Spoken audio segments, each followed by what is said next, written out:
How'll it do, everybody? Hey, Riddle. Hey, Cat. How y'all feeling tonight?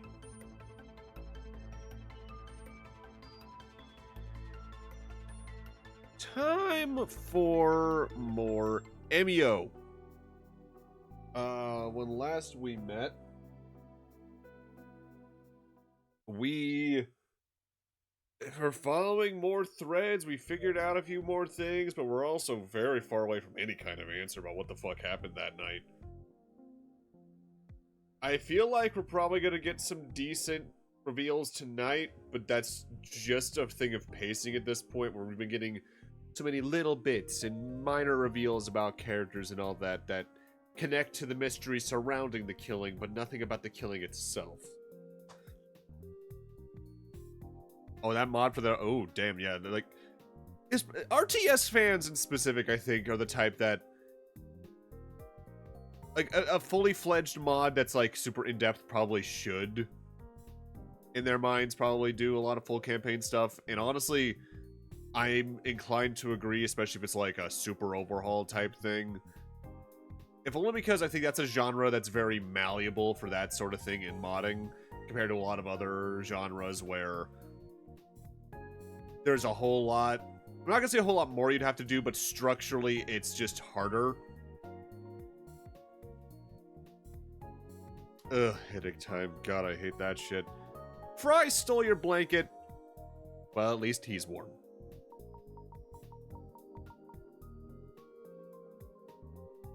Borderline convergent. God. Hell yeah.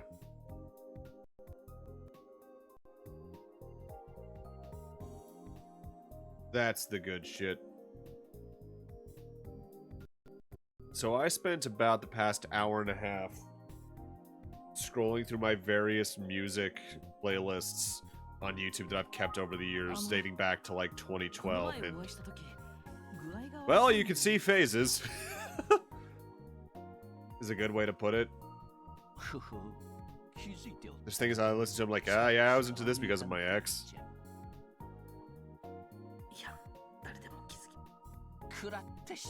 Slipped a disc? Oh, God.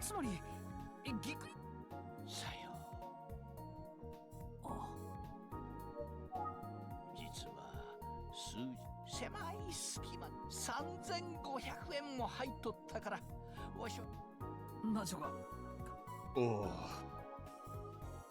だからめぐみさんの騒ぎ。そういうことじゃ。それどころ。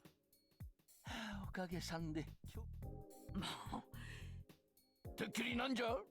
鬼警部鎌田は不死。鬼。魔女に負けたくせに。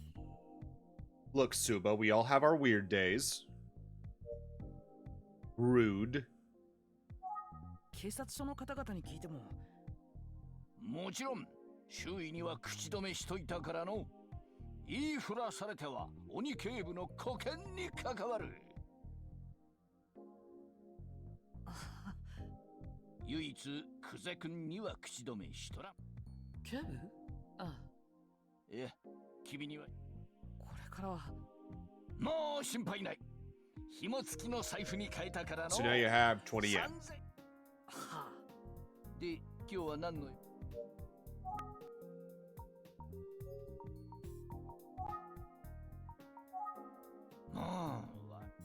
いや、そりゃもう同僚の中にはくしゃみした時や歯磨きした時に How you doing, buddy?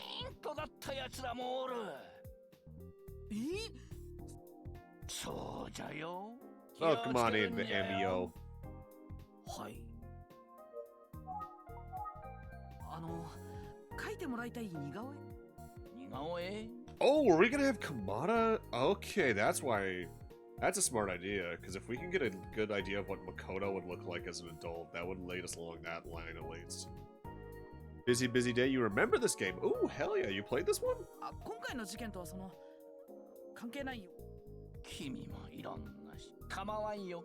宇津木さんには何かと世話になっとるし、それくらいは協力せんとな。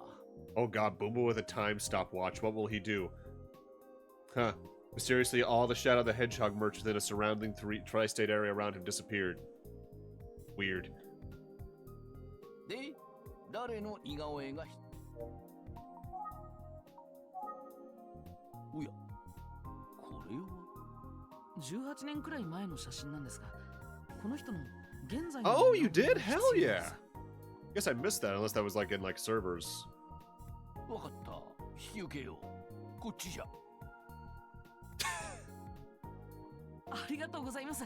鎌田君。 Nicholas D. motherfucking Wolfwood mysteriously felt up in Desert Night.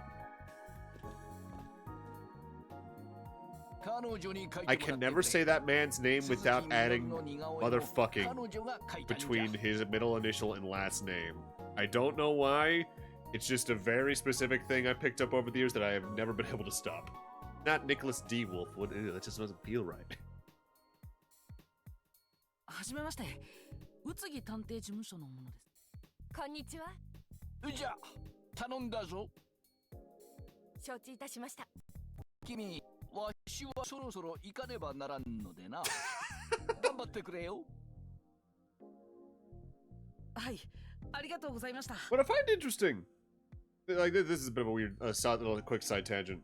ZZZ is apparently the worst performing game that studio has put out.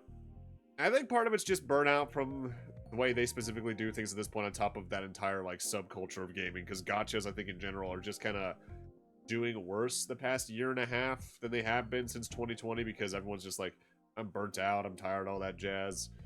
But yet ZZZ easily does have the best animations. I'll give it that. I myself have pretty much cut it out, almost completely, that kind of series out of my life entirely at this point, outside of one specific one. Because I just got so tired. I have other shit to do. Part of the reason why I was going for like an hour and a half through my old music playlists on YouTube today was I was looking for themes to play in the sped up sections of the videos for Omega Ruby Alpha Sapphire. And I got fucking jump scared because apparently YouTube changed it so that playlists can have over 200 videos somewhere around 2017-18. I looked back at my music playlists, the first one before I started having over 200 videos in one. I was scrolling through it,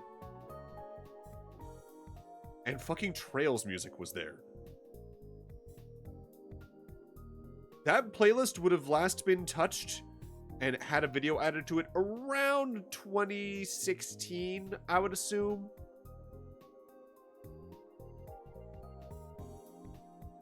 So just mysteriously, it was there, and I'm like, was I a fucking sleeper agent? Did I accidentally program myself with these fucking battle themes years before I fucking played these games? Fucking Silver Whale was in there, and I'm like, huh? Single monkey brain cell activating like a sleeper agent when Silver Whale played when Agate jumped onto Love's sword. And dancing like a monkey. What the fuck?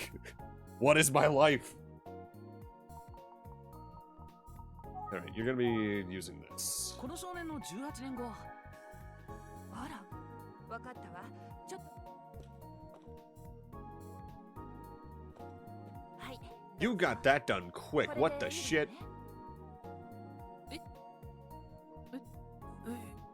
久世刑事のお兄さんよね。写真の男の。 How the fuck do you know that? はい。さっき私。久世刑事にも頼まれたのよ。Oh. お兄さんの今の姿を似顔絵に描いてほしい。 She's been along the same route of thought as us then. 渡したのはその。 That's why she already had it ready. I was like, okay, some fucking sketch artists like this are fast. I don't even think any of the best ones are that fast. そうか。久世刑事が知ったら嫌がるだろうな。大丈夫。久世さんには黙ってた。お。誠さん、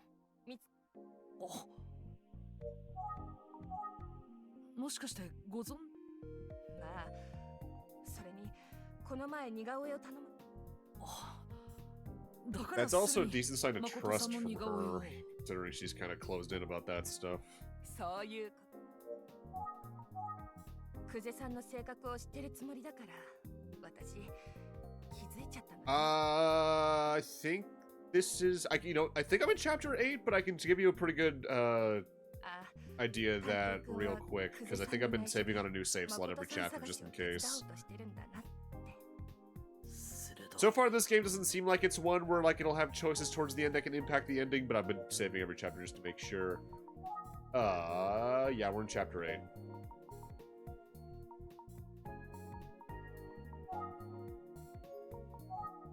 How you doing tonight, Kaito? 真面目だからプライベートなことだから抵抗できないのよね。久世さんって私の腕が必要だ。I wonder if she's potentially following up on her seemingly thinking she saw her brother in the center of town. Whether or not it actually was or not, we'll find out, I suppose. Doing fine? Hell yeah. I'm doing alright.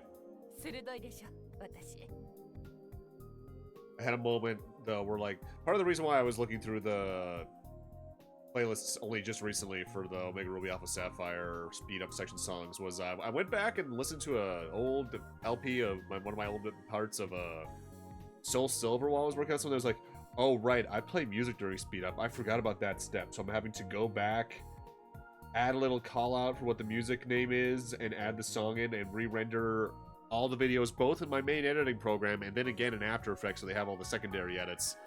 So let's see, how long has Media Encoder been running over here? It's on episode 5. That's the 4th video that I'm re-encoding of 8 at the moment. Yeah, it's been going since about 5:20, probably Eastern. Not long after I got home, and at the current rate, it'll be done, hopefully during stream. Who the fuck knows with that shit? 責任感が強い。さあ、でも関わってほしくない。はい。久世刑事の人となり。探偵くん。ねえ、探偵くん。お、すいません。 This protagonist gets lost in their own thoughts really quickly. Same. 疲れてるんじゃないの？調査に熱心なのもいいけど。I was about to say, it's a wonder I haven't done that too much on stream. Then I realized, no, I do. I just verbalize it, so you'll sometimes hear me wander mid-sentence, I feel. お、本当ですね。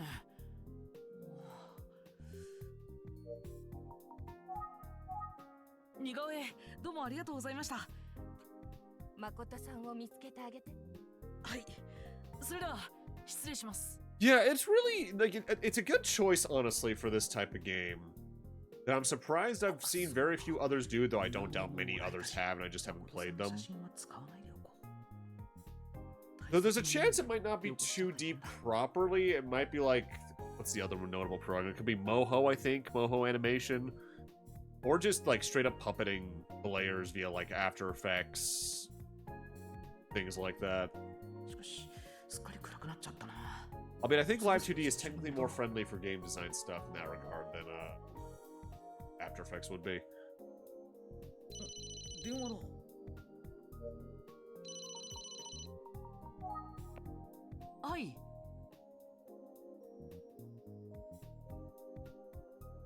My brain read Current Mission Retake Florida, and I was like, God, I fucking wished before I read the rest of that. Right. That would be one of those. That would be that specific type of game. 探偵君、今から幸福駅前に来れる？え、あ、はい。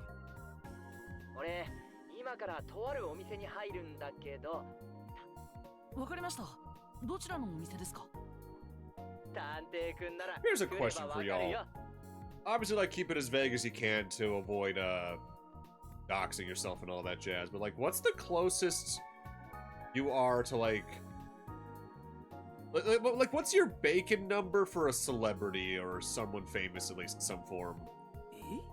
I have two notable ones.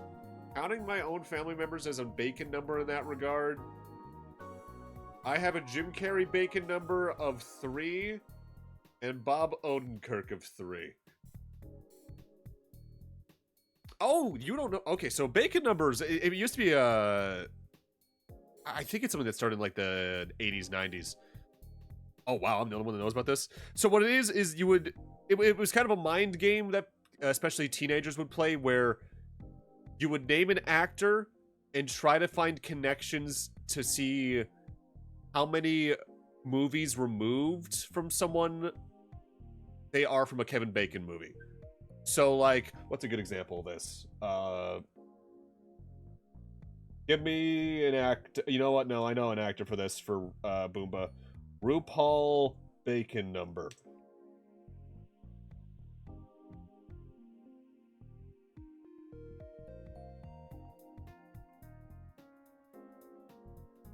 So RuPaul has a bacon number of 2.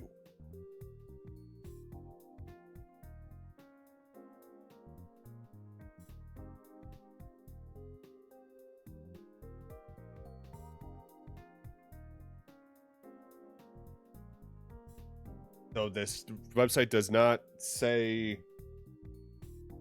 Oh, wait, is this a website entirely? Yes.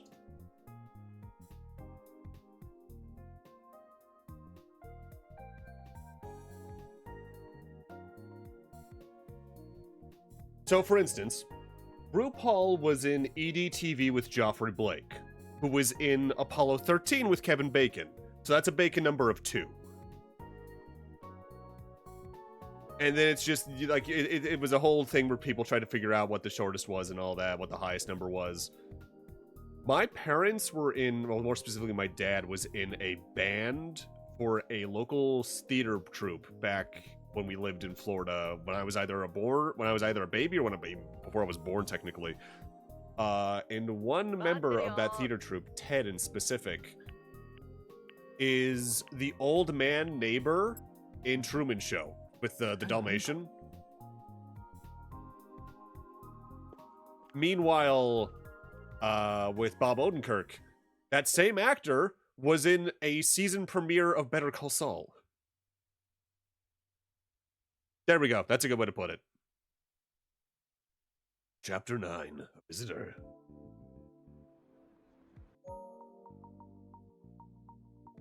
I catch up because I got kind of carried away in that conversation. Lost my place a little bit. Meeting Kamihara over at a restaurant to talk about something that he's being very vague about.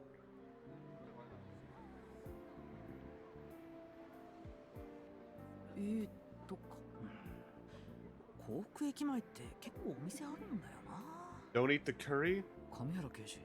But curry tasty. You're gonna count bacons. I want to say there was like an interview or something in like the 2010s, like very early 2010s, maybe late 2000s. God, those two guys over there are... Or those three in the background. Where like Kevin Bacon himself was like, yeah, I like cameoing and things here and again just to fuck with people's bacon numbers. I don't remember where it originated. I think my mom told me it was a thing of like the 80s, 90s, but I think I first learned about it through my cousin, who was... I think he's only like 2 years older than me. So, for all I know, that may have been a thing more of like the mid to late 2000s alongside the Chuck Norris jokes.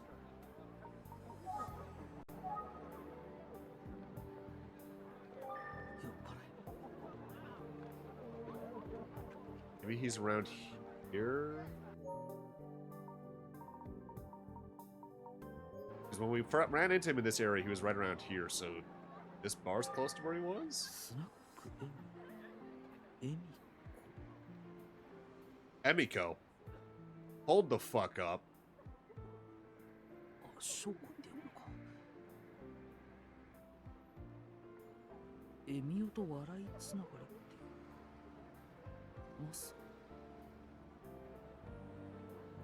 I don't like... That means there's a chance then the old guy who saw the bags on the news, not the news broadcast, that talk show, talking about giving a bag to Emiko, might have been giving it to someone with a name that can be read in a similar way to Emiko. But I don't know Japanese well enough in any regard to be able to say if that's a good hint for me or not.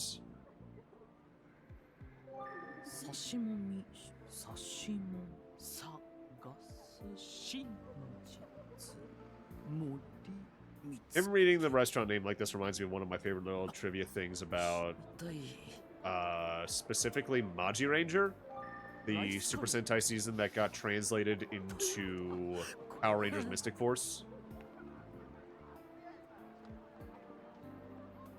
Where 本格ラーメン that entire like the Japanese version of that, the Sentai group there is entirely siblings, with the exception of their sixth.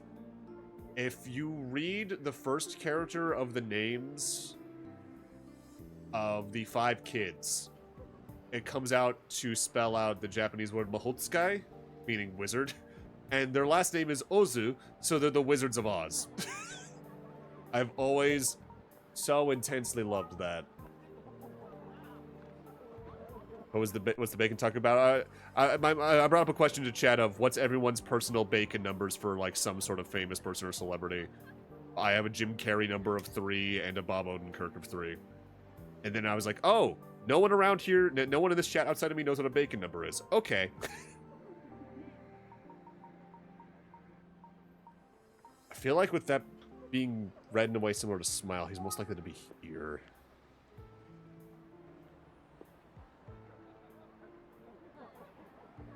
Unless we saw him near here already. なんてね。こんばんは。いらっしゃい。おや、見ないか。 Oh, we found him. お、さすが。無事にたどり着いたんだね。今日の俺はオフなので、上原さんって。あ、はい。で、上原木さん。僕ならわかるって。あ、証拠ママ。この坊やが神ちゃんの連れにしては若い子じゃな。まあ、座りなって。はい。証拠ママ、彼にも俺と同じものを。If you go to the curry place, Kami calls you out on it.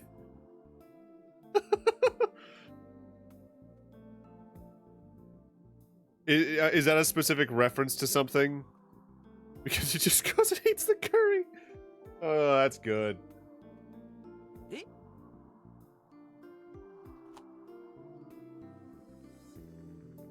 I kind of got introduced to the idea of like these very small bars that are very common like this in a lot of Japanese cities. I think through specifically Yakuza and the Champion districts up in the eastern half of Komurocho. I think these are so neat. I think these are really cute little personal things. You can see some of this in cities here in the States, especially dive bars, but in my experience, at least the areas around me are a lot less common. There was like a notable dive bar that was pretty famous in the town I went to college in, but that closed down in the pandemic, which was a big blow. In fact, a lot of the bar culture in that area got really fucked over. I think there was one I liked over in a specific vacation town that my mom also loves that has really good burgers, but I think they've survived. I wasn't a big fan of their drink range, but that's also because they only had beers and ciders, really. I'm not a big fan of those.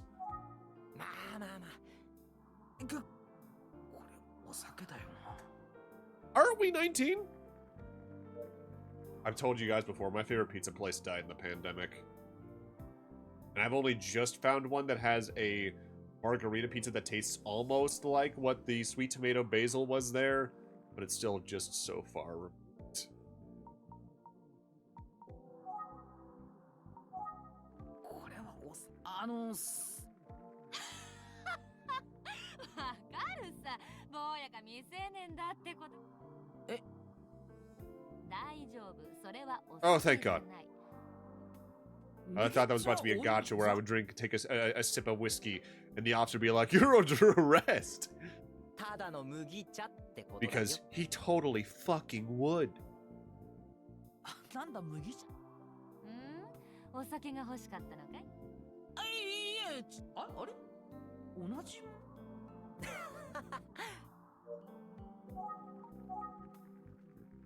上原さんが飲んでいるの？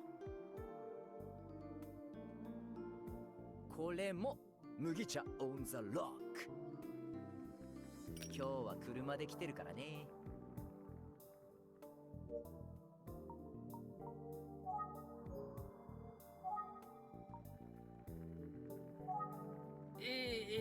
皆様、お忙しい中お集まりいただきありがとうございます。 The other guy is. He's like 24, 25? よ、待ってました。 Actually, what is the drinking age in Japan? It's 20, isn't it? So we're about a year off? But like we're only drinking barley tea. 先月ながら乾杯の温度を今日という日に。乾杯。 Oh, damn it, that doesn't make me want some fucking... Damn, that...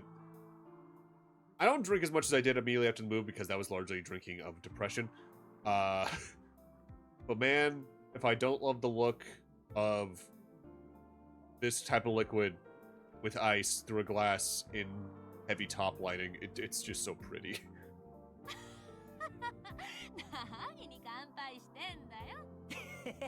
まあね。 Lovingly rendered by these artists, too.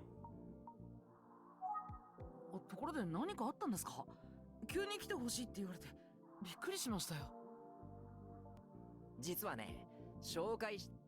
紹介？そう、こちらの翔子ママ。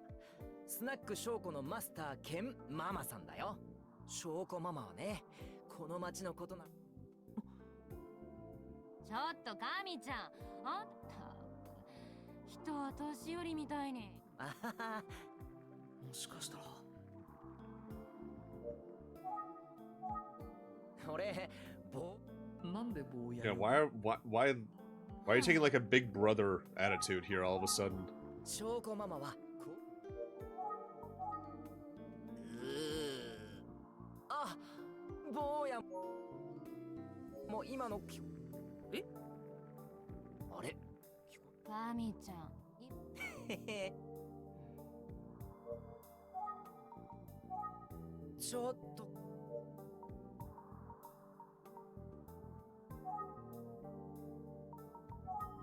上原刑事。 Can I take a look at the menu, please? Ah, damn it.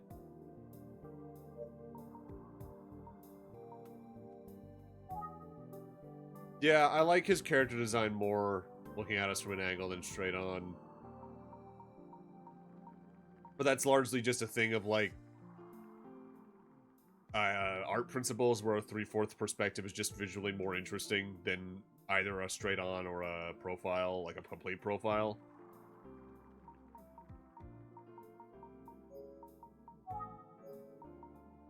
I'll probably do this. Oh, ゆっくりして。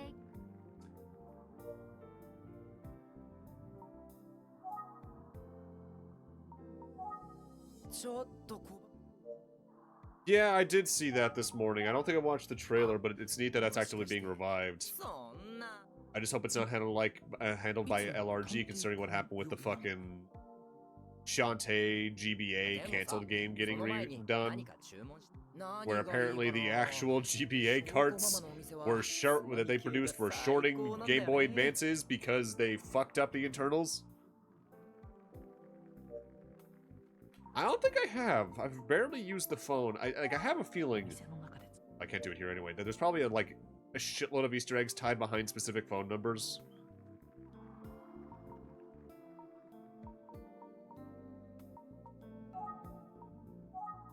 じゃあ、あ、ちょっと待って。相手は幸福士の主だ。ちょっと。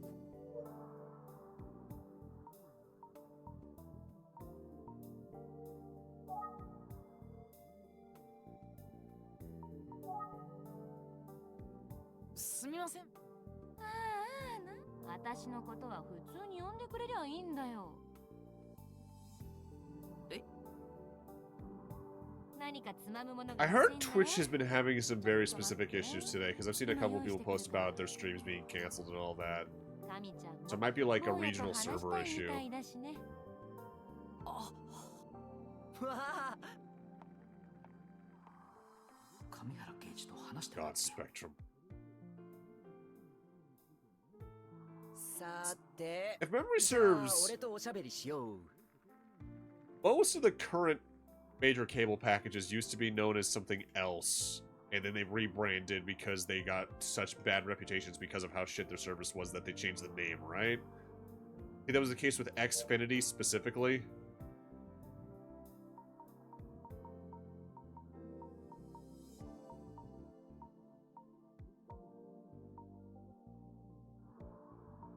Wasn't Twitch this time.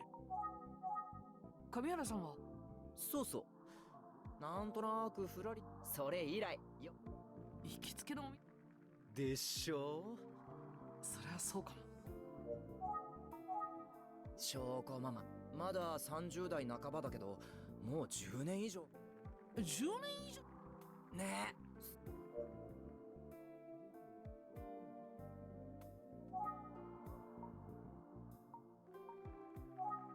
えどうしたの坊やなん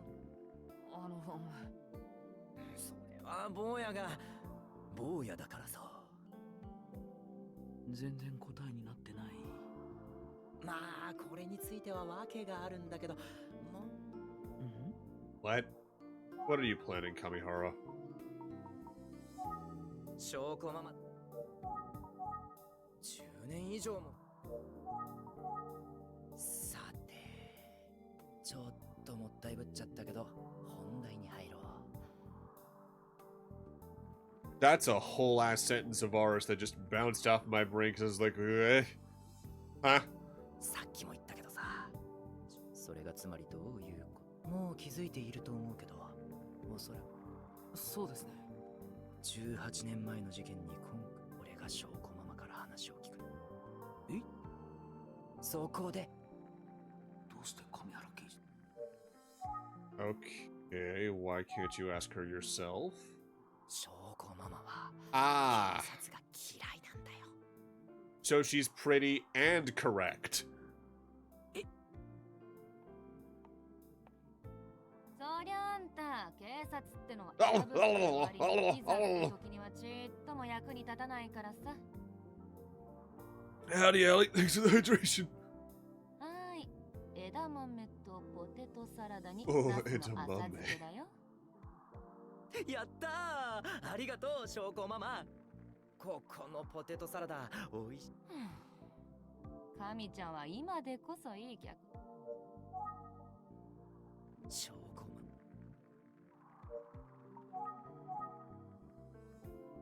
マなんだい？ママさんそうだね。数年前にお客さん同士慌てた別のお客さん。だからここは一丁私の出番かねとっとと金払って出ていきなってだ。その時の警察さ。翔子ママに向かって犯人確 Oh, 保 fuck off with that shit. Shantae, you stay. Oh, I gotta pick up Elden Ring so I can make my character into RuPaul there. And then every time I defeat a boss, I just play a sound clip of Sashay away. ほんとしょうもないわ警察。 And it'll be just such a fucking impenetrable bit to anyone that's not in our friend group.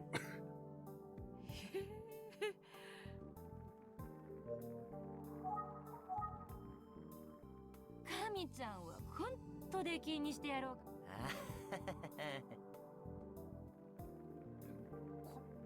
私が警察のことが嫌いなのを知ってそんな質問されたら酒も料理もまずくなるだろ。出ても俺が懲りずにまあ私の根負けってとこかね。聞き込みとか操作とかしないなら。ありがとうね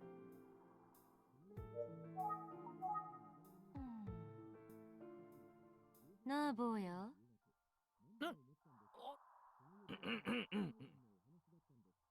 ちょっとか。探偵はあ、はい。僕は宇津木探偵事務所の者です。探偵神ちゃん。久しぶりに顔見せ。警察官まったく。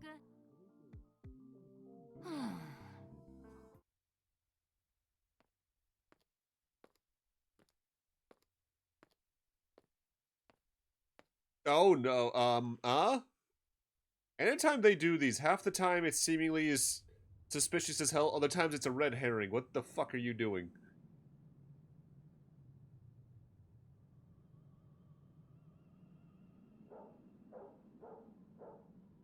Turn around, Emio's there. Don't let me be right. I swear I thought that mirror to the right of her right now was a person standing there. Ugh.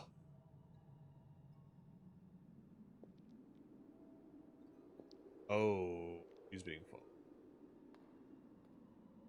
But by who?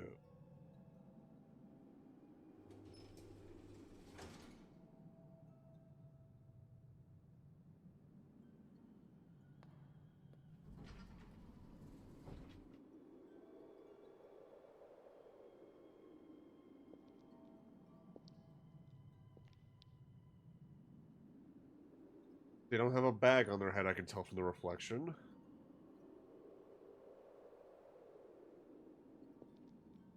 Anything, given the shape of the hair, it seemed like it might be the dude from the one sketch we have?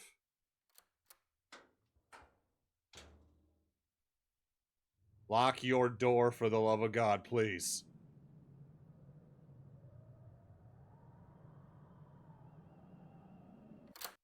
Good.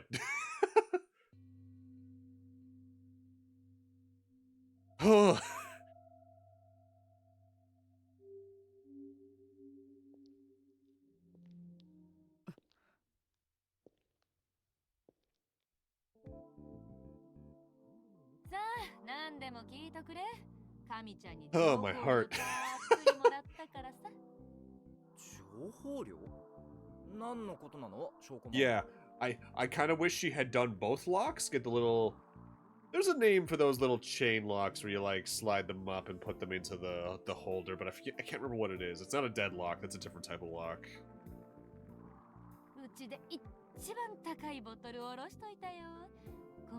I think I've been in some bathroom stalls that use those exact types of locks before, and it's, like, the least safe feeling I've been in a bathroom stall. It might just be chain lock. You might be right. 神原さん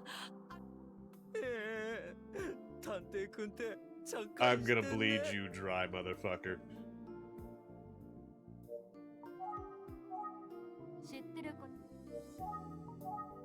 最近幸福という事件があった奇妙な姿はいああ、テレビで見たよ。嫌な話だね。でも Yeah, she knows a little more than she's leading on. ママさんは18年前18年はい10 Oh, you definitely know about that. 坊やが探偵とはね。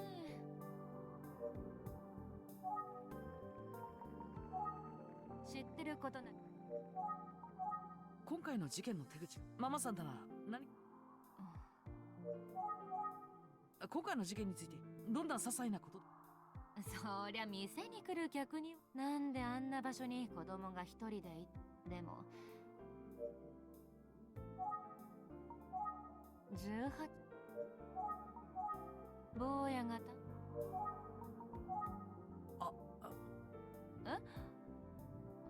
ああ、そうだよ。 So that would be about 10 years ago you moved over here, just about. あそうでしたか悪いね。あいえってわけで、高い情報量になまあ、ゆっくり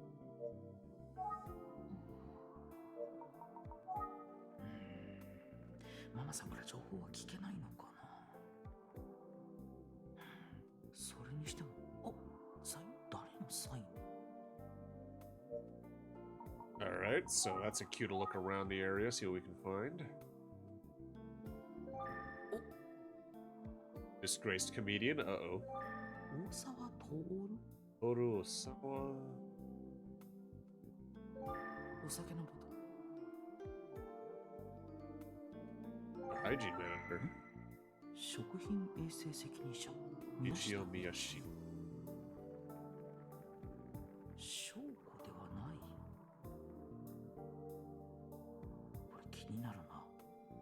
よし、ちょっと聞いてみよう。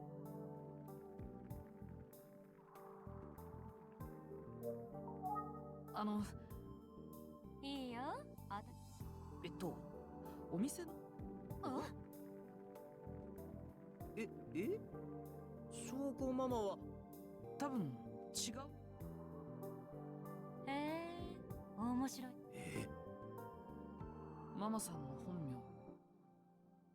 Oh, if it's the thing that we just saw on that, it would be Michio.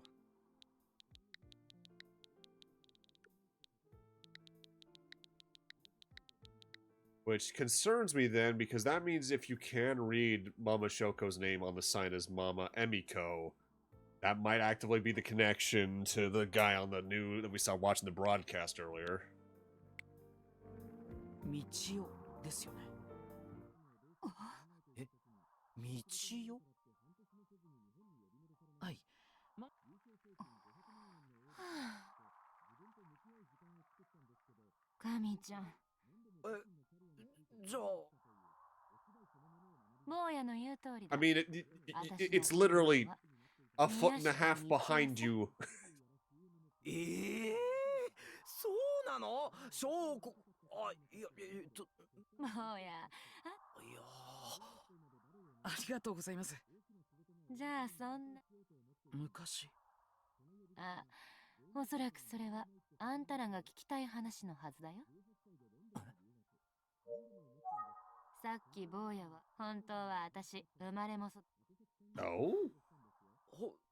ああ、私エミオってのに合ってるんだよ。ママさん。ああ、知ってるさ。っていうか、私で17歳のこりゃもう生きて、周りの大人も。 So, but それで Yeah, 町 he's 外 about れ to の walk 道端 on. に座り込んで、そしたら涙ってもんは足音が近づい。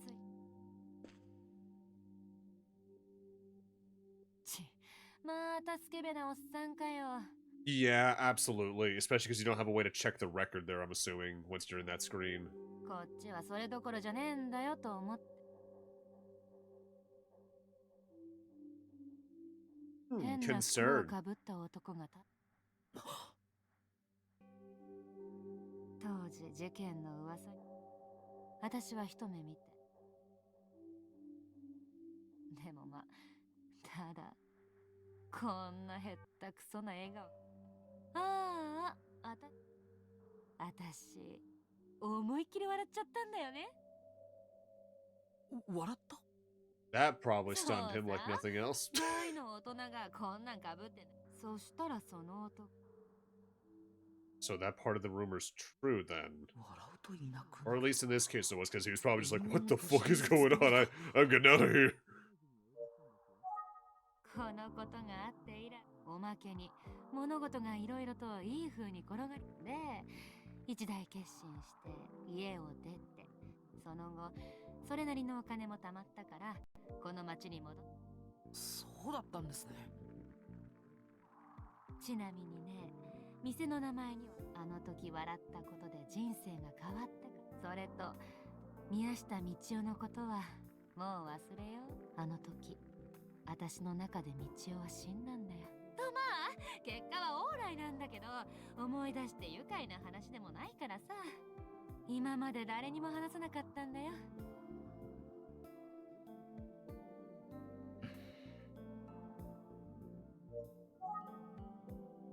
それにさ、そんな客ばっかりに。だいたい噂好きの客なんて一回きり。私はね、人それぞれ背負ってるものはあの事件で犠牲になった子たちの。証拠も。エミオに会ったママさんの永遠の笑顔だ。あだ。せっかくだから。Ooh, yes, that's a good point. この方に見よ。なれないそれ。Right, that's a miss on that. この方に。うち And a は miss on 来た that こと seeming. ないね。そうです。Yet. 探偵君、それ誰の似顔絵？久世刑事のお兄さん、誠さんの似顔絵です。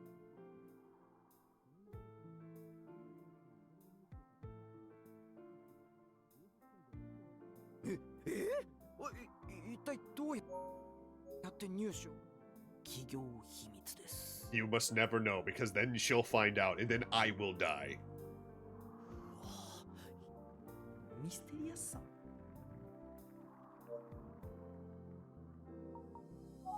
聞けそうな話。それにしても同一人物なのか。 Could be the same person. 18 years, they'd be わからないし、今日は older and probably not as physically able at that point, just unless they're super keeping about exercise and health. Huh. ママさん、探偵、証拠ママ。は We're about to い hear a や。 loud scream as he お sees the お bill. 酒が飲めるようになったらお祝いでもしようじゃない。神ちゃんのおごりでさ。当然、一番高いボトルだよね。言ったね。覚えとくよ。ありがとうございます。あ、そういえば。さっき話したエミコって言ったんだよ。エミコ。エミコ？私はそそっかしい変態だ。じゃあね、気をつけて帰るんだよ。もちろん。さあ、行こっか。はい。I like her. いやー、探偵君、来てくれてありがとうね。まさかこんな話が聞けるとは思ってなかったよ。上原刑事こそ呼んでいただいてありがとうございました。さすがに。そもそもお酒飲んでいないです。あはは、その I 通 mean, り there's nothing stopping him from having gone somewhere else before coming here. ごめん。一体どうして翔子がママの本当の名前じゃない？カウンターの奥にそこに書かれている上原刑事の話では。すごいね、探偵君。はい、目はいいんですよ。何？ 2.0 って。ありがとうございます。よし。はい。どう？面白い人だったでしょ。 Yeah, there's a lot of people that have trouble doing that, fucking myself included, honestly. はい、気持ちのいい人でした。I don't know why in my head I just pictured, because this shot's set up in such a way where we're probably gonna get something dramatic coming up here, like we get a call from Uze or something. But I'm just imagining out of that alley in the distance, you just see Kazuma Kiryu riding a bike and just throwing it into a motherfucker. And then funk goes on, starts playing, and I start dancing. でしょでしょ。みんな翔子ママと話すとファンになっちゃうんだよ。 Really, I think it'd be really fun to have a Like a Dragon spin-off where it's not even like a brawler or an RPG. It maybe like, honestly, it'd be really funny if they just did like a visual novel in that setting, but you play as someone random in Kamurocho, and just once every chapter or so, you just see Kiryu get into a fight in the distance. You're just like, what the fuck keeps happening around here? But and like the entire background story of what Kiryu's doing can be figured out through context clues and like newspaper clippings. You're just like, there's a whole ass fucking Yakuza plotline happening over there. And it all ends with the Millennium Tower having an explosion again.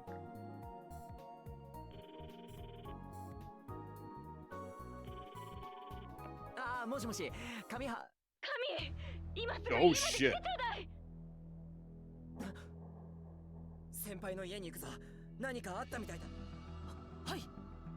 Are we sure it's an okay idea to bring me?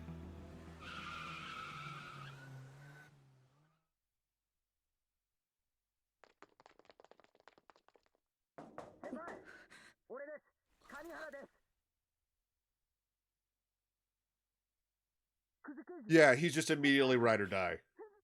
She might have questions about why we're here, but she did actively put the chain lock on. Good.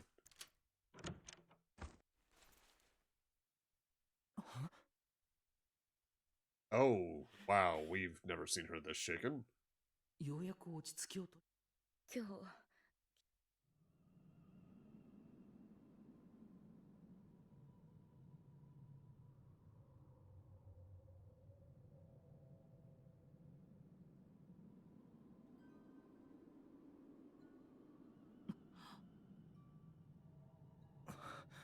気のせいかと思ったから戸締まりをしてリビングにいたの。すると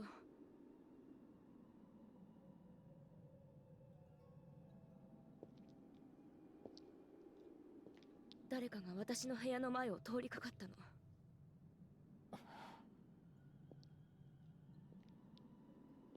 そのまま通り過ぎたから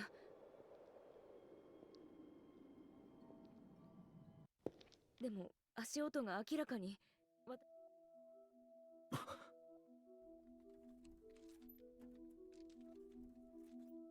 私物音をYeah. Oh, エミオがここに why is this game so weirdly good at jump scares compared to actual horror games? 驚いて私倒れてしまったの。先輩、俺ちょっと辺りを見てきます。まだ。待って私も行くわ。でも先輩。大丈夫。わかりました。分かったわ。探偵くん、悪いんだけど留守番を頼むよ。わかりました。流れで Oh, to have my own rice cooker. 女性の相当驚いても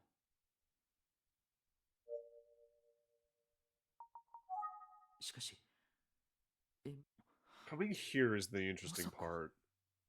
There's a chance in my head maybe that it's Makoto doing it, but like, would he just be the modern killer in general at that point? だとしたらもしかして And why would he know where she 今回の事件を追っていることに is? 気づいて遅い聞くあいとにかく Oh, that box she was holding. 何かが I and an envelope? あそこに落ちてる What's a weird thing about this game I'm noticing control-wise? Yeah, like a second generation, maybe. A very minor weird control quirk I'm noticing. If I use the D-pad on the Joy-Cons, this is the speed at which the magnifying glass scrolls. It's like twice the speed with the analog stick for seemingly no reason. Why even have the half speed?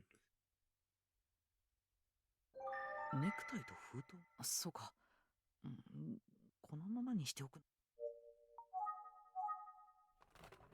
やっぱり拾って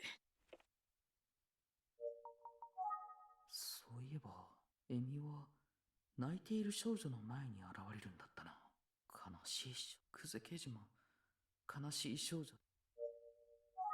ただ久世刑事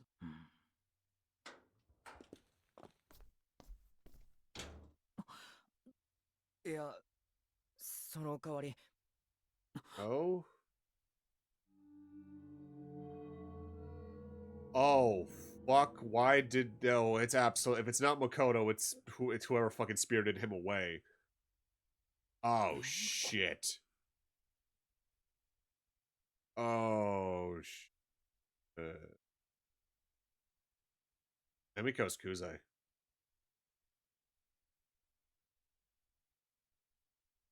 Which means the nickname of Emiko was probably given to her by the fucking... Oh, I think I'm starting to fulfill things in.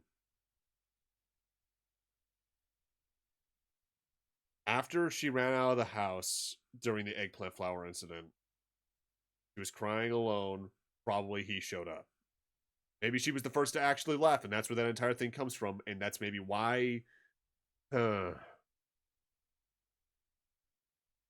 finds them, chases him away, disappears. She runs back home, no hair clip, and then she has to live with whatever the fuck happened. Oh yeah, It's all coming together. 先輩、本当に一人で大丈夫です。ええ。それでは。Lock the door.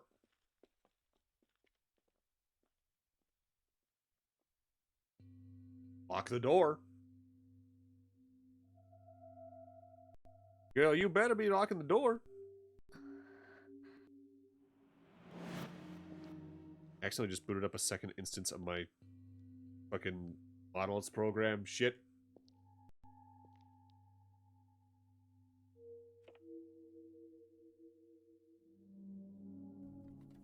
Wait, then how did it get knocked down? Don't blink. The fuck was that in her eye?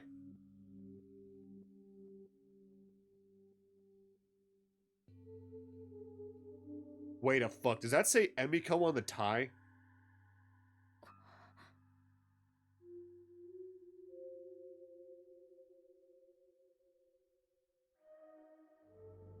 I literally couldn't process whatever was in her eye. What? That was such a fast shot.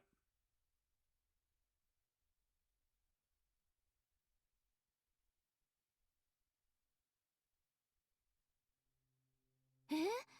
クゼ刑事のお家にエミオが現れたですって？そうなんだよ。くしゃくしゃの髪に。やだ。ただ。ん？いろいろと気になる。もちろんよ。ドアポストに入っていた紙はクゼ刑事に。Hair clip. That thing's from 紙に貼り付けられている。18 years ago. あの紙留めは。本当に？あの紙留めはクゼ刑事が大事な家族からもらったプレゼント。Her mother. お母さんから。あの紙留めを子供の吉江さんはそれじゃあ手紙。It's way too fucking coincidental. It would be farcical to call that a coincidence. クゼ刑事は何か言ってたの？特に何も。でも多分気づいていたんじゃないかと。でも本人が言わない以上僕が口にすることじゃないから。確かにそうね。あ、そういえばあなた南だ。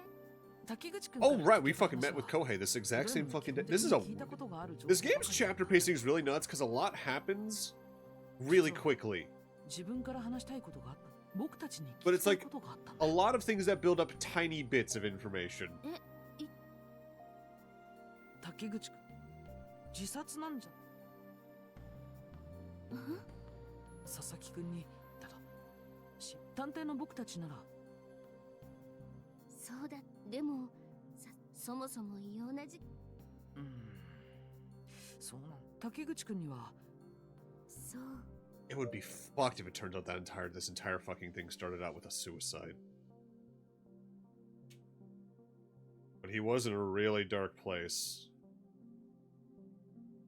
The big question is, what the fuck was he doing all the way over there? あ、そうそう。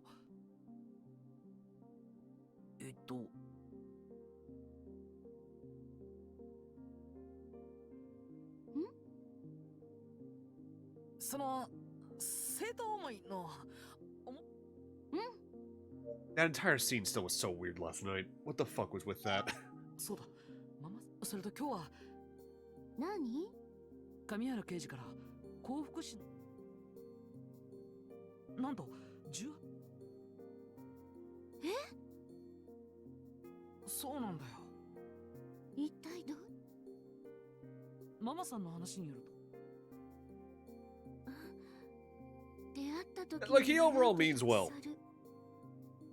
I'm really glad my initial impression about him, given how he reacted about Megumi being brought up, was completely fucking wrong, because I was scared. そうなんだよ。だからすごく驚いちゃって。With that said, the way him and fucking the main character talk about Ayumi is just like, guys, come on, I know you're waiting for a student to show up, but there's much more productive things you could talk about than a dick measuring contest about a girl. 都市伝説って何な誰が言い始めたのかわか実際にあってそうだね。それにママさんが会ったエミオと同一人物だとママさんから聞いた話と Emiko. エミコだ。エミコうん、多分。ママさんの名前がエミコってこと？それが違うんだ。どういうこと？クゼ刑事の下の名前も I'm really glad it turned out to be the other way around, and that he tried his best to not put her down gently. That's a different word. To let her down gently and kind of get out of the conversation. Because ママさんも本名は宮下道夫でエミコじゃん。じゃあエミコって一体誰なのかしら？全くわからないよ。事件の謎は深み、あなたが冷静に向き合ってくれ。そうよ。今日も大変な一日だったわね。本当にお疲れ様。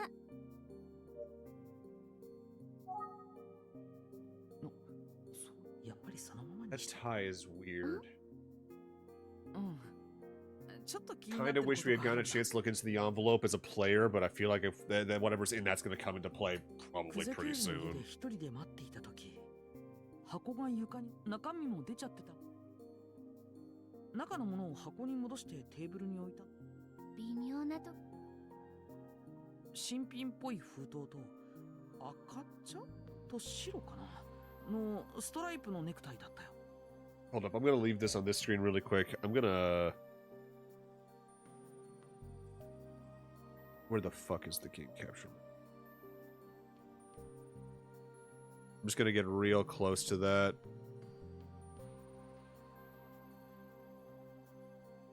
That is not what I thought it would be. That is a different set of characters. I can't read what it says all the same, though. It's not the same shape I was looking for. ネクタイ？うん。模様のようなものも入ってたけど、どんなものだったかまでは覚えてないや。ねえ。 Whatever's on, whatever that says, it's definitely something probably よくネクタイを締 important. めてるの？ And now the mind control is introduced as Ayumi lowers her glasses and her eyes become hypnotic swirls, telling the main character to not fuck up.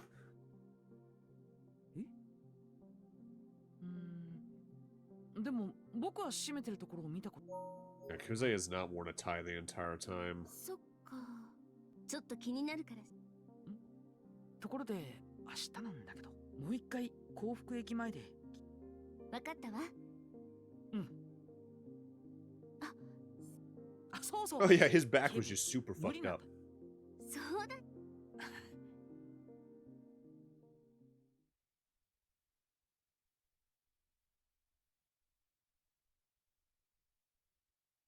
Chapter 10, Minoru Suzuki. Oh, I guess we're running into him finally now.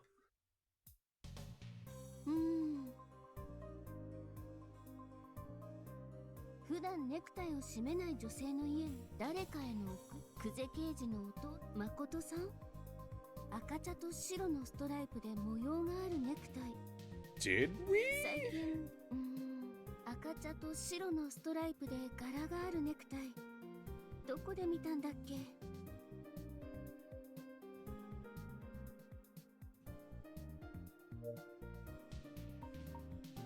Well, if we're getting a review real quick here, I'm just gonna drop that save there. 最近 With how we've played around with her so far, it would be someone wearing it.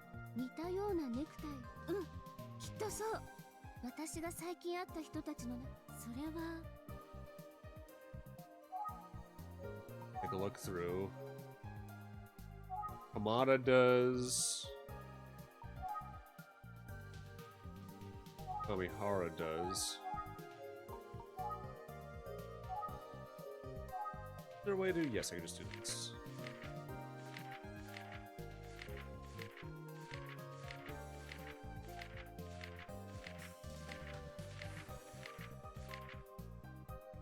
Utsuki does, but that's not. Well, probably should select him anyway. 鎌田警部とはもう一回 Okay, wow. Okay, so she has not met him. All right.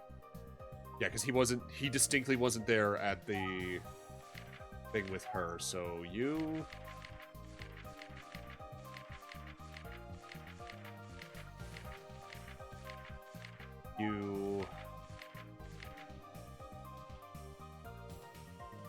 have not met her. You have not met him. That's a match, baby. 先生上原圭この3人の中で Why would 赤茶と白のストライプ she have a tie like ネクタイを his? 締めていたのは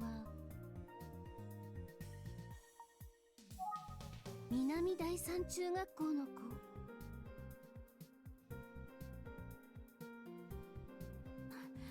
そうだわ校門であった彼が締め That's て the いたネク exact タイ same が tie. そんなデザインだったネクタイ借りられないかし Uh, ら that if I'm remembering that conversation with that kid correctly, he'd be a first year, right? First year junior high. 13 years old, just about 14. Would have been born 4 years after Makoto disappeared. Could be Makoto's son in some way.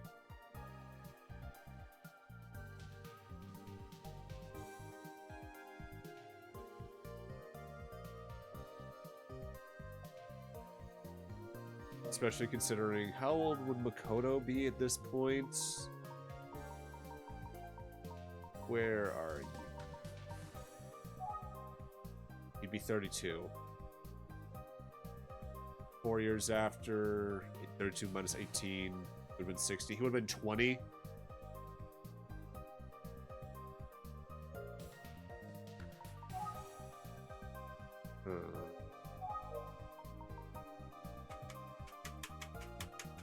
Taps Joy-Cons together. It's my processing sound. Ow. こういう時に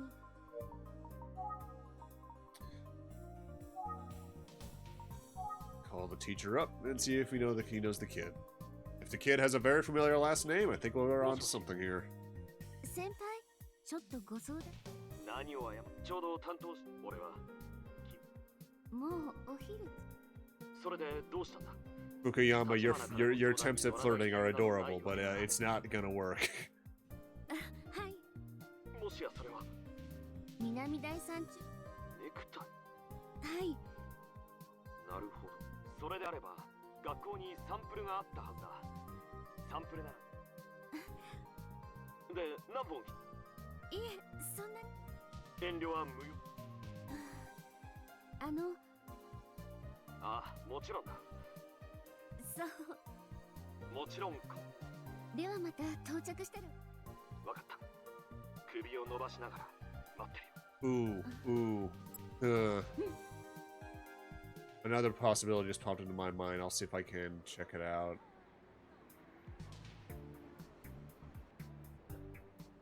Need to take a look at something. よしこういうものの I don't know why it does that with the arms sometimes. It just does. I'm assuming it like registers like a stray thing of light or a shadow from like my ceiling fan or something is my arm going all over the bat. いやいや I need to check something. Ace K didn't have his. Oh dear God, that was the rope-like object, wasn't it? That's our murder weapon. / suicide. Potentiality. Oh.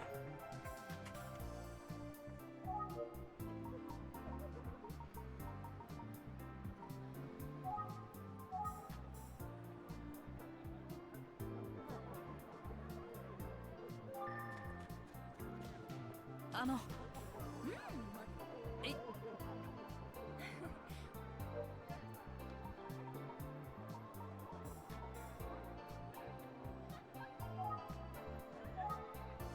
このそうです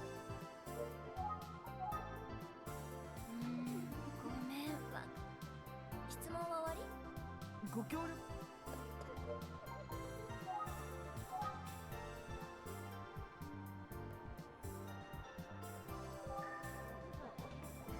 こんにちは。あ、いえいえ、違う。誰を鈴木。あそらわしえ鈴木みのり11歳のあ、違うんです。この人が。バカモンわしの孫はおっさんではすみません。 Oh, God. This entire thing is just a really tragic set case where せっかく食べに the big thing is whatever the fuck Aisuke was doing on the phone that night. すみいらっしゃい Whoever he was calling. That's the big information we're currently missing that really could lead us down either path. おほんのす。忙しい店の前で缶コーヒーを休憩中かサボってる。これ以上粘ってもお邪魔しました。 I know this happened the last time we tried this. Doesn't this allow me to look over to the right? Yes.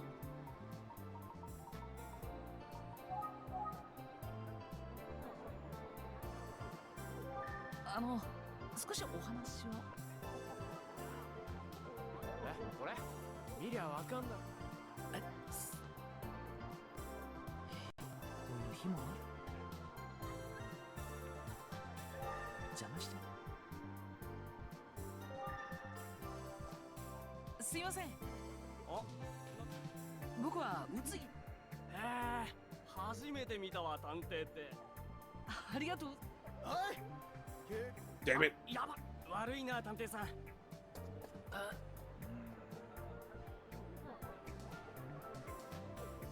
Can ask Yoko potentially. What's the phone number? Actually, probably we just have actually the fucking office number.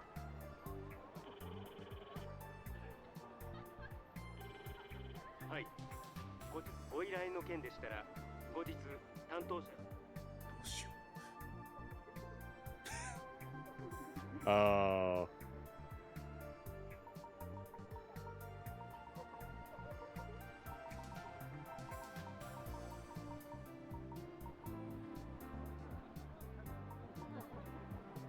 You can only do it once. Oh.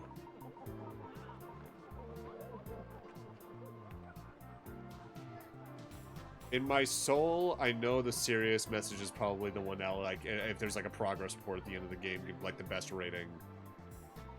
But I need to know what the fuck Suba finds funny. イエーイ僕で。ああ、見え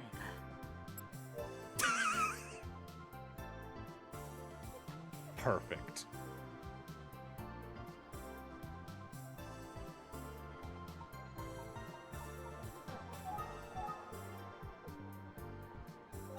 Snacks. Can I go there? 地元の人です。 Yes. いや、たくましいもん。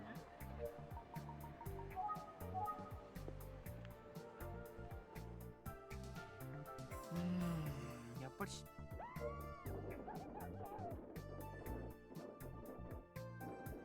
The fuck?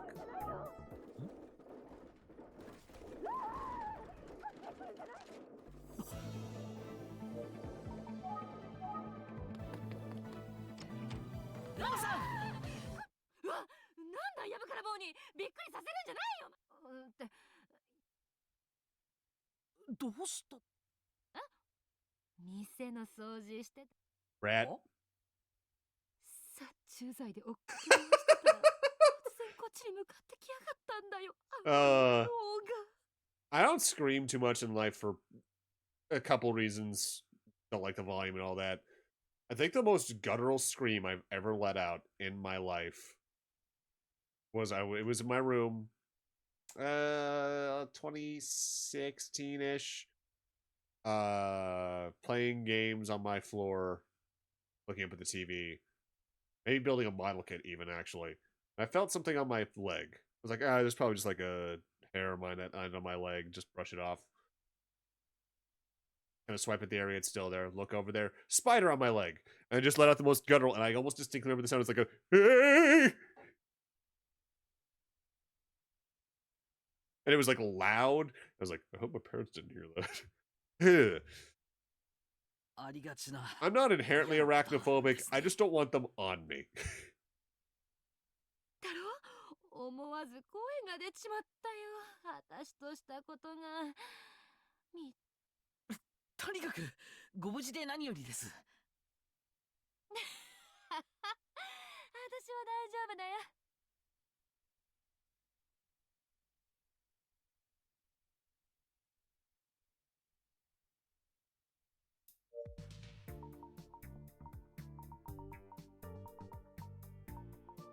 Oh joy!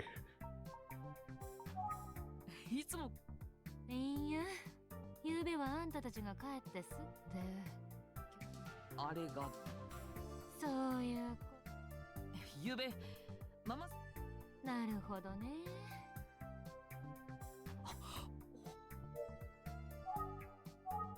ゆうべも言ったと、当時の私は自分と同じくらいの弱いの子がひどい目に遭ってるってのに。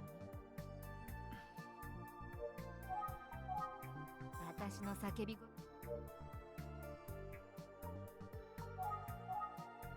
昨日から鈴木みのる。そういう。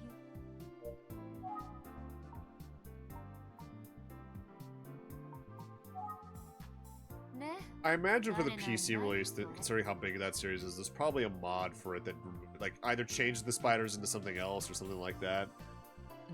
Honestly, kind of surprised that doesn't exist for the PC versions of Sekiro, because I know there's people with similar reactions to centipedes. But the only thing like that that exists, I learned, is one that turns the Giga Snake into a giant centipede, and I'm like, oh, that's the exact opposite of what these people need. I mean, I know there's also people that have, like, pretty crippling fears of snakes.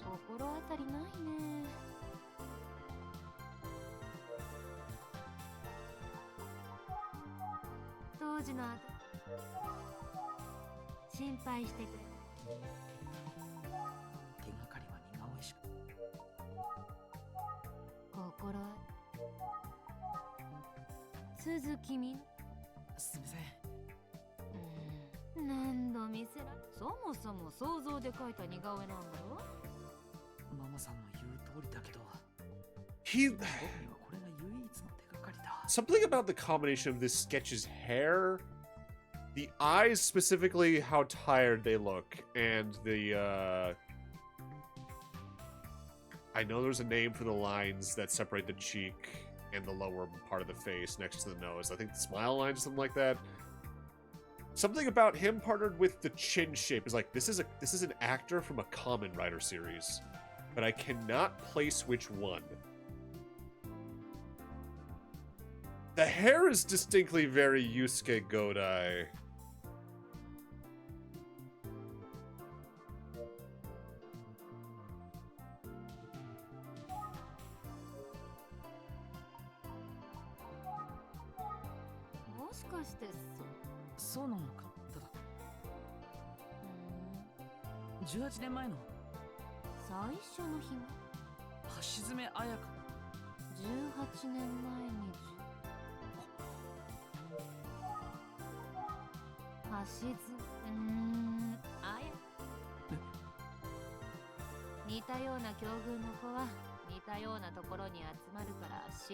That tracks. That really tracks. A lot of like the big releases will either have a mod like that or just an outright arachnophobia mode implemented that changes the spiders into something else. I know Grounded had that.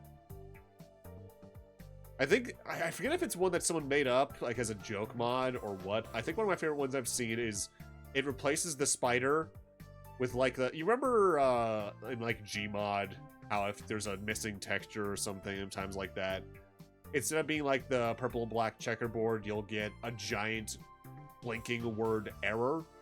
I've seen one game's arachnophobia mode, I think, be that, but it just says spider.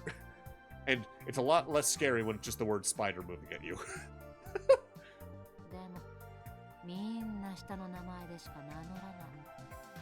Giant ears for a missing mesh. Oh, there is a different. I actually never knew there was a like what the reason for it was. That explains why it's a different thing.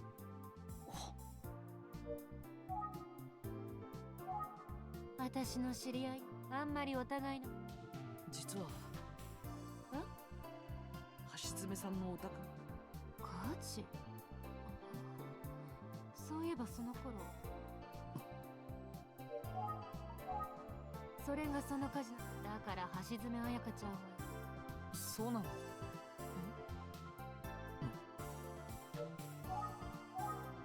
その火事が。親父さん、その親父が。よくわかんない。 That's been a thread that's been thought about, but I don't think it's what could have been the case. 違ったかい。だからもう一人の男が疑う。それが。はい。続きは。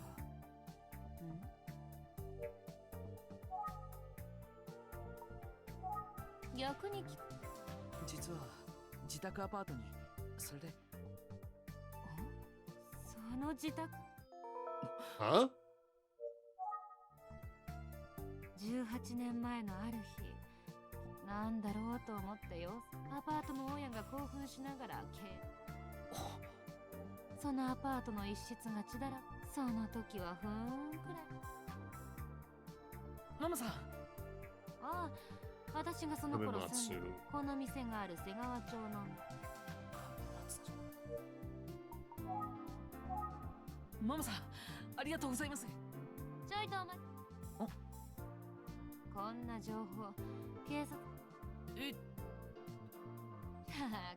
ほらごらんよ、警察なんて当てにならないんだよ。Best character.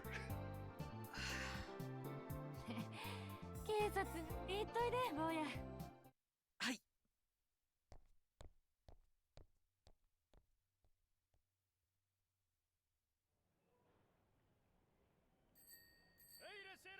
らっしゃい。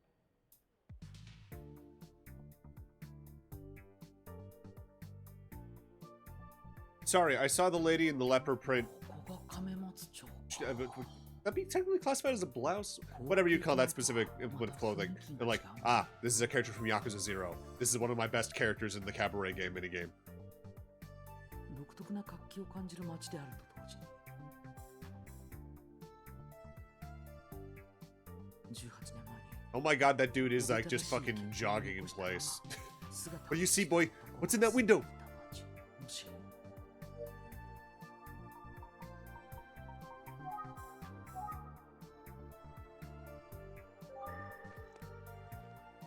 すみません。僕、あら、いいわよ。この辺りで鈴木みのると。Oh shit, struck gold? 以前お世話になった子、そう思ってみたらこんなか。ええ、轟モータースっていう。That's a lead. 轟でとってもわかりやすいね。そこの角を曲がっ。貴重な情報。 That is the best lead we've gotten thus far. Holy shit. Thank you, Randomonte. おばちゃんがお役に立てたようでよ。気をつけていってら。はい。情報ありがとう。 Before I move, I need to know.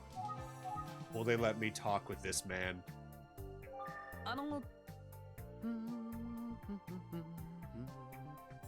すいません。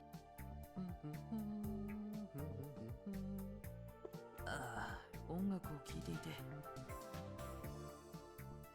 Can I see dog? なんだ。僕は。へえ、儲かるんなら俺も雇ってくれよ。そっ、まあいいや。 Might as well show him the stuff just in case. 見覚え。そうですか。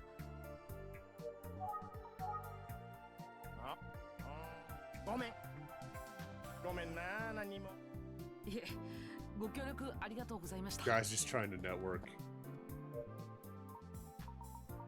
You know, I'm kind of surprised they held off on that guy with the headphones humming like an active Nintendo song. Todoroki Motors. No, dude, meanwhile...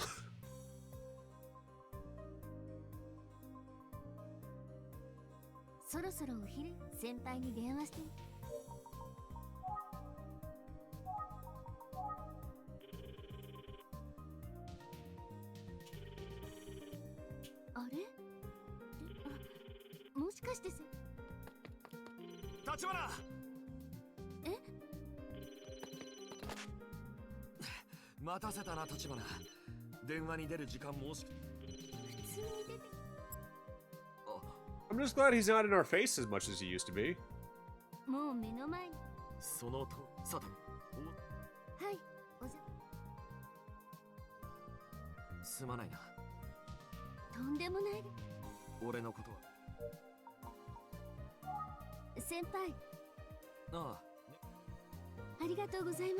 Yeah, that's the one.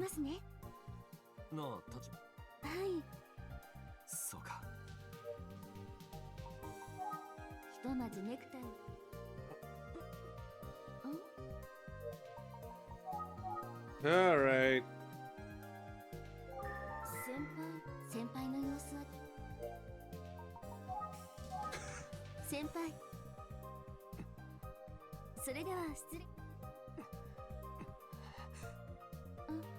Buddy, whatever you're about to say, I got a job to do. And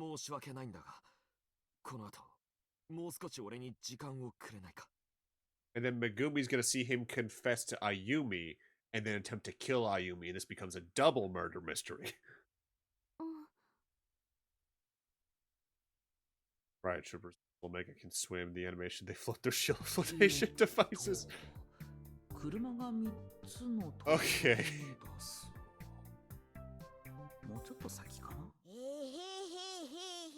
What the fuck was that sound? Okay, kid.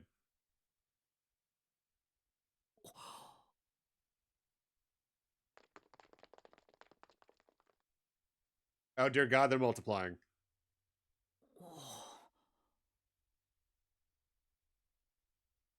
Alright, kid in the middle, you're hitting the right balance of unsettling and kind of funny. Kid on the right, you're trying too hard. Kid on the left, you're my favorite. Something about just being like, ah! I just imagined all three of them as, alright, hear me out. Kid in the middle, Gio. Kid on the left, Zach. Kid on the right, Bud. I don't remember their Japanese names outside of Gio. That's Subaru.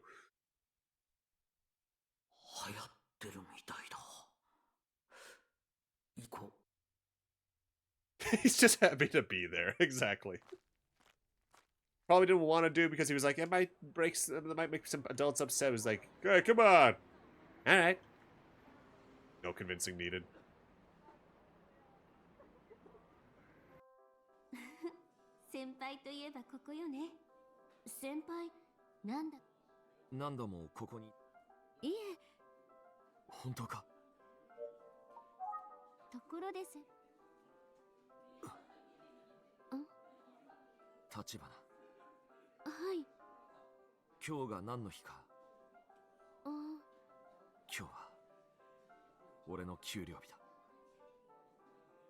Uh-oh.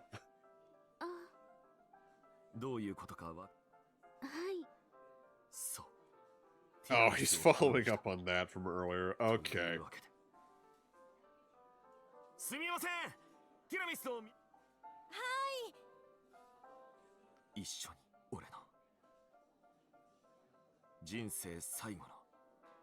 What?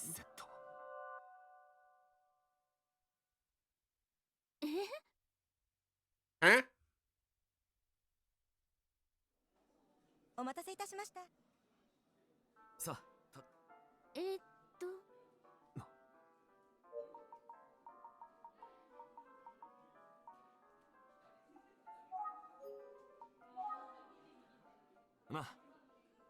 Honestly, I could see Planet Coffee being the name of a real shop.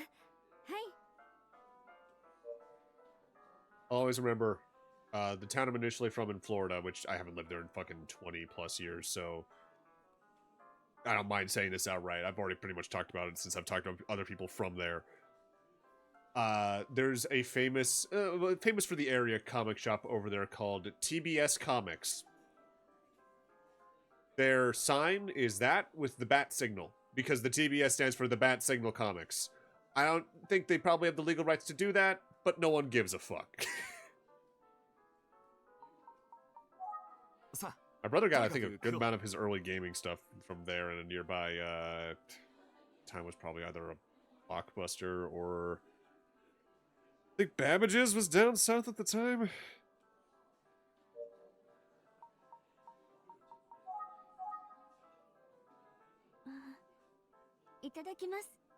Oh, God, I want it.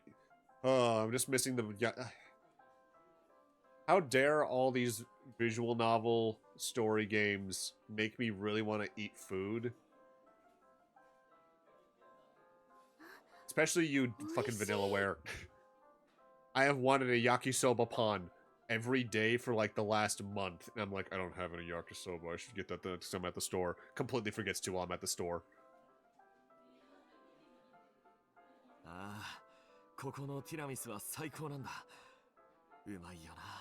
Say what you will about the game's narrative or gameplay, because there's a lot of issues with both. I think some of the best looking food in 3D I've ever seen is in Final Fantasy 15. Every meal that Ignis cooks for you at that campsite looks immaculate. Also, the eggs from the start of Metal Gear Solid 4 that are a visual metaphor for things.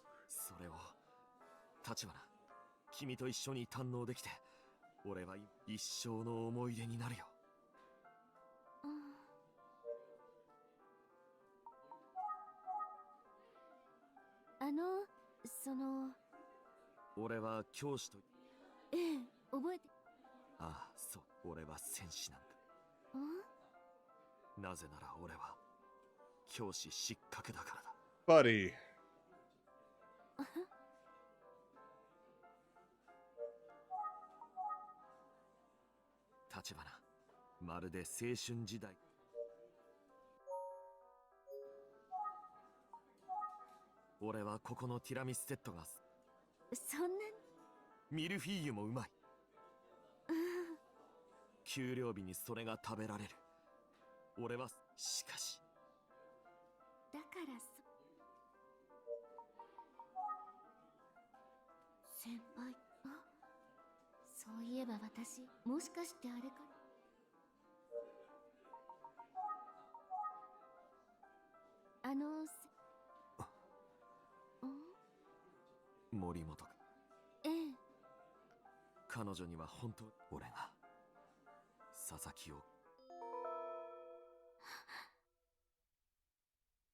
Oh dear God, are you the one that he called?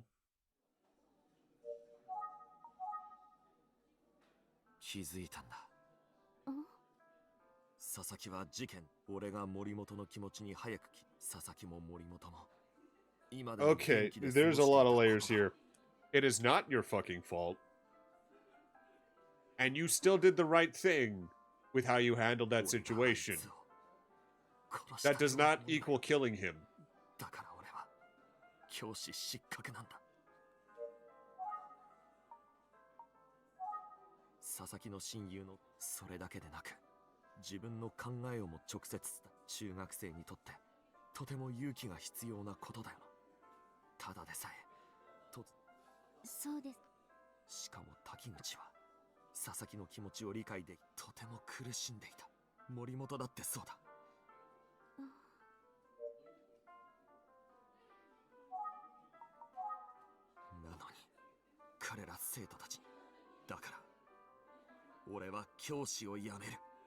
Buddy, you do fucking great. The kids love you.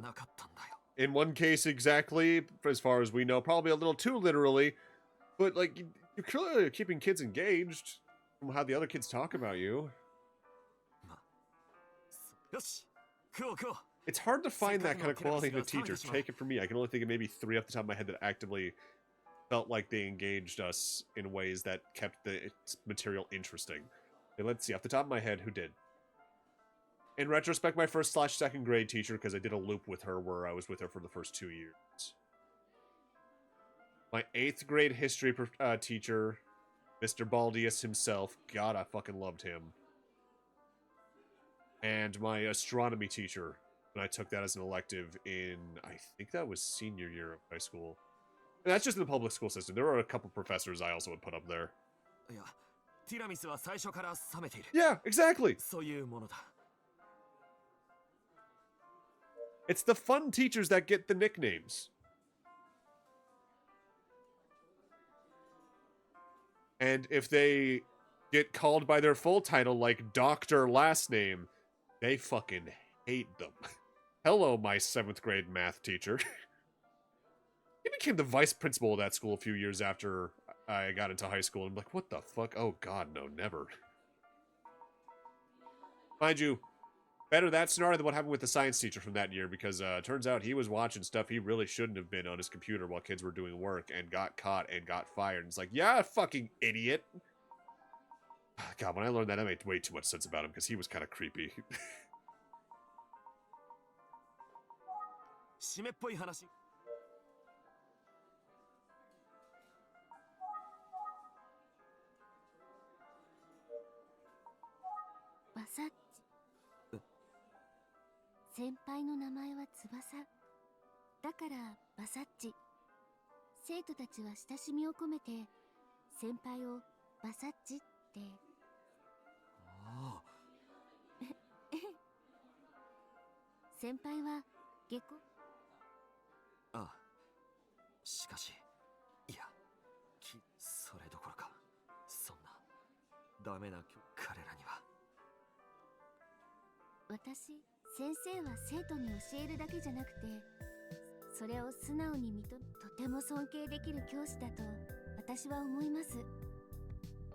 Had to switch mid-semester. Ugh. Like, I get it, take pride in what you've done. But especially, like, if you're a teacher, specifically for, like, public school age kids, like, they're not gonna fucking call you doctor. It's not like an issue, it's more of just a thing of effort. If you want to try and get that level of respect out of some students, you're gonna have to wait until college. I think, for a little bit there, my dad was an adjunct professor at another nearby college teaching college-level math classes. My dad does have a doctorate. I'm not sure if he made them call him Doctor, my last name. If he did, I'm gonna have to time travel back in time and make sure the kids find out a nickname for him to start calling him instead. I know just the one too, because of his nickname he had as he got from his next door neighbor when he was probably about 7, 8, who was heavily Italian, and called him Butchie. Note, my dad's name is not Butch or anything approaching Butch. But his next door neighbor, who was heavily Italian, just called him Butchie for some reason. His cousin still calls him that.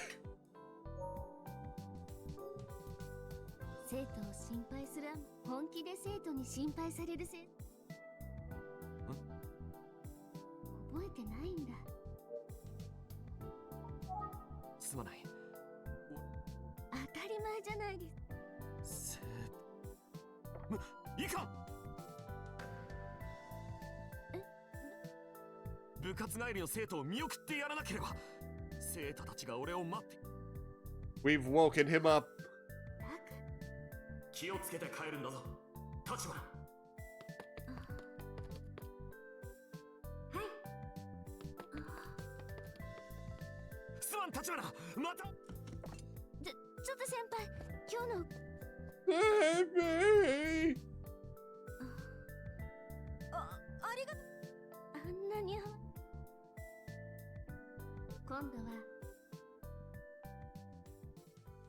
Hopefully that wasn't super expensive.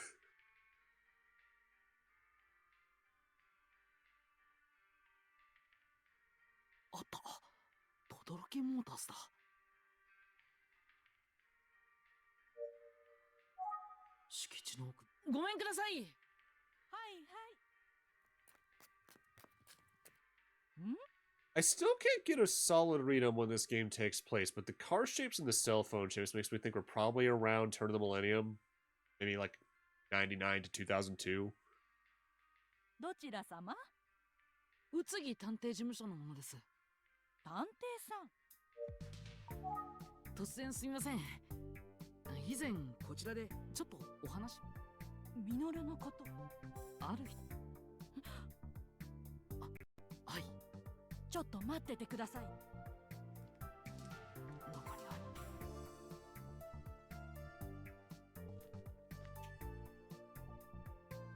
る。なんだ、探偵っていうのはお前さんかい。はい。俺は轟だ。挨拶が遅れてごめんなさいね。いえ。鈴木。おう。ありがとうございます。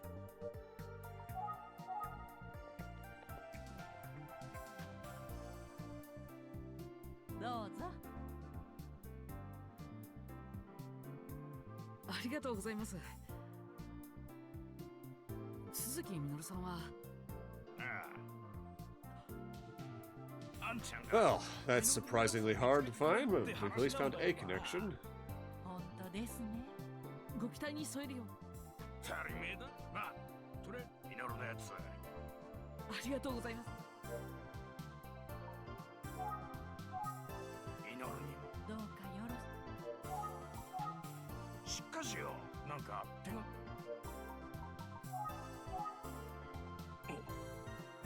鈴木みのるさん、僕はご存知のことがあれば。ちょっとよく見。もちろんです。そうか。So clearly Minoru left a good impression on people if they seemingly missed him this much.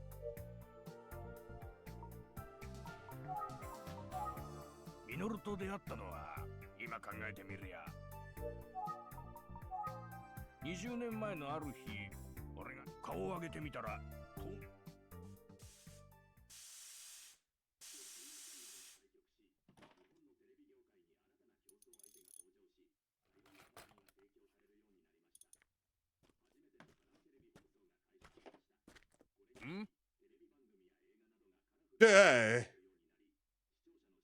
あんちゃん、車好きなのかい？ Not the face I expected to see there. I'm reminded of a very specific reaction I had to a thing in a cutscene, I think specifically in Kingdom Hearts 3D, where I think it's present in the 3DS releases, it's just a lot more obvious in the HD remasters. There's a scene when you're in the Magical Melodies world, I think it is, or whatever. The big stand up to like old musical animations, and that ends in a boss fight that was also in Kingdom Hearts 1. But there's a scene in that where young Xehanort's chin like drops a foot. そう声をかけると、ミノルは嬉しそうな顔して大きくうなずいたんだ。Oh. 年の割に子供みてえな笑顔だったよ。ちょっと来なって呼んで、近くで作業を見せてやるとずっと熱心に見ててな。その最中にミノルのやつ、グーって腹を鳴らしたんだ。ミナリもあれだったし、あ、こいつ宿なしだなってすぐ分かったさ。で、まあ。鈴木みのるさん。ミノルは、それに、なんかは。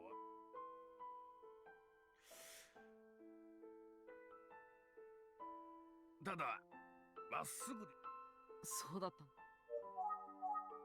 ミノルのやつ、結構いいが。白飯をあっという間に2人の時なんて3合も炊いたら。おかずもたくさん食べてくれるもんだから。でもって、それもまた全部食っちまったんだよな。Oh, this game's gonna really stab me in the heart in its last act, doesn't it? Based off the vibe here. カレーライスなんて何杯どんな胃袋してやがんだ。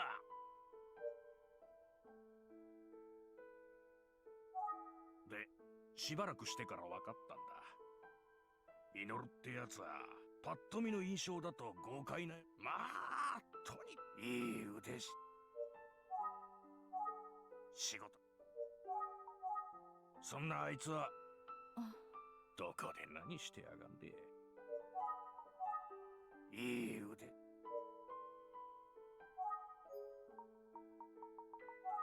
やっと見つけ。鈴木さんはミノルは、どうも。ということは、ねえ、自分のこと。何かあなた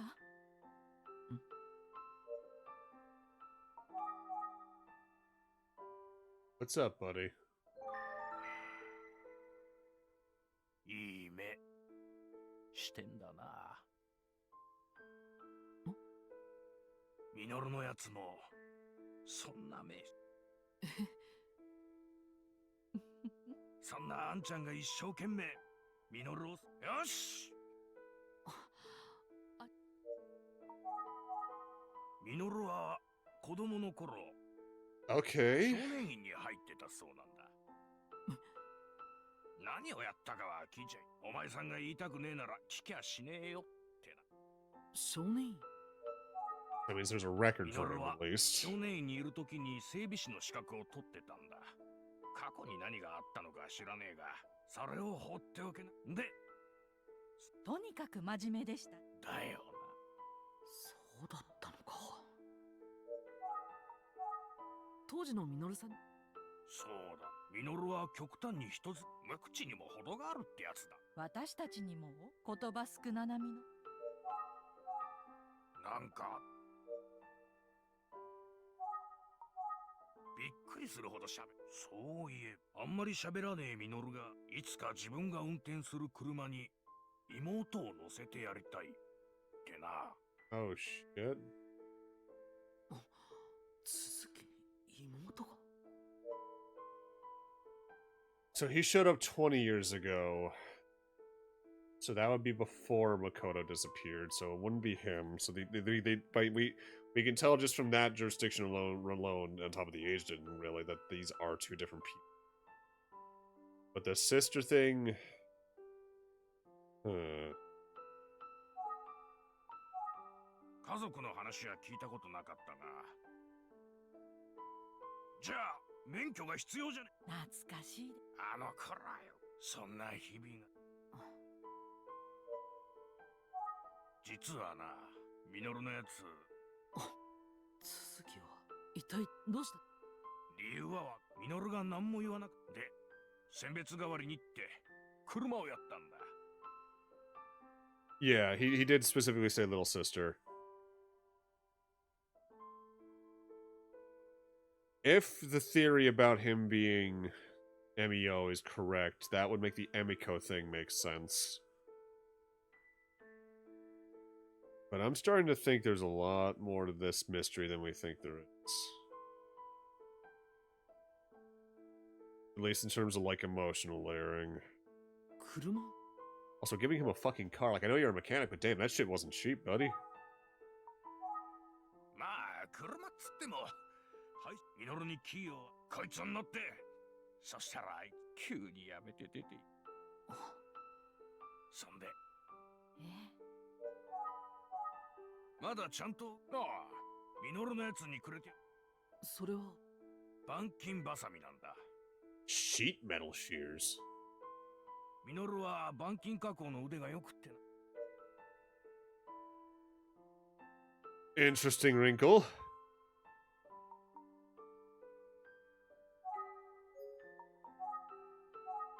板金バサミ使い慣れた道具。そういや、兄弟で落ち着いた先で、あのハサミがありゃ、にしても。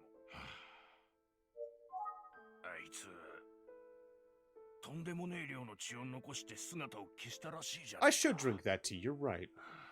ミノルのやつ。轟夫妻は当時も These two very deeply cared about this kid. I say this kid because, let's see, 20 years ago? We have an age for him on record? I forget. Yeah, he would have been 23. Oh, I guess compared to me, that's a little bit of a kid. Not by much, but I remember being an idiot at 23, honestly, compared to current me. But that's the thing about us, we're constantly learning.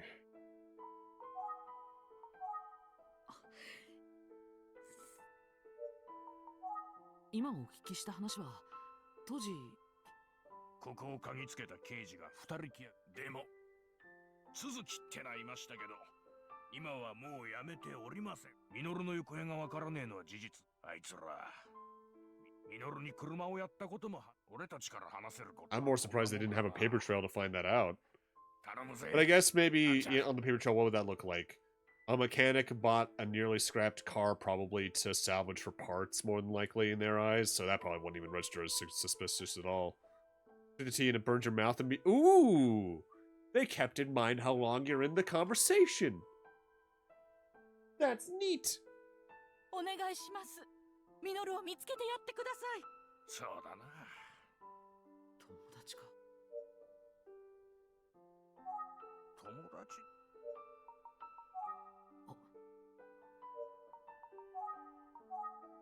橋爪彩香。橋？お前知ってる？いいえ。ミノルにそんな。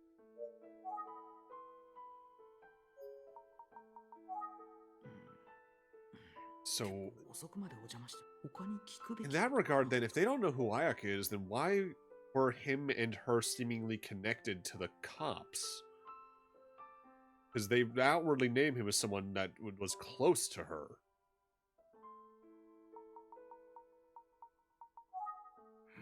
Kaka, 俺が始めたかい。おうよ。もしかすると。 ちっちゃい会社だから神様。まあ、なんですその言い方。事実。仲睦まじ。しかしな、ミノルが。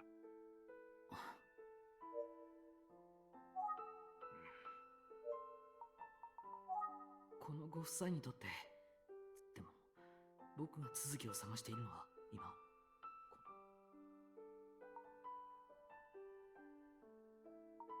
I'd rather not upset these two. Like, they're very sweet, they've been very cordial, and they clearly actually care about this kid. So there's no reason to actively, like, stress them out or make them angry at me. It's not like this was an official interview by police or some shit.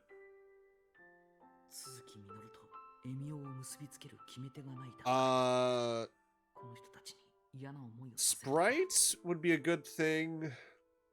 Maybe some lemonade could be really neat. If you can find, like, some raspberry limeade, that would probably go really hard in that. Because one of my favorite, mocktails that I still ordered after I could drink was this one place had a sparkling blueberry raspberry lemonade that I dream about.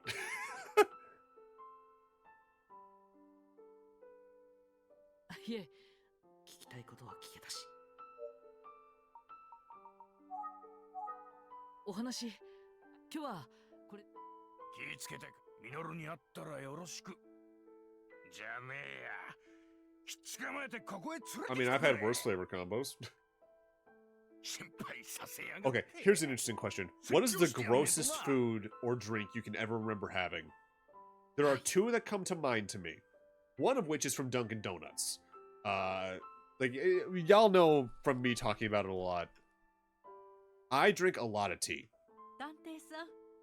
During being from a big area where Dunkin' Donuts is huge, especially in my area, I have tried a lot of their menu over the years.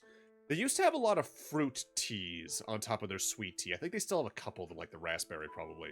They had a peach tea, specifically. That is the fakest, grossest tasting peach flavor you will ever have. It tasted rotten. Ugh.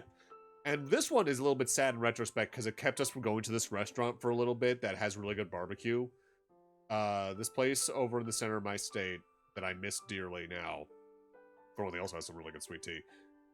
They, with the kids' meal options, would give you a cookie. There's like a freshly baked chocolate chip cookie. One time we got that because it was close enough to where my dad worked that he would sometimes pick up takeout from there on the way home. I took a bite into the cookie. That chocolate chip cookie tasted like onions. It was disgusting. And we didn't go to that restaurant for like another 6 years after that. In retrospect, I fucked up with that because they have the best pulled pork in the fucking area. I miss them so dearly. I miss the center of my state. Where I am is a fucking good food desert. There's restaurants around that are fine, but wistfully gazes to the distance. I miss the better stuff. こちらこそご協力ありがとうございました。 I'm with you on pickles, Riddle. I don't like pickles too much. There's times where I'm like, all right, I'll eat them, but I'm not gonna really focus on them. I do not like raw mushrooms, specifically. If it's sauteed or roasted or cooked, I am all over that shit. Especially like a stuffed portobello mushroom with cheese, sun-dried tomatoes and all that. Ooh, yes. But there's, like, the reason I can't do raw tomatoes, it's a textural thing. I do not like how that feels in my teeth. うちの人はね、ミノルを席に入れて、Oh. ここを継がせようと考えてたみたい Chicken な from ん a です buffet よ。 that tastes like beer. Honestly, if it's from a buffet, non-zero chance some jackass other customer or something like that actively did pour a beer into there. 私ももちろん賛成でした。だから、もしミノルが見つかったら、わかりました。どうもあり。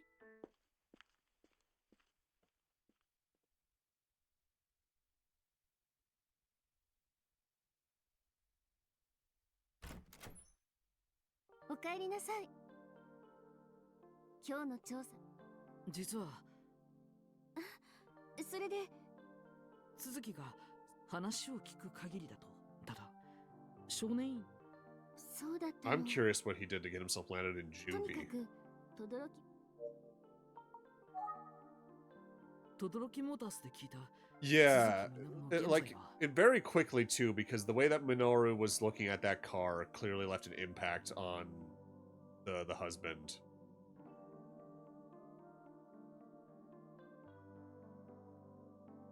Like, my first thought seeing him, after getting over the immediate jump scare of just him making that face at the camera, if he's as quiet as he seems to be, he's very clearly, at least to me, kind of like... He's one of us, is the best way to put it. To say it in fewer words. Alright, he's still missing. 以前、轟モータースの人たちも、続きの。次に、その夢とは。He wanted to give his sister a ride in his own car. 自分が。しかし続きは、そんな続きに。Alright, so he was given car. そして二つ目は。And the shears. そう。車とバン。新たなこと。ああ。ん？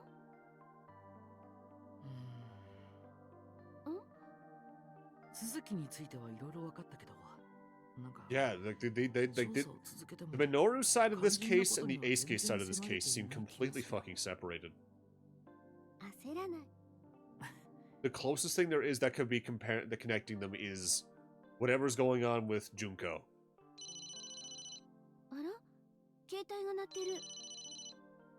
It could be two different smiling men, technically. 先生から。もしもし先生。ああ。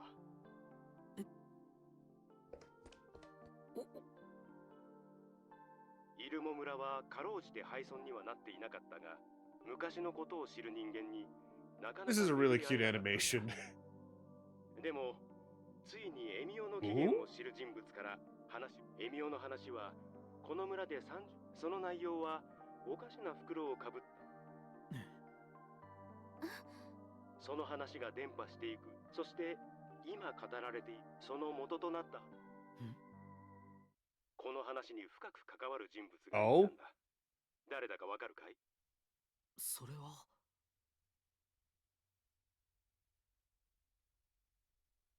They said it's from over 30 years ago. Oh no. What if that's... Where is he?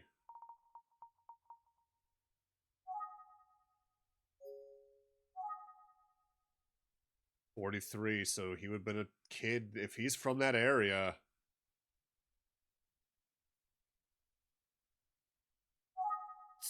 Minoru ですね。その通りだ。都築は失踪し、今回の事件と都築。だから君たちもしっかり。わかりました。任せてください。それじゃあ僕が帰るまで。鈴木とエミオが。めぐみさんや久世刑事の前。うん。よし、事件解決まで。その息が。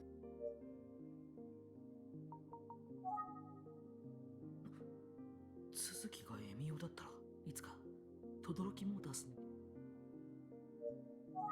それにし電話してると昨日話してくれたこれなんだ。これは福山先輩にお借りしたの。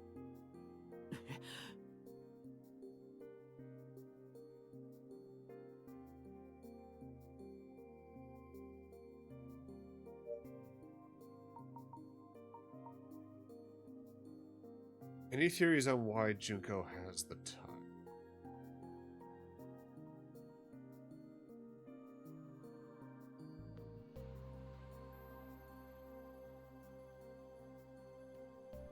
Oh dear God, but I don't like the thought I just had. But then why would he have called her? Because we know Junko has a motorcycle. We know there was a motorcycle there an hour after time of death.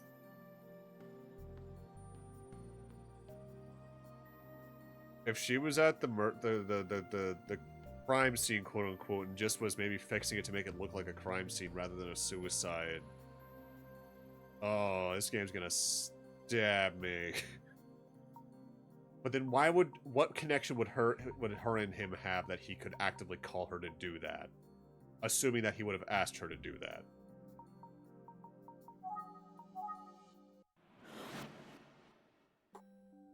僕が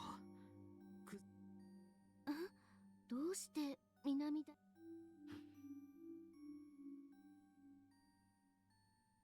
Yes. Brought up Emiko.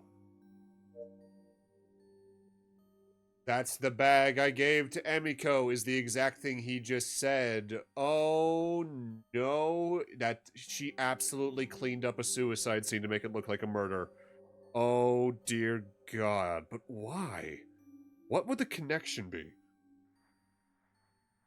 Unless maybe she made it look like that to pre-open investigation into Emio to potentially find Makoto.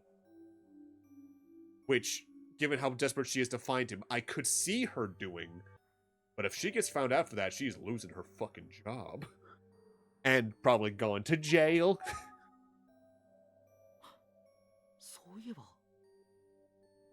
No tie. Looking at his neck, you can see definite, like, imprints from whatever was around his neck. If you wrap a tie up real tight, it does have a pretty similar pattern to a rope. Sasaki-kunのネクタイはどこに? Fuck me, man. This game's getting sad. 佐々木くんが言った久世刑事の家にあったものは遺体発見現場で目撃、そしてなぜか彼女の部屋にこの久世刑事が佐々木くんの事件に何らかの形で関わねえ、久世刑事はね。The biggest question mark in that theory is how he got in contact with her. Unless he just called the police to report a body he found and then was prepared to become that body. そうだとしても Then there would be more reports of that, I would assume, more records. そうだよね。一体どうな、そう、上原刑事に。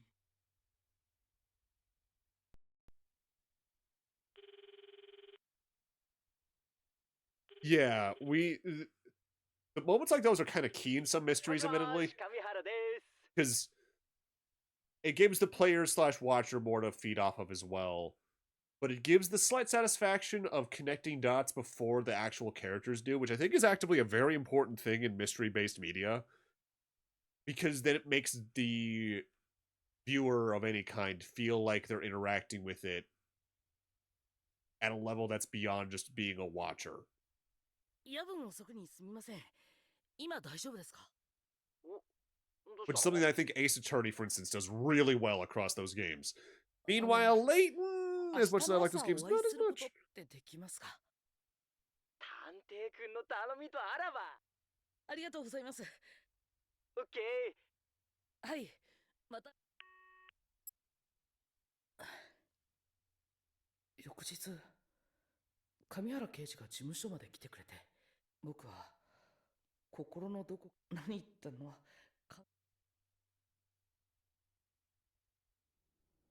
Chapter 11. Suspicion.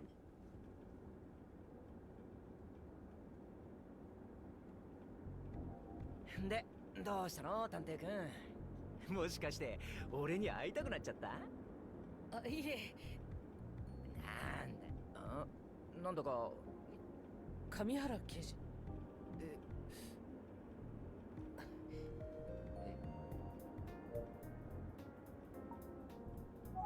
あれからなんだ、先輩を心配してくれてたのか。ありがとね。Thinking about that theory more. Emio showing up at her door would then make a little bit of... Him seeing that report, he would probably then go to the murder scene to see if he can figure something out, because then he'd probably be looking for Emiko, which would lead him to appear before Megumi. He would probably seek Huze at that point, because he was probably close enough where he could have at least caught a glance of her. And I guess you could reasonably say he could probably recognize her as a kid he could have met whenever the whole thing with Makoto happened, whatever happened there for real. Tapping my Joy-Cons together as I process and pontificate. でも静かなところでカタンって音がさすがにあんな。そうでしたか。ネクタイ。佐々木英介が発見。そうだね。久世刑事の家に南第三中学校の制服のものと同じよ。ちょっと待って。Oh, good plan, actually. Not driving while you have a serious conversation. Why did I see him pose like that and immediately think I was in a YouTube thumbnail?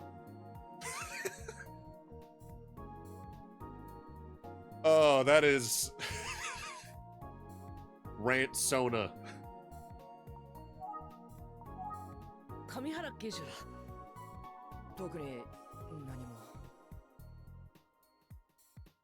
Hello, Discord ping. Why are you... Oh, Casey went live.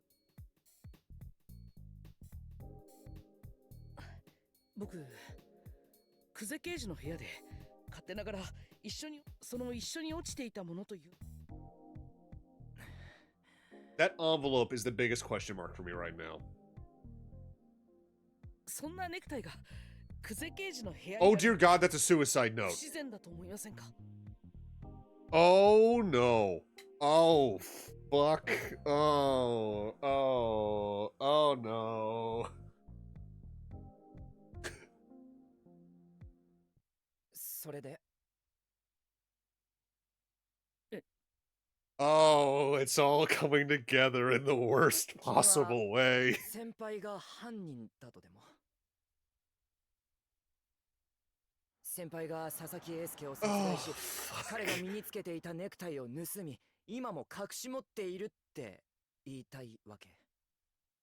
Because if it, then there's still the big question of who the fuck, who did he call? If he called the police, they would have a record of that. Unless she just happened to pick it up, but then there would still be a record of that. How did she end up there to do the thing that I think she did?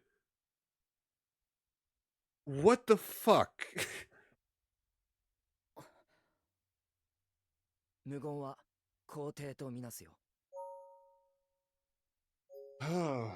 そういうわけではないんですけど。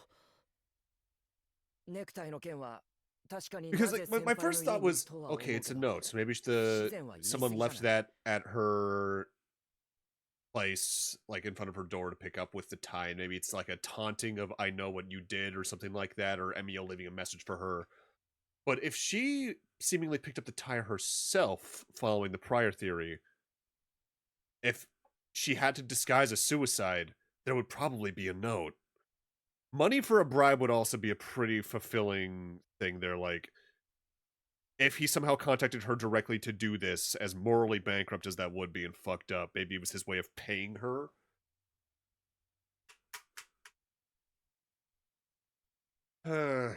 ネクタイだけ盗んでたとして、それって何か意味ある?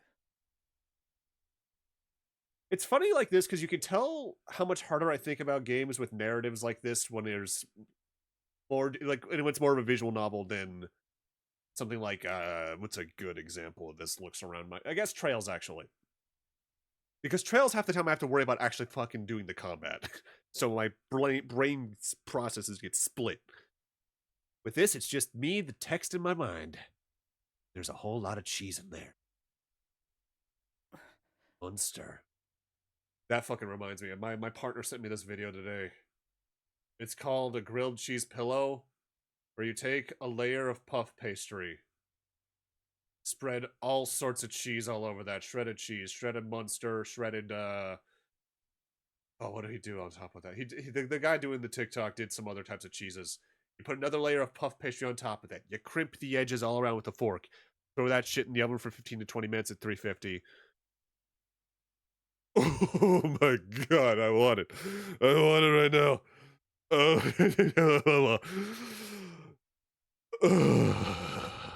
Sorry, I went somewhere there.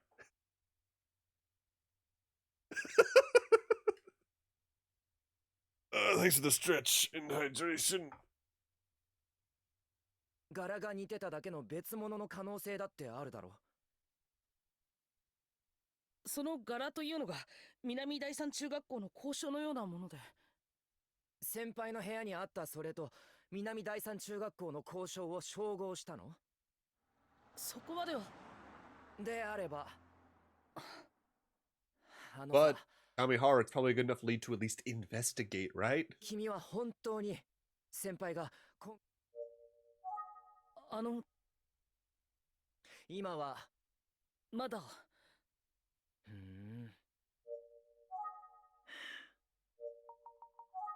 ダメだ。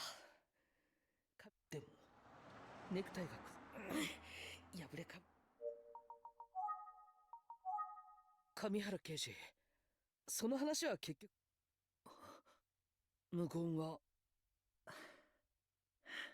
まあでもさ、久世刑事はバイクくらいよ。君は俺何でもかんでもそうは思わないか? Trust me, Kamihara, I don't want to, but the way the evidence is stacking up in my mind, there is some shit going on here, buddy. 上原刑事はあの時。そりゃそうじゃない？誰でも君。でももしかその久世刑事のおばあさん、お母さんからもらった久世刑事はあの紙何か思うところがあって目をそれで君はあの髪留めが仮に本当に先輩のものだとしてエミコって名前にはどう説明をつけるの？それは That's the big thing at the moment. We still don't know the origin of the Emiko name. それに市販のものの場合別にそうですね。ならエミオ、まさか実在僕はなぜわざわざ久世刑事自身に用がないと来ない。警察は恨みを買うこと。そうだとしても目撃エミオが来たという話ももしかしたら。 Okay, even I think that's a little far there, Suba. 君も With how Junko seems to be, I don't think she would actually make that up. あんなに怯えてる先輩を見てどうしてそんなことが言えるんだ。 The big thing is I need to like go back in the VOD at some point and actively get like a freeze frame of what was in her eye in that shot, because I don't think it was just the image of him in the peephole. She's like, I think we were physically seeing a memory there, whatever the fuck it was. あれが演技だとしたら相当な女優だよ。でも先輩はそんなことができるほど器用な人じゃない。 Oh, you're fucking right. I always need to remember that I have that button. Oh, the active... You can...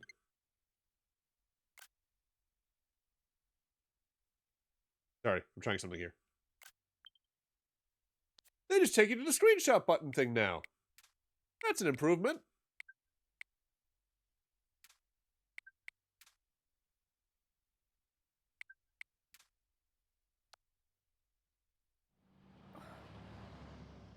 His eye color would be pretty important. ごめん。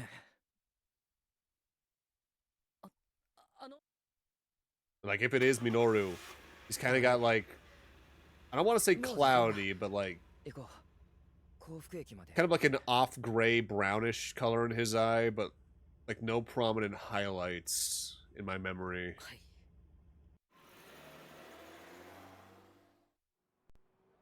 送ってくださってありがとうございました。 Which is why you said don't blink. ああ、君さ、しばらくなんてったって先輩は勘がする He's から got a ね。 good point. せー We ぜ are 生き延びなよ。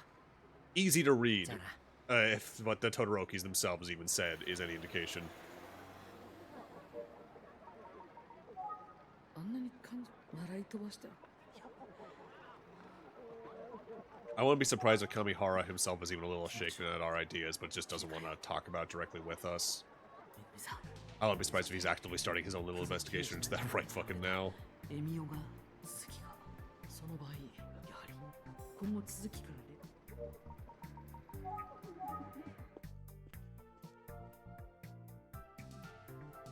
They're shuttered. That looks like a be back later note. あれ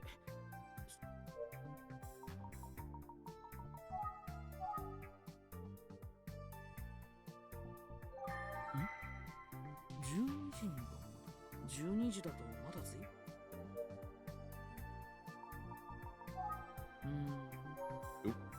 そうだ。確か証拠ママが。 Would they even still rent that room out?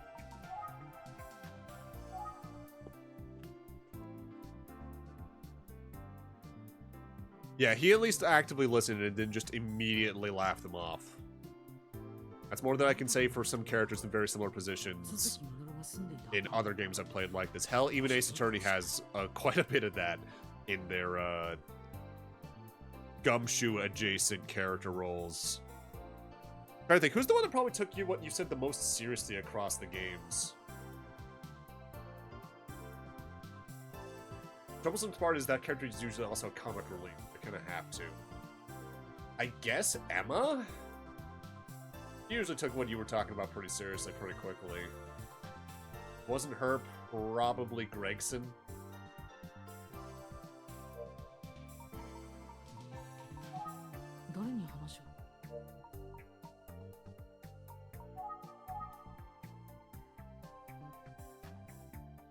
Emma is seriously underserved in that series.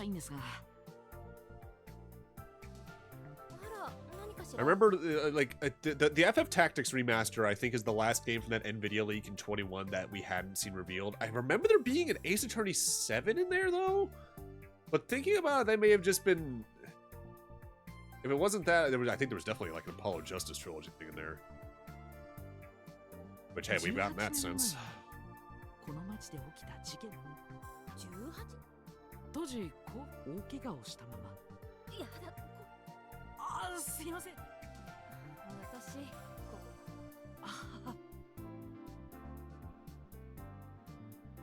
あ、 Ba ba ba ba ba ba. すいません。何をやあ、 I'm glad he immediately like changed his attitude. Like, oh no, I'm not talking to you. Sorry. いいか1億円出す I'm really at 800. Can I talk to either of these guys? あ、すいません。いらっしゃいあ、はい。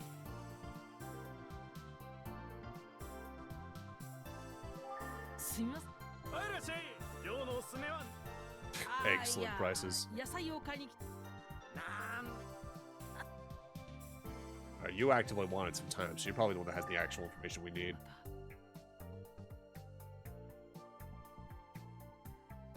Hold the fuck up. When did you kids get there? ねえねえ、君たち。お名前も。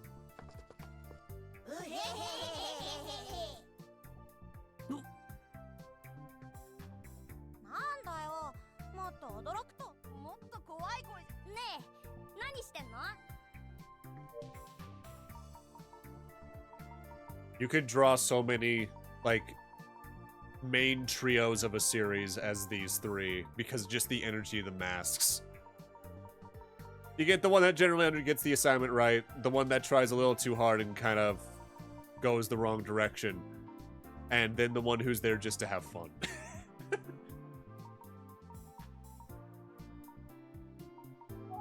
君たちこそ何してんの？エミオごっこに。やっぱりはい。エミオだ。でもお兄ちゃんは？うん。あ、変人。変人？子供じゃないのにエミ。変人だ。変人だ。変人だ。だって。あ。じゃあさ、変人のお兄ちゃんはお化けアパートに行ったことあるの？ That's such a genuine reaction of, oh shit! That I also just had. My fly is also down. Whoops. Oh, you can't make that shit up. Give me a sec. Alright.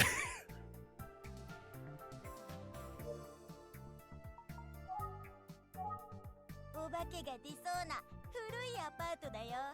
エミオが住んでるんだぞ。エミオがす。知らない。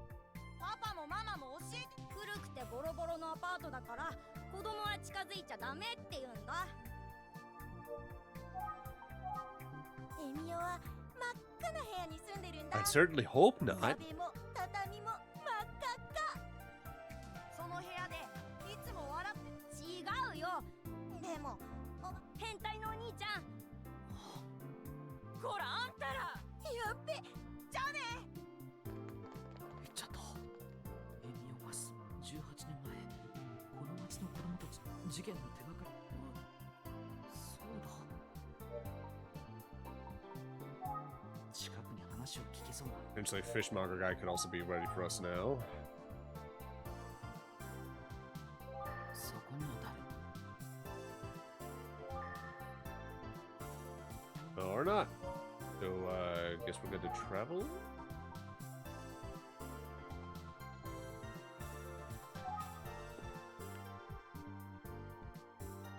まだ12。 Alright, so they're not back yet. So, over to our only other place.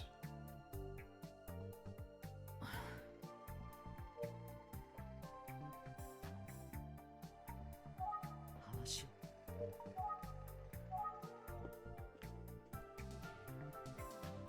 まだ12。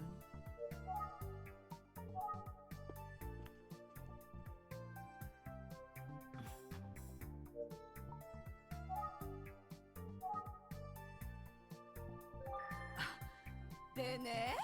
いや、あらやだ。戻ね。何の話？ You're back. ちょっといいかな。あ、なお化けアパにわかんない。他の人。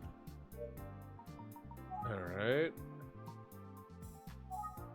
じゃあね。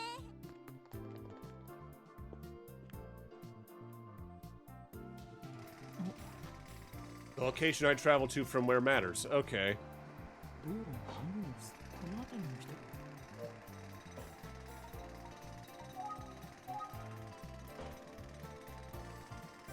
すみません。よく聞こえ。お話。お花で。はい。その。はい、そう。で、さっきから何。あ、ちょっとの。この音がやばい。いや。そういうのなんだ。すみません。バカ野郎。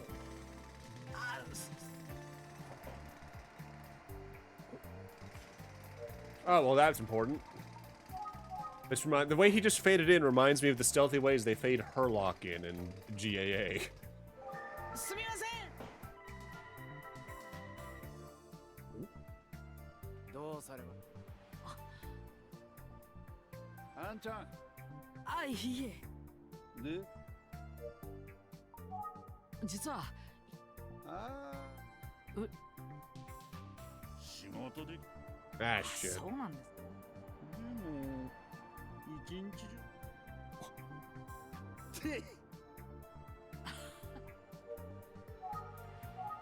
僕。ねえ。なんでよ。実は僕。何？探偵っつったら怪人なんとか瞑想と戦ったりすんだよ。Wrong series. いやいや。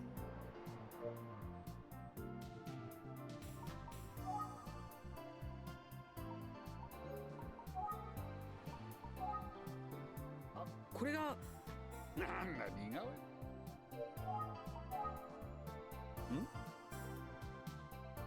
That's a different reaction. 知らねえ。俺のだ。よ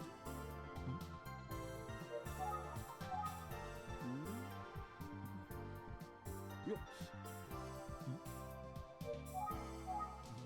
聞き覚えのある名前。今偶然ある。 What? でも。Buddy.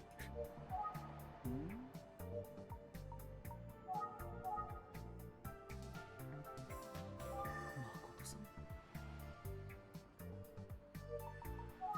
続きのこと。手がかりは似顔絵しか。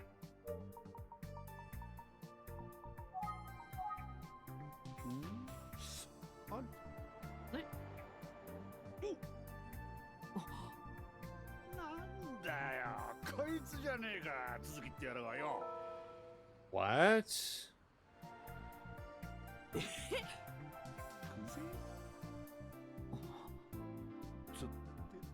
ょっと領土。どりゃ、やっぱりこっちが。本当？一体どういうことだ？ Oh, that's an interesting wrinkle. 他の誰かに続きと一緒だったらここの現場じゃ俺しかいねえんだよな。Worked with?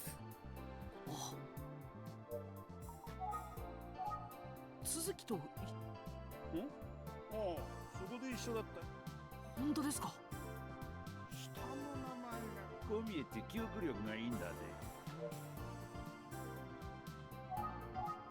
続きなんとなくボーっといつもマスクつけててめったにマスク。自分の素性を知られたくねえやつわけありて。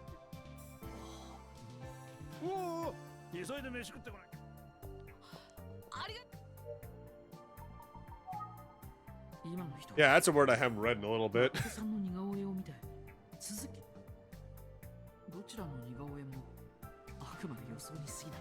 だからといって全く特徴の違 I う doubt they'd be the 人間 same が person. 大人になってから Like the ages won't match up at all. でももうお昼の。あ、 And Todoroki Motors is open for business. もう帰っている時間。ごめんください。あら、探偵さん。こんにちは。昨日はありがとうございました。いいえ。あ、すぐ済むと。あら。ありがとうございます。ちょっと。はい。実は。え？はい。ですので。はい。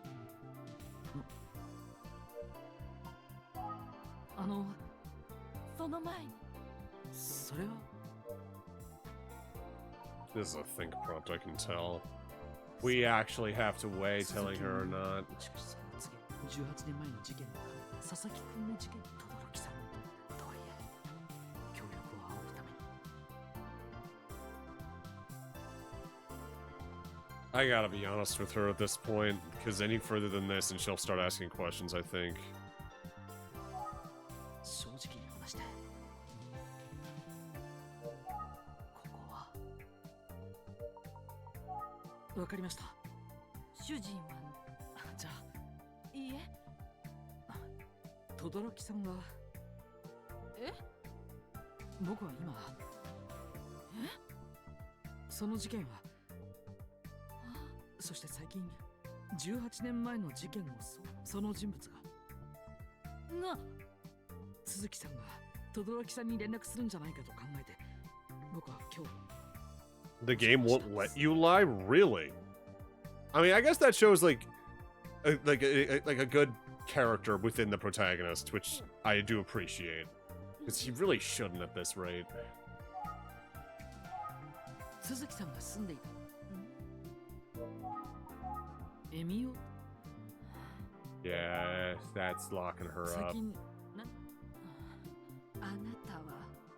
だらお引き取りください。 Yeah, that's... ミノルを犯人だと思っている人。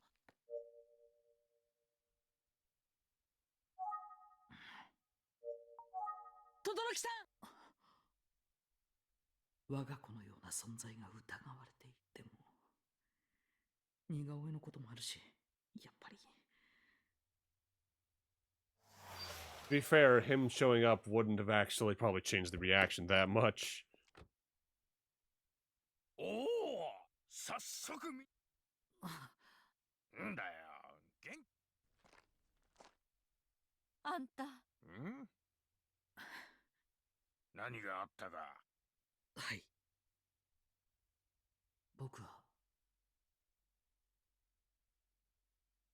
そういう。消えてくれ。消えれって言ってんだよ。最近の殺人事件が。ミノルのやつはな、俺も神さんも。それを。いえ。よ。はい。探偵ってのは一体何だ。ミノルを見つけて警察。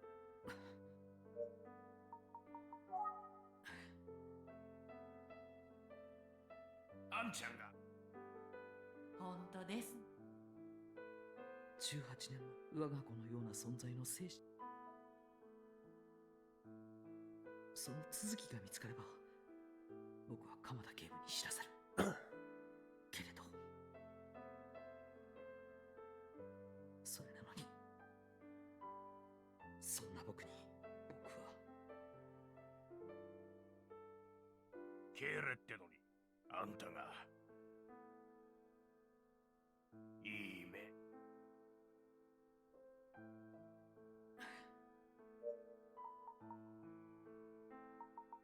轟さん。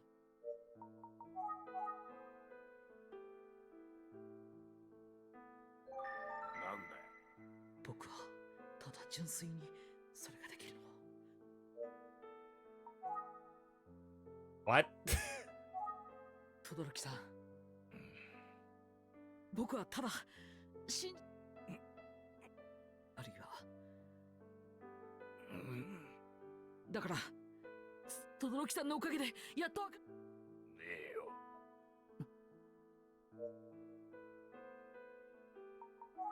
ミノルが俺だ。あいつは自分が疑われてることに絶対轟さんに。そういうやつなんだ。Oh. ミノルは。でもよ、俺らは。だから。ええ。その前にミノルを見つけたら。Understood. ミノルは俺たちに絶対。わかりました。鈴木さんの。ああ、まだあるよ。Oh, so there's probably all sorts of dry bloodstains in there. Great. せっかく借りてやったのに、家主から散々文句言われて。そのアパートは？ああ？町の子供たちの間。お化けアパート。はいはい。すみません。エミオ？鈴木さんが。ねえよ。あんちゃんはけえのに、さっきはどなって。いえ。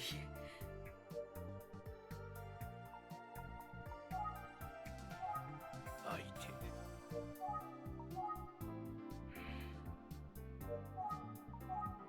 相手。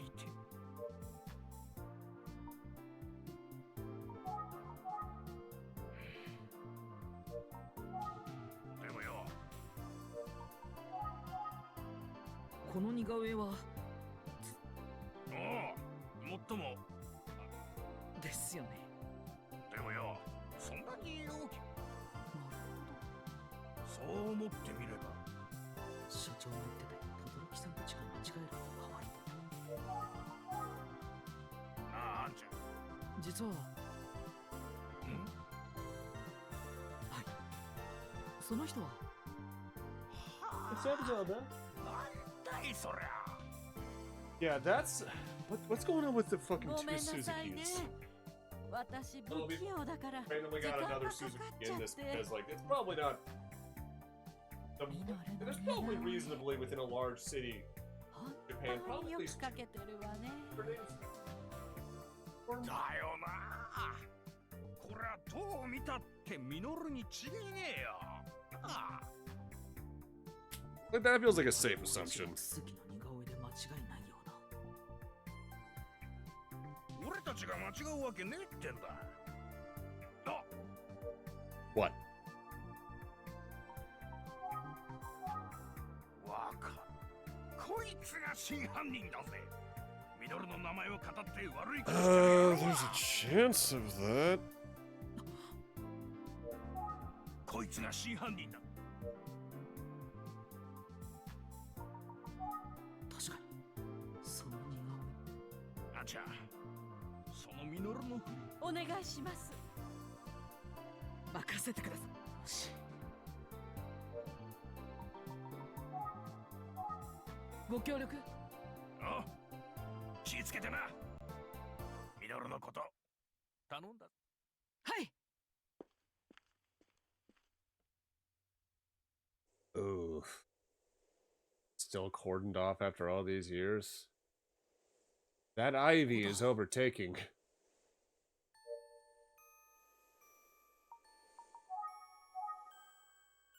I guess that makes sense. I mean, I could probably clean it up decently. First floor, just knock the wall down between these two apartments, make that my place, have a friend move in upstairs or something like that. Probably can get it for decently cheap. Maybe put some charms of some sort in the room where the blood was, just in case it's haunted.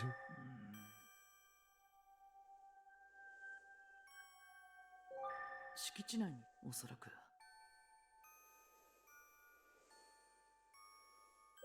何年このままなんだ。 Nah, I ain't a coward. I'd take the haunted area. 雨ざらして一通り調べてみたけど、人が住める子供たちが言っていたお化けアパートにはエミオが住んで、続きはおそらく。 Hello there, old man in bowler hat of some sort. このアパートに人知っても。 Nope. 誰かに見られてい Didn't want to do that one. I wanted to do this one. エミオ。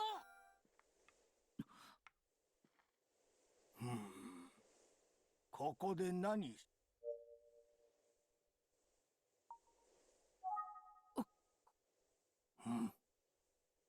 Yeah, that tracks from my memory of it, because when they showed like I think it was like news footage or someone remembering this happened. I think it was the lady in the leopard print talking about this. They showed this building and the cops in front of the door on the left on the first floor.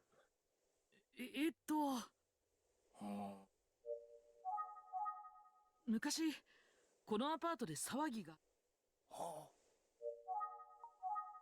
18年ほどミノルのおじいさんはわしはエミオ I get why she wants. She already finished her wet food earlier. Oh boy. A little extra. Also, very underappreciated feature about this game I haven't been talking about yet. Control this entire game with just the right Joy-Con. That for a lot of this now. ここで何しとる実は僕探偵である探偵の事件いやそういうことじゃないんですが I appreciate when games that are mostly menuing like this actively allow you to use the right analog stick to do menuing.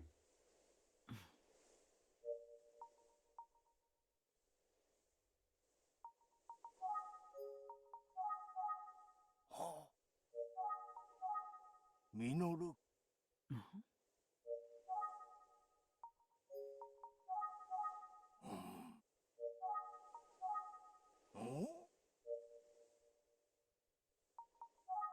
情報を得るのは厳しい。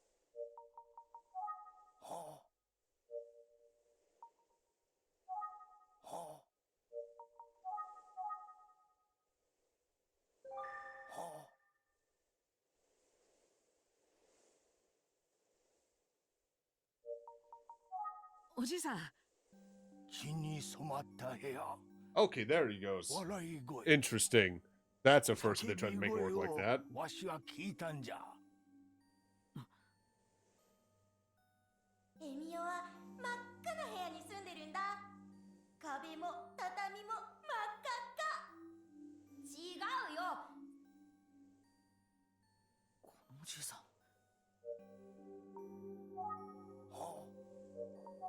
おじいさん。わしは男。男？わしはおじいさん。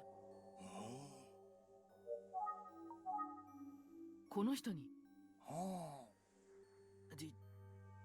わしはアベックを見たんじゃ。え？アベック？仲睦ま。わしは何か知っていることがある？なんでも。Grandpa, please. 何を知っとるというんじゃ。女の人。ダイナマイト。え？セクシーダイナマイト。Grandpa。え？ドッカンじゃ。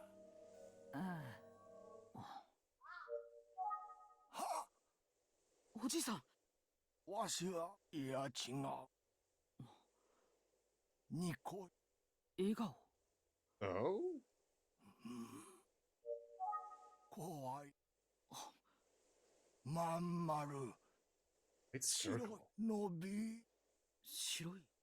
もう。何が？わしは何を知っとる？わしはやつと。お前も。誰？あいつは。本当に？あいつめ。歌。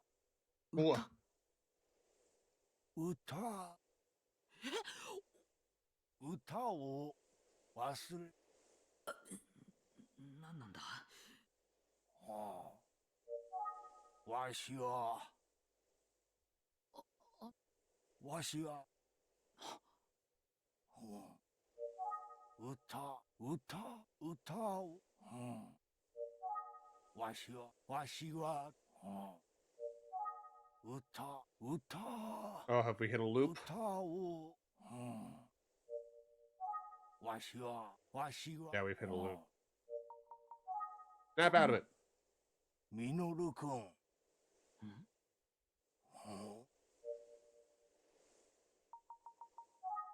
情報を得るのは厳しいかな。歌を、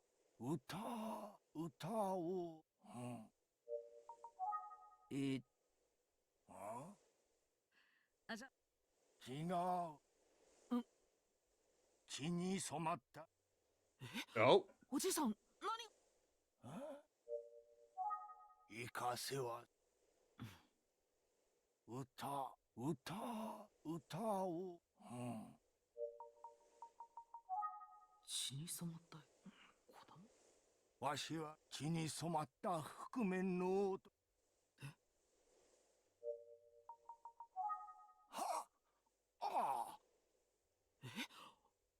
怖い。おじいさん、わしはおじいさん。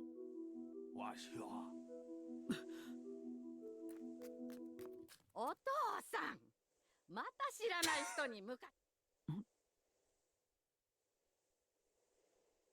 すみませんね。ここで何しとる？言ったじゃろう。ここで遊ぶなと何度も。この人はあれはだ。知りません。ところで。お化けアパートでの収穫はなしか。God forbid all I'll say is that there's slight family history, shit like that, and here's hoping. 血に染まった覆面 I'd の like to 男 avoid という being のは like that. It's sad as hell.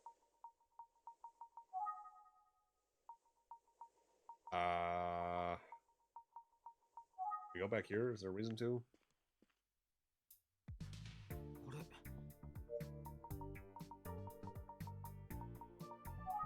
人の毛。工事現場の人の毛。Alright, a little bit. Oh, hi! どうしたんだい坊や。ママさん、はい、そうなんです。私はこれから出勤さ。あ、そうか。坊や。Tense day! Tense day. 僕、何年逆ね。Actually, yes. おやおや。神ちゃんってさ、怖いんだよ。Okay, so we absolutely probably did shake him and he's investigating himself. その神、信用され。悪いね。ママさん、ありがとうございました。事件が解決したら。はい。よし。信用されてるか。道路工事の音が聞こ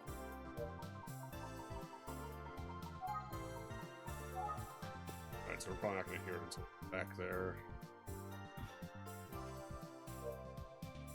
See, the kids are back.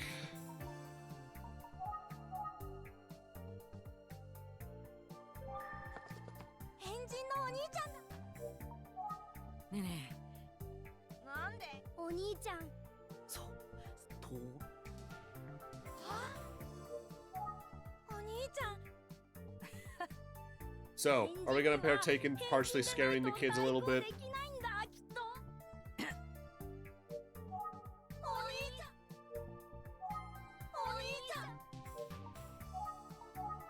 亀松駅前だ。大人げないこと。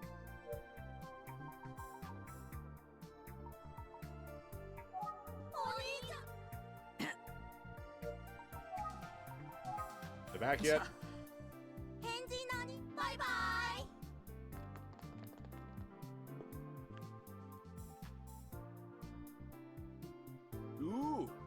さっきのあんちゃんじゃねえか。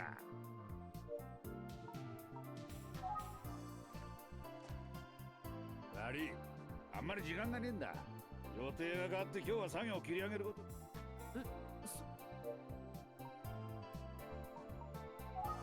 マジで第一似顔絵をな。でもああ、わかった。つうことで。What's up? Oh shit. ちょっと待ってな。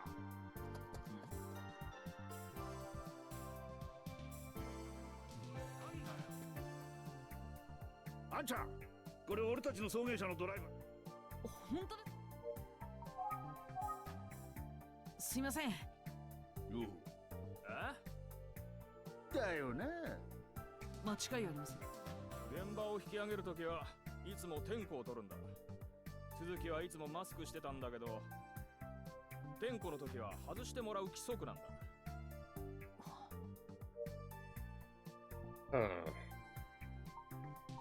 So if that is Makoto, why is he using Suzuki's? 二人の人が思い違いなどではなさそうだ。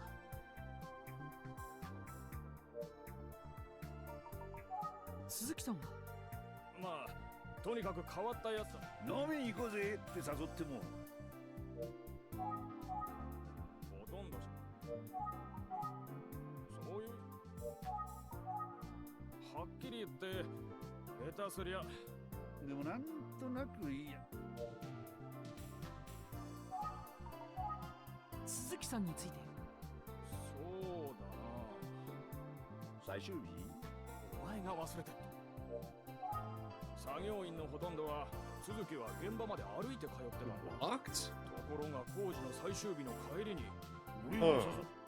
どうしてなんですか？あいつ変わってっから。ラストチャンスだって言ってたよな、お前。それで鈴木が降りた場所っていうのが What? ずいぶん妙なところ。草木をかき分けるようにして山の中へ入っていったんだよな。お前は熊かって俺思わず叫んじまったけど。I just did the fucking Halo lean forward. You know what I mean? Like the fucking gamer lean. Like, oh, do we have a location we can investigate? そのヤマンバ峠ってヤマンバ峠。気味悪いな。ないない。ヤマンバ峠行ってみよう。If I hurry, I can finish it today. Ooh, may go. Fuck it, I'm down. Especially considering that we can just start fresh next week with something else after the something or other. Whoa, final chapter, the truth. Yeah, we're close.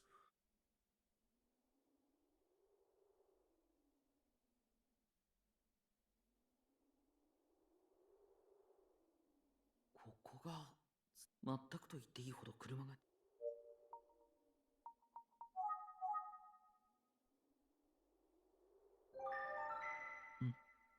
草が踏みつけられ、やぶがすごいけど。I figured there'd be an epilogue. This seems like a kind of game that would do that. Whether or not it's like 10, 20 minutes, that's fine. About half an hour? Oh, easy. Easy, easy. Especially if this is a short finale. もう暗くなり始めているから、ちょっと不安だけど。行けるところまで。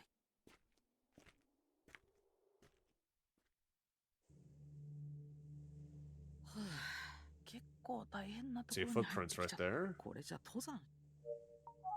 風の音や。I'm weirdly reminded of the sacrifice murder mystery in Ron Komonohashi with like the snake god, where they were on vacation. I need to catch back up with that. Yeah, we didn't call anyone about this shit. We might get murdered here.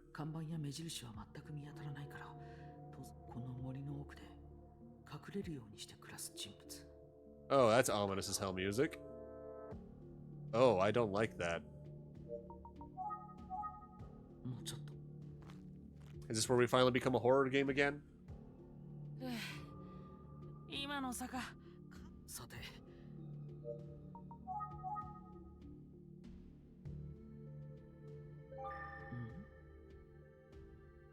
Probably can follow that. It's probably a pathway.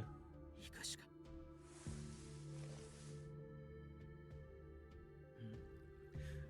踏み跡がこれは困った。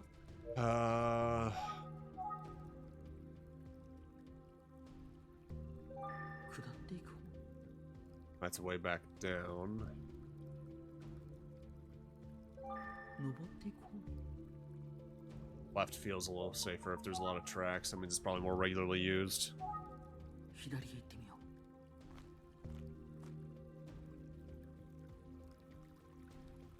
う。そうだ。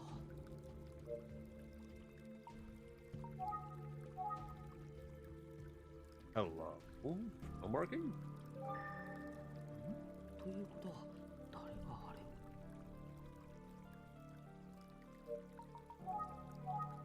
岩を伝っていけば濡れずに渡れそうだ。慎重。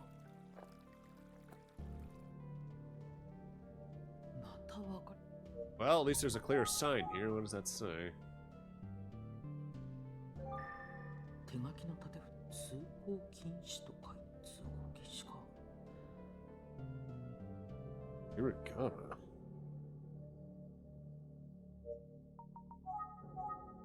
手書きの縦。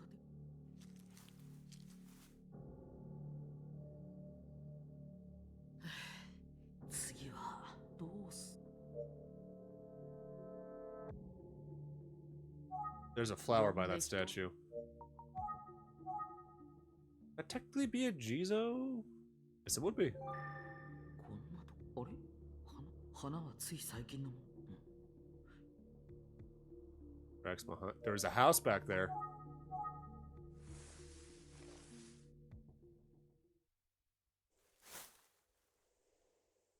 Oh.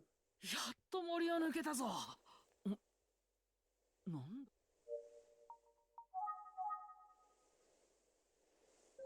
人が住んで。ちょっとでも。This place is fucking shit condition. 出てきそう。外壁。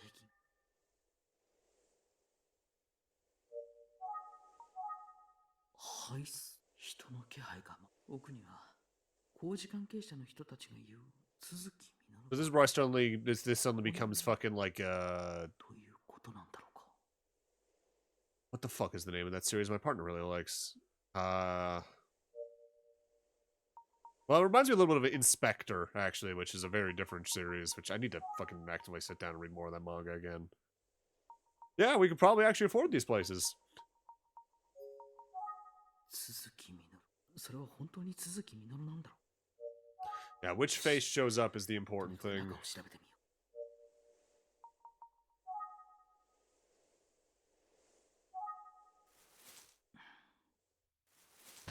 よう。That's fucking Kuze. あなた、ここで何をしているの？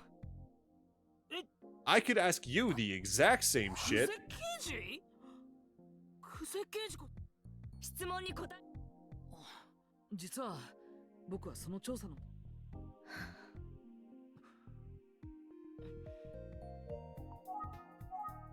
久世刑事がやはりこの警察の捜査情報。民間人のあなた。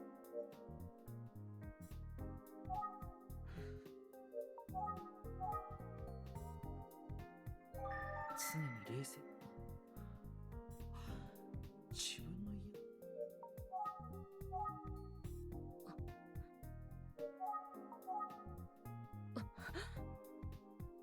これは。この似顔絵を見て、この人が。え？あのね、事件に関する質問に。あなたの仕事はここまで。Nuh-uh. あとは警察に。確かに久世刑事の言う。そういえば。Yeah, this is just you. This isn't police. This is fucking personal. まさか単独で乗り込むつもりなんじゃ。心配ないわ。大丈夫。だからあなたはもう行きなさい。ですが。行きなさい。言うことを聞かないと公務執行妨害 Then よ。 fucking arrest me. 今すぐ来た道を I'm 戻 seeing りな this さい。 shit through to the end. クゼ刑事。前にも言ったわ。私の仕事のじゃ。さあ。考えてみれば、警察このままじゃクゼ刑事のことを心配だけど。 Man, if we're in the final chapter, Utsugi fucking left to go investigate the legends in that one town area, and just has not been able to come back in time to show up. 僕の調査。あなたの仕事はここま。僕の調査。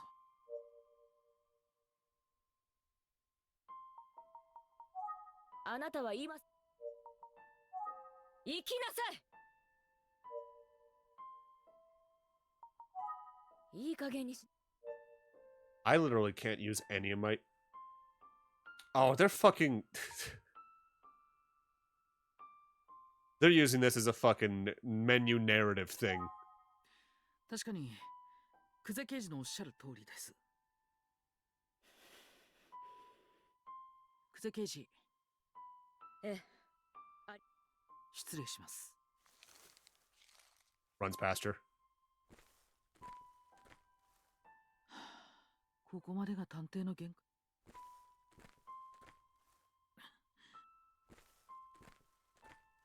やっぱり、せめて応援が来るまでは。 She probably didn't call him at all. 上原刑事に。 Anything, we should call him.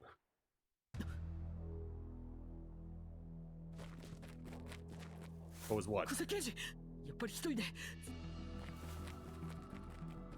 クゼ刑事は一体どこだ。どこだろう。全く見当がつかない。 And then a spectral monk with a spear shows up, and then suddenly it's Sekiro. Welcome to Mibu Village, motherfuckers. Oh shit! こっちか。音が聞こえた。よし。 Oh. Oh no. クゼ刑事。これが18年前の一連。 Bullshit. 続きは静止に動じる様子もなく危険を感じた。ひるむこともなく平然と歩み寄ってきた。そして襲いかかってきた続きは。だから私は手近にあったナタで。よほどのショック。これは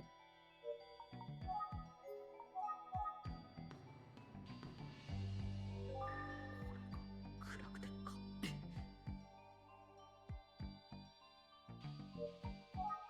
この男は。そう。これが続き。彼女は現在の続きの姿を。これは状況は把握。単身でこの廃屋に乗り込み身の危険を感じた彼女。待てよ。 Where's the gun? 僕が聞いた銃声は。 Yeah, and also there's 2 shots. 拳銃を奪われ、その手を振りほど。なんだ。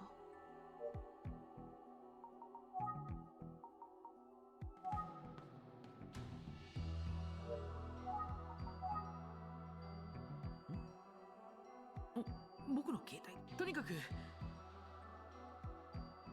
あ、県外だ。 You're fucking kidding me. そうか。県外。待てよ。心配ないわ。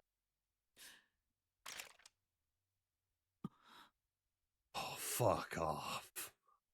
なぜ行かなかったの？なぜここに来たのよ。クゼ刑事。ごめんなさい。あなたには死んでもらう。 This is not a development that I expected to be this direct, but okay, I guess we're doing this now. 待ってください。18年。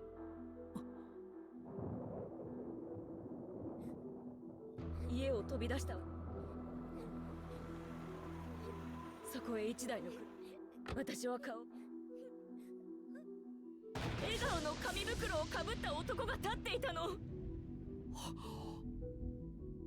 私怖くて男はエミコと言ったの。私は男は動じる様子。私の首。そこへ兄が兄は男に襲いかか。そして男は馬乗りになって兄の首を絞め始めた。 So that's what was in her eye then. Because that's like the exact same shape of what I barely got to register. 兄が死んでしまう。そう思った私はやめて、無我夢中で。その時私はWhat the fuck? まるで袋に書かれた顔と同じだった。私は恐怖で凍りついてしまった。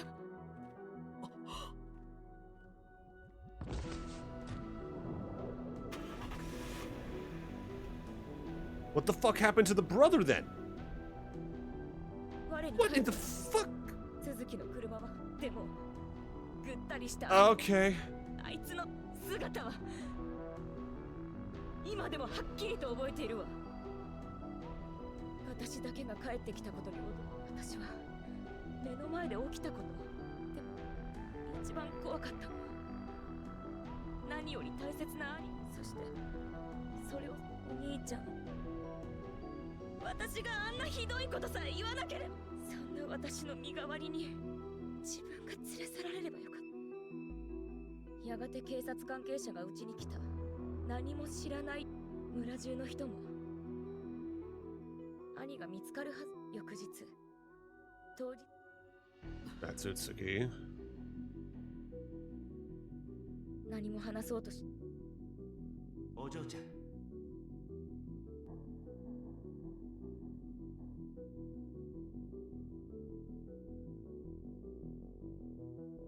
私はその探偵。私の嘘も。その男。そうよ。殺されてた。Oh. エミコ。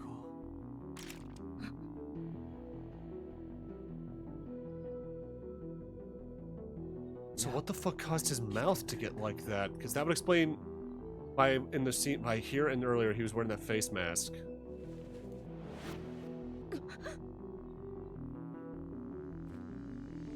Unless that was just maybe like childhood brain warping. エミコじゃないのか。じゃあ。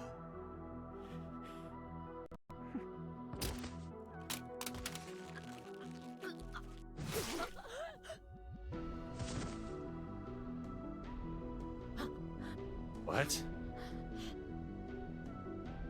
私が。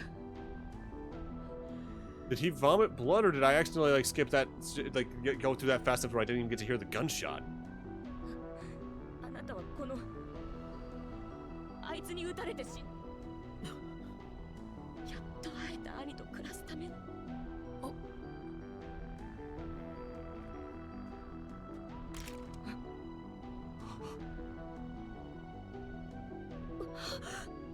Oh. 兄さん。君は誠兄ちゃん。純子。そう。無事。What the fuck happened to him? もしや。僕は誰だ。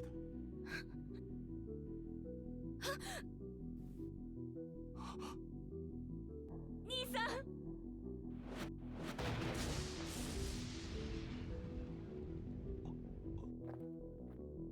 兄さん。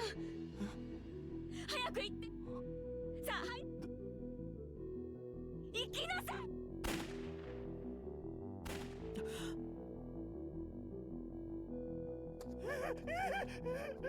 So first shot was fired to scare him away, second shot was fired and missed.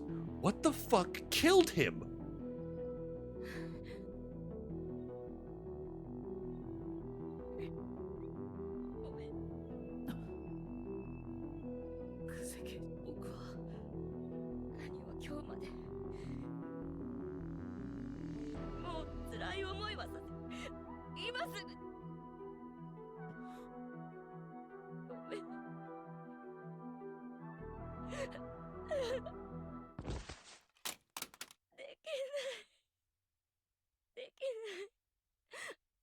God, yeah, taking a look, his mouth is definitely all sorts of fucked up down there. ごめんなさいごめんふざけ春光泣かすなあダメ止まって兄さん止まりなさい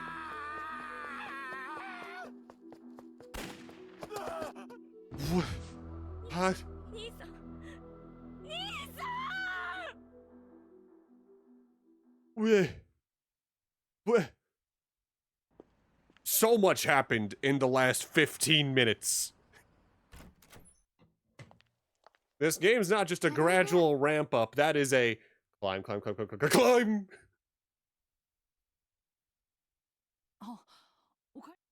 うん順調に回復されてるみたいよ。よかった。上原刑事の射撃の腕のおかげだね。Yeah, I noticed that earlier in the game. 久世誠に発砲したの。彼は最近の久世刑事。特に最近。今回、鈴木の隠れ家に踏み込んだのは。To climb up the ladder, then so you have a fucking full. I Fultoned so many people, especially in Phantom Pain, just because something about how quickly that thing accelerates made me cackle. バイクのこと。可能な限り。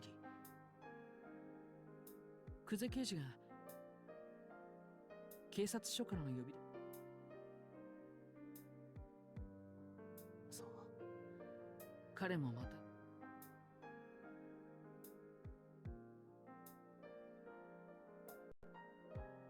No, you're not wrong. You're completely fucking right.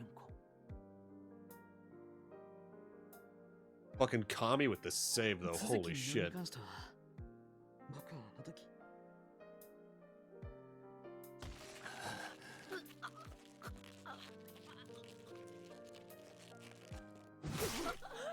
God, that absolutely, like, activated memories for him, seeing that shit again. What the fuck happened to him for his mouth to look like that? 兄さん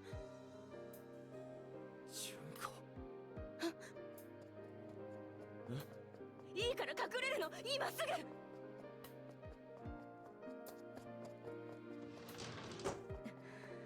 Oh, the Todorokis.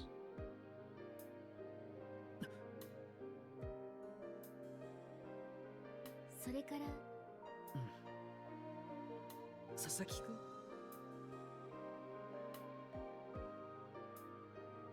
あの夜ゆかりこ村からその時間と場所から She just went past.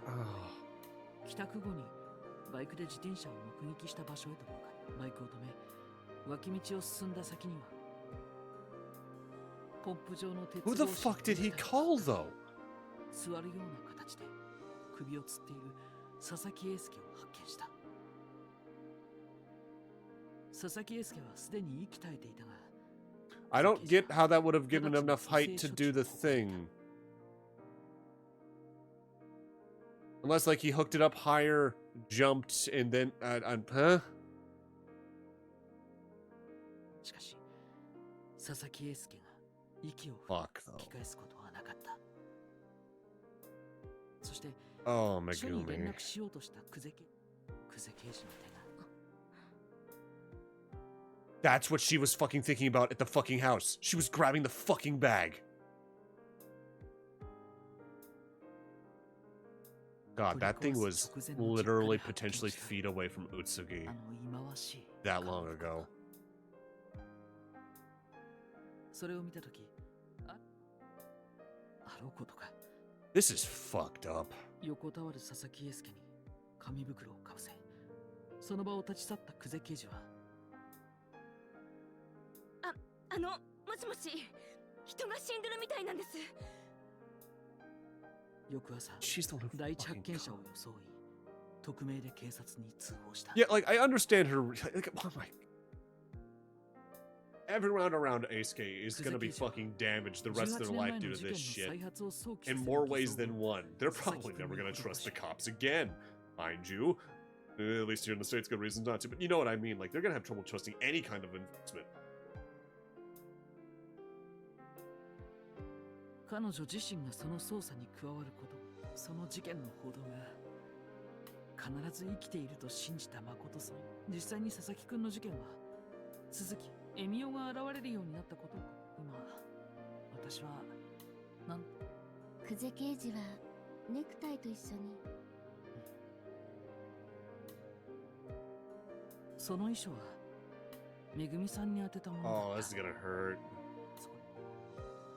めぐみへ、今まで楽しかった。ありがとう。ごめんな。福山先輩はその言葉をめぐみさん、佐々木英介をよく知り、彼の葛藤を理解して。あいつらしいや。そう言って森本めぐみさんも泣いた。でも佐々木くんの最後の優しさから前を向いて。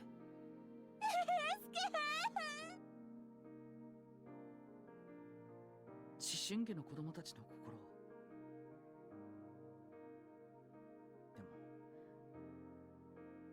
でも Maybe attempting to calm Megumi?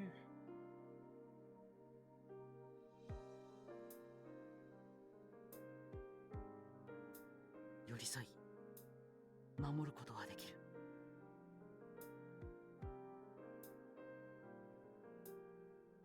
その教訓を得た福山先輩はきっといい先生になっていく。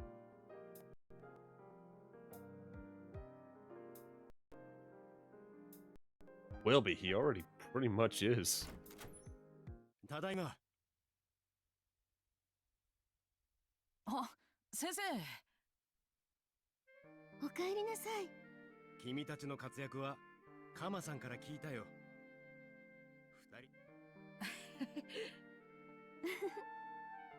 先生の調査はどうだったんですか？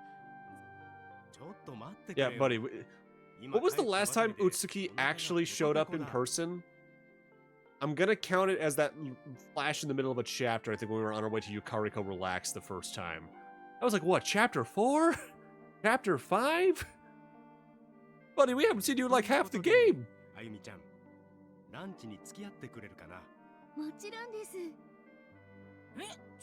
ちょっと待ってくださいよ。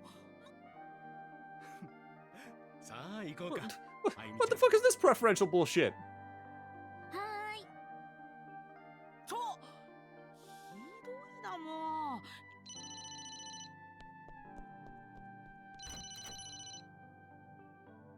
はい。上原刑事？僕だけ置いてっちゃって。あら、誰かと電話してるの？上原刑事だよ。ほら、ちゃんと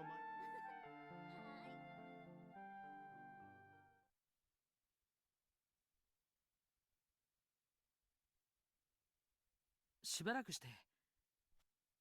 宇津木探偵事務所の皆さん、いろいろとご迷惑をおかけしましたことを。私の行いは許されることではありません。身勝手な自分を。私は警察官の職を辞し、兄を支えながら。Yeah, if you didn't resign, you probably would have been fired so fucking fast when they caught wind of the shit you did. Hell, it was either resign with some form of grace or get the fuck out. 怪我の後遺症で今は兄は一人で生きていくために歩けるようになるのだと。そんな兄に寄り添い支えることもまた、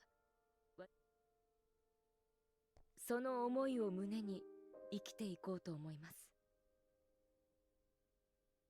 皆様のご活躍を。上原純子。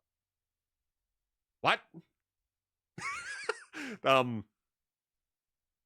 Good for you? That came out of nowhere.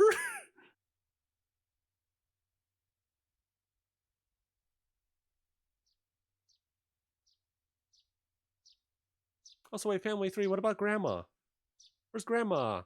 Okay, good. I was like, oh, don't let her have died in the interim. That's fucked up.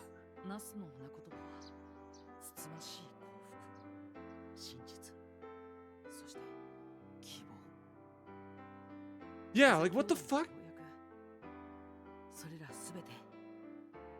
Like, no prison time? Not even, like, fines? I know we got an epilogue. Unless that was the epilogue there. That game, this was really fucking neat, but that fucking escalated.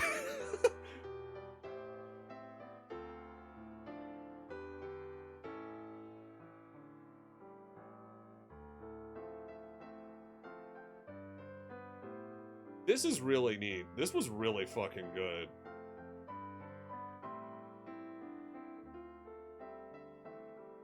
I really now definitely want to pick up the first two's remake, though I'm fully expecting to be a bit clunkier there, if only because they probably had to stay faithful as much as they could to the routing and dialogue trees of an NES game from 30 years ago, probably closer to 40 at this point. So I wouldn't be surprised if there's just a lot more clunk there than there was here. Man, though, it's really neat that this is something that Nintendo put out, because you don't see them do this kind of topic matter at all.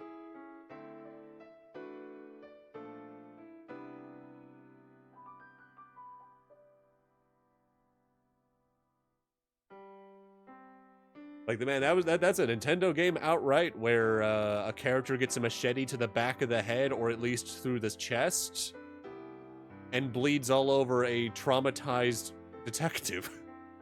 Huh.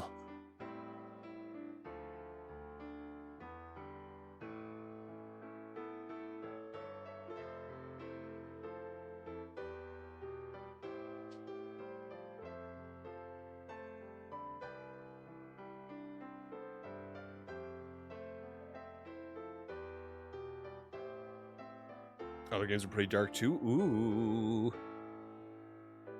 Honestly, it being Sakamoto in that case kind of makes sense.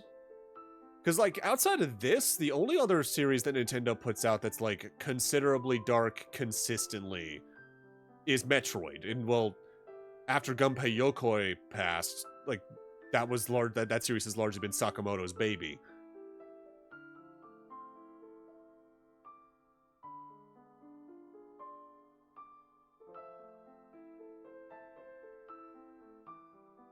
For better or for worse in that case, considering some of the steps they took in Other M, but they moved past it.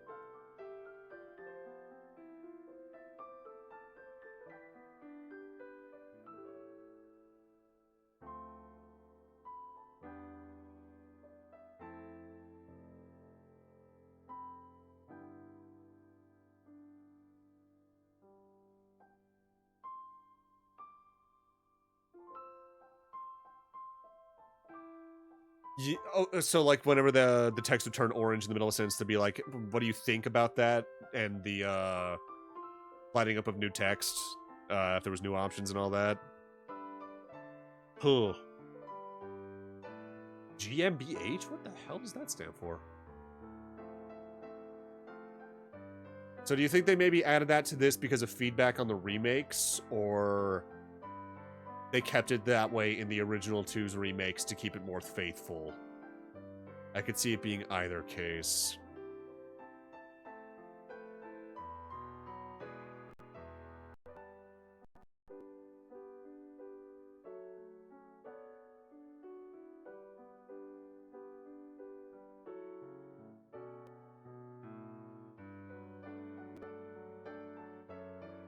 I often forget the IQ is still technically a thing for them. You seldom hear about it in comparison.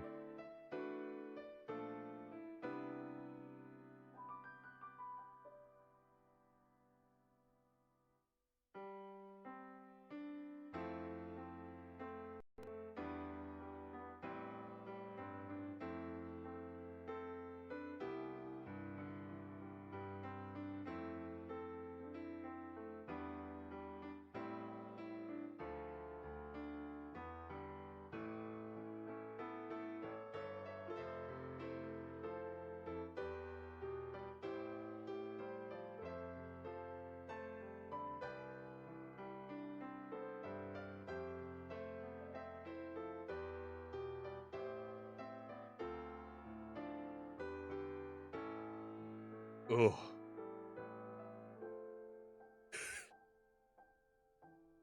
Let the hydration flow.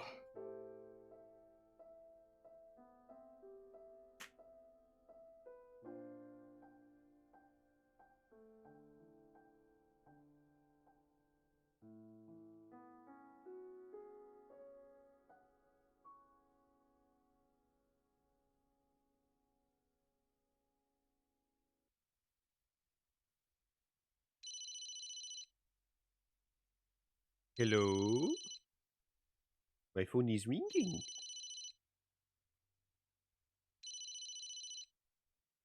僕だ。こんな時間にすまない。今回の事件のその一つ一つを、それにはかなり凄惨で重い話だから。Oh. だから君の気持ちが決まったら。That poor fucking family. Like, holy shit. Minoru.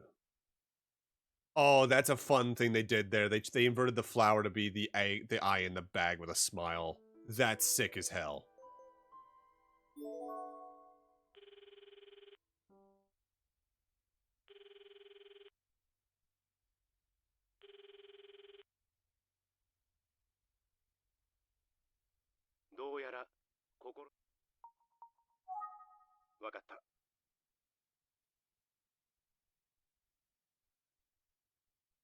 イルモ村での調査でエミオのまた鈴木みのるがしかし我々が理解まずは僕が聞き Alright, so this is what he's been saving up for. うつぎたずいぶん古い話で恐縮なのでほうかこの村であげんなこもともとはところある日鈴木んちの母ちゃん、Oh. 酔っ払っちゃ暴れるも Oh. なんでかじゃがそのとばっちり子供たち鈴木みのるさんみのるには恵美子さんお年が離れとったから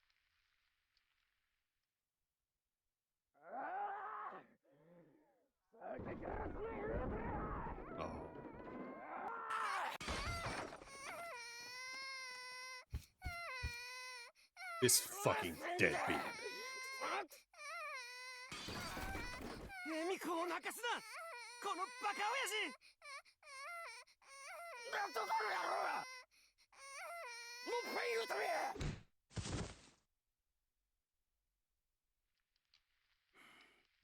小さいお母ちゃんが男の子みたいやったけ村のエミオちゃん Oh.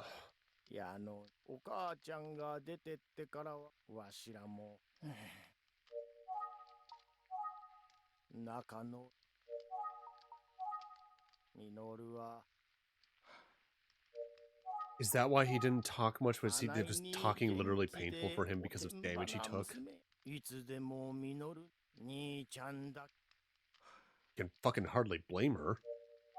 Only two adults in your life that are close to you. One leaves, the other's consistently beating you. What the fuck? 口数が自分だけを頼りに自分か夫婦の間にはじゃがそのミノルとそれがそうある日ミノルが紙袋を笑うとるどんな紙袋だったか覚えていらっしゃいますかミノルがかい Oh. せやからそらもうエミコはキャッキャ言うて笑ってのあんなエミコを見たんは久しぶりじゃった次ん日には二人とあん袋が遊ぶもんなんか買ってもらえん兄弟の Yeah. At the end of the day, it was. If they had stepped in as a village to stop this shit, none of the rest of this would have happened. And that's absolutely fucked.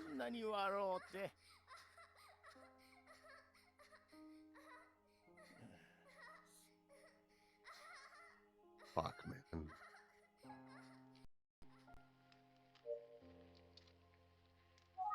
鈴木さんご一家にその後何が起きたのでしょうか。すまんが兄ちゃん。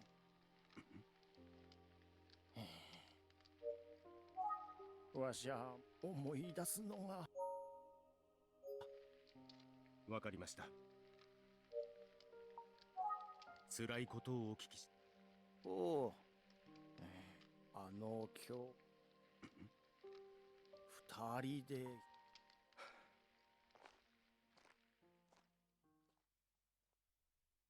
恵美子さんは亡くなった？ Oh, fuck. ため池で。ええ。池の方から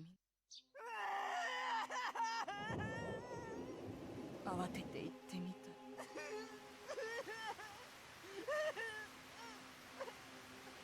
もう言葉も出なんだです。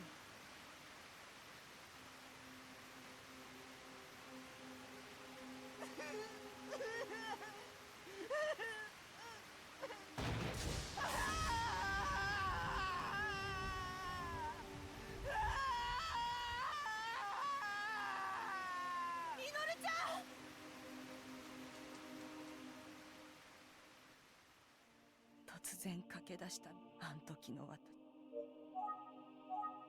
みのるちゃんと恵美子ちゃん、それを親父さんに見つか、恵美子ちゃんが池に入って拾おうとしたみたいで、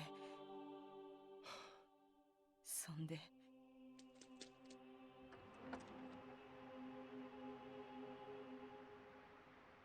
And then we as a village killed the father. No one ever found out. Oh. This is why he was in juvie.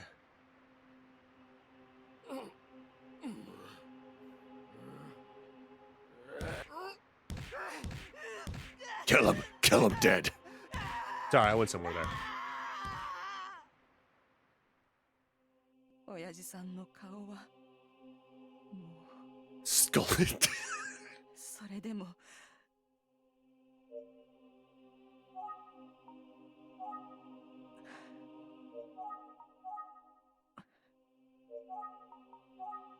みのるちゃん、妹を亡くして恵美子ちゃんの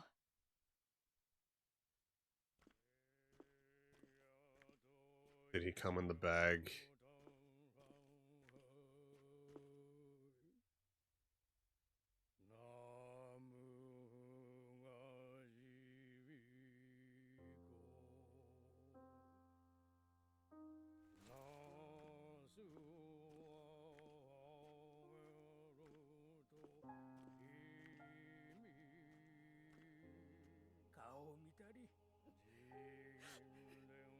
みのるちゃん。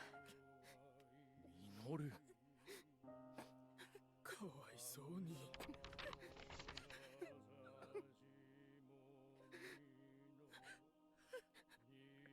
Oh. そうか、そうか。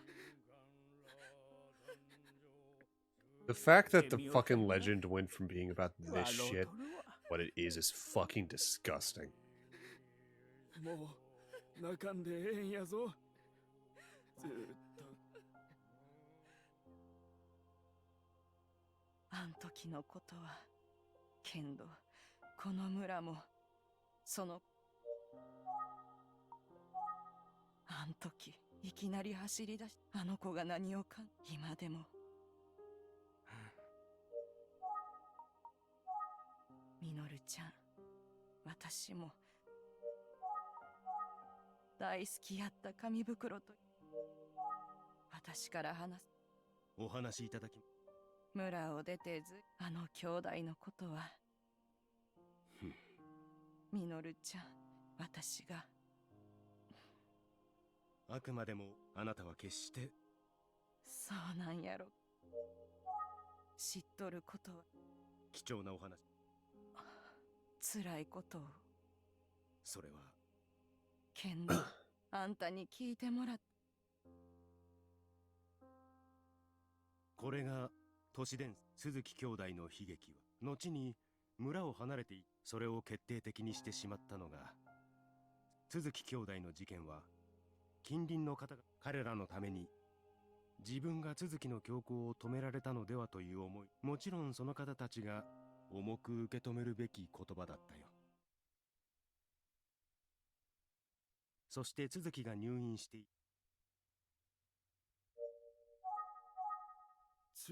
Well, this explains why we didn't see much of his perspective while he was off in the Sunning region, because the entire backstory was over that way. 素直で手のかからないいい子でしたよ。起こした事件が事件ですから。あなた、口数が少ないどころか正直なと。何せか。何せ。一人でいること。ああ、そういう。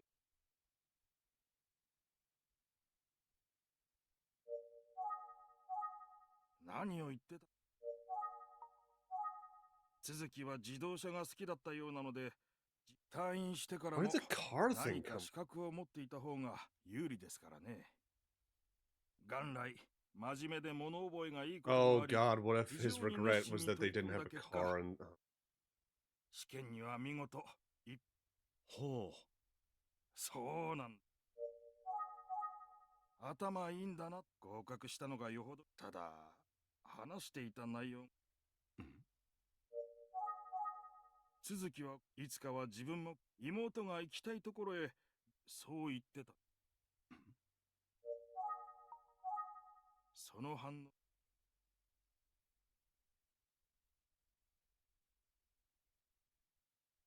I mean, with what we know, I can't exactly blame the guy, but I feel like just given what...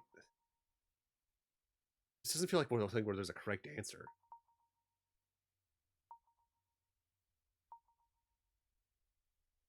But I feel like if I want the conversation to go on, I need to say that. ええ。そうなんですよ。Yeah, there was当時の資料でも続きの妹は、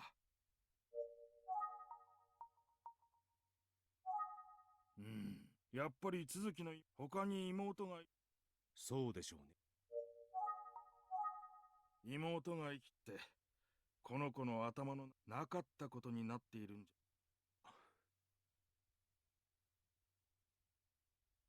少年院を退院後、村の人に温かく受け入れ、問題を起こすようなことはな村の人たちは思っていた。少年院での生活と同じ事情を知る村の人々は世代交代が進み、その後彼はそして君も知っている轟モータースの仰せ。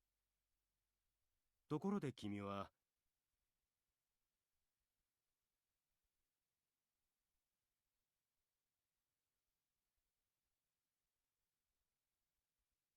I mean, he could have done that anywhere that was a car place. Didn't they mention that the sign is like 3 versions of the word car in some way using various characters? So it might have just like the name. その通り。よく気づいたね。ミノルはYeah, because it was car.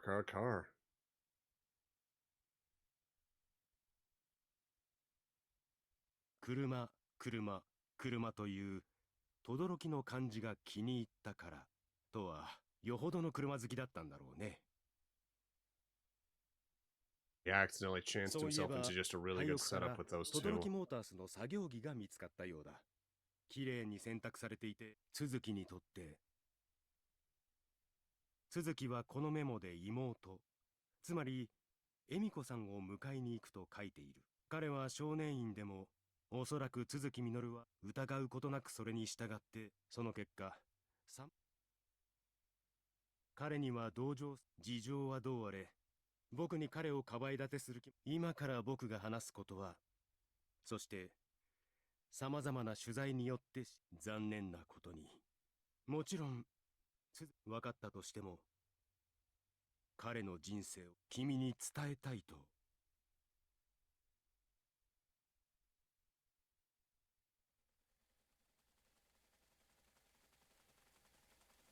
Time to sit back and cry? Uh-oh.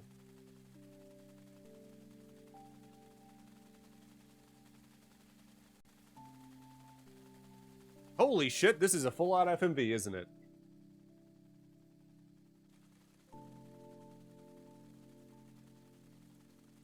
Oh no, is that the first girl? Is that Ayaka? Oh. エミコに会った。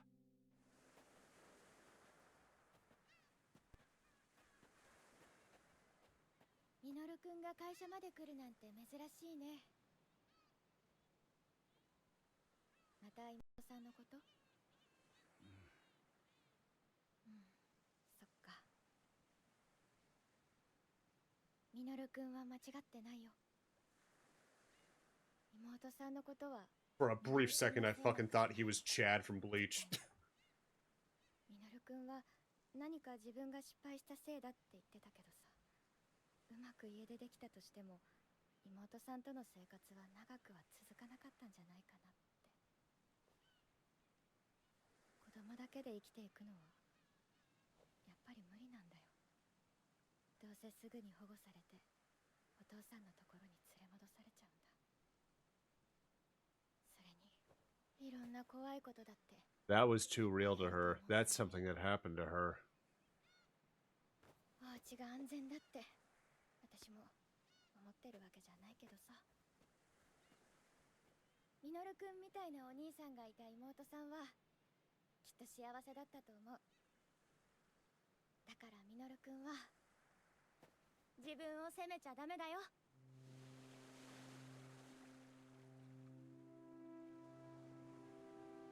私そろそろ行かなきゃ。ミノルくん、またね。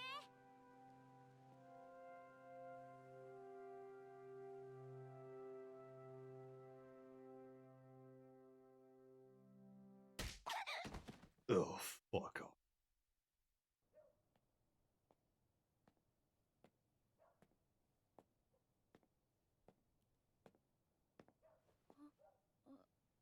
ミノルくんだ。おかえりなさい。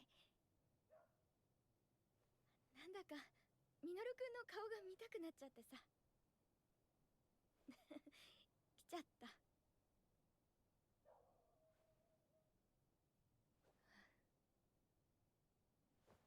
なんだか変だよね、私。ごめん。ああ、これなんでもない。転んだだけ。ほら、私ドジだからさ。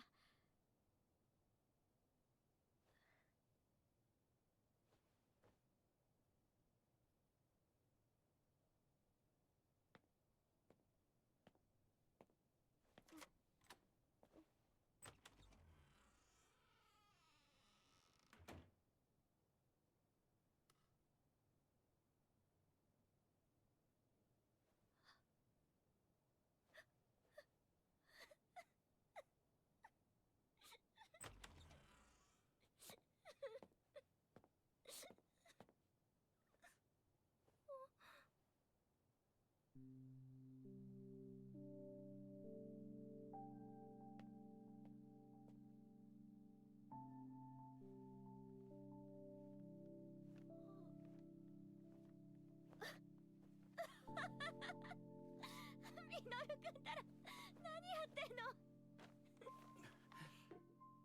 ねえ、私にも貸してよ。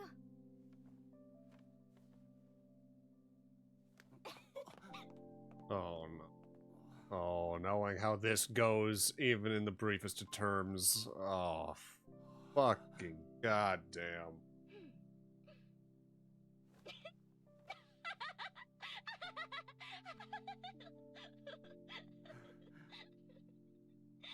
これかぶってると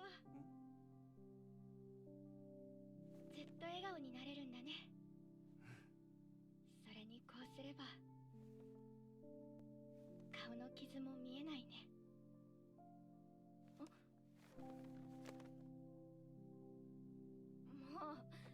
顔しないの。ミノルくんもこれかぶって笑いなさい。ほら、かぶりなさいって言ってるでしょ。That's Grandpa.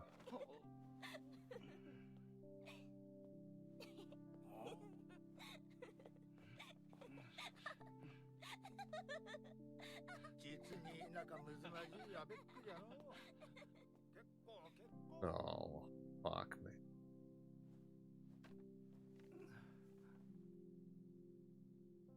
ねえ、これちょうだい。うん。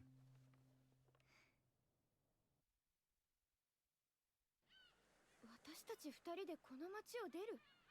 本気で言ってるの？うん。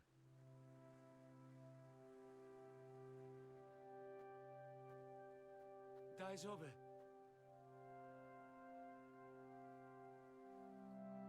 もう失敗しない。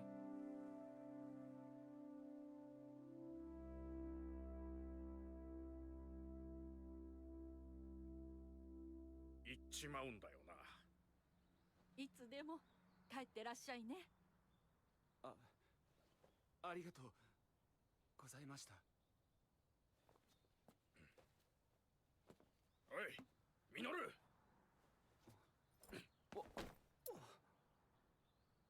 選別代わりだ。取っとけ。こいつに乗ってどこへでも行っちまえ。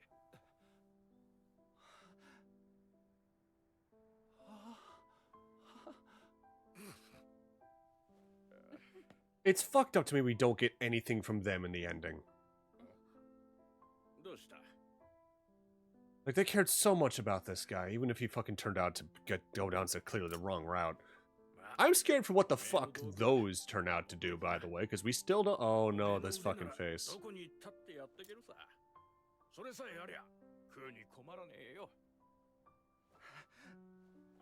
Oh no.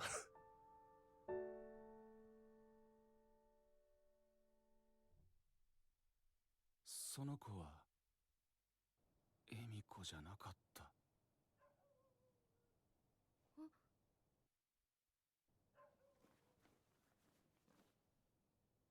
ない。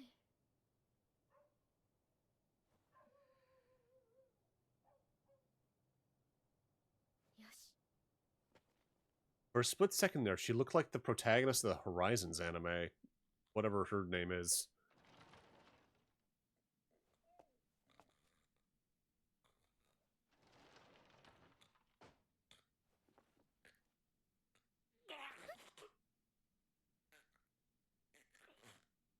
He did kill the dad.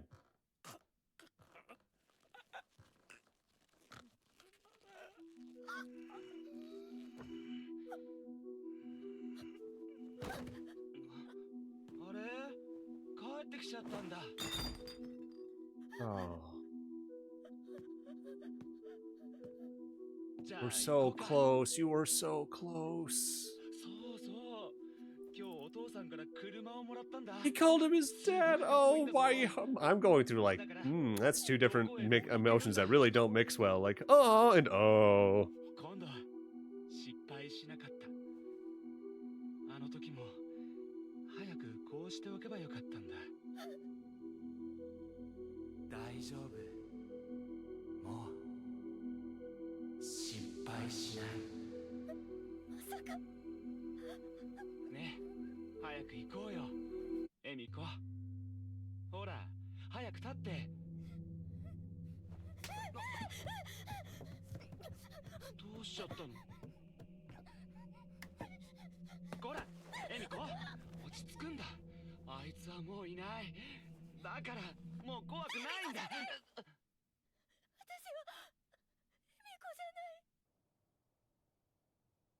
エミコじゃない。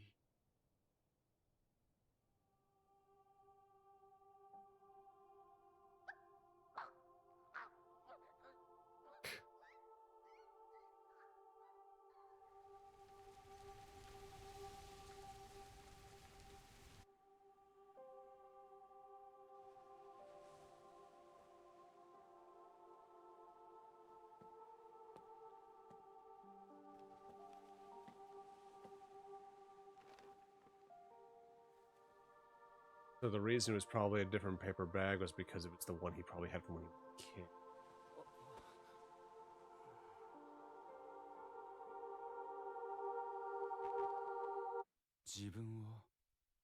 This guy needed so much help. すごく痛かった。おじさんは酔っ払ってなんていませんよと。面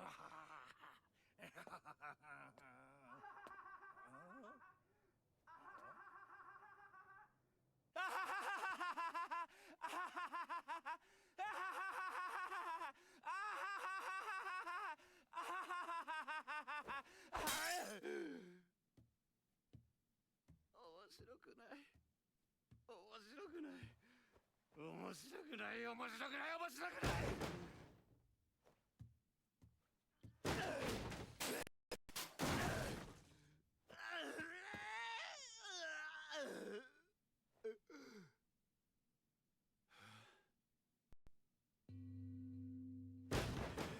Okay, how much of this are you actually gonna show? Cause oh, I'm uncomfortable because no more than that, no more than that, no. Okay, thank God. Oh, I'm not very squeamish. Largely, something about that sets me off. Same shit with anything having to do with teeth or nails. And also nails going into feet, but that's entirely because the fucking stairway scene in the first Home Alone fucking scared the shit out of me as a kid for some reason.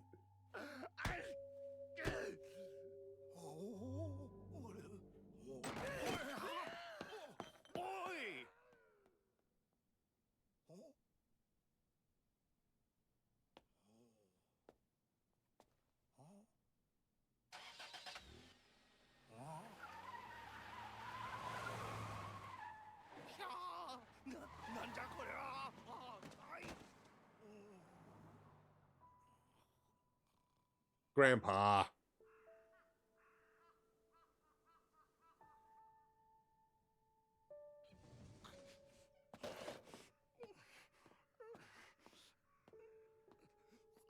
Kawaisou na ko o mitsuketara, 面白い顔の袋をかぶって近づこう。俺を見て笑ったらかわいそうな子じゃない。俺を怖がる子はいつも何かを怖がってるかわいそうな子だ。だからずっと笑ってられるようにしてあげるんだ。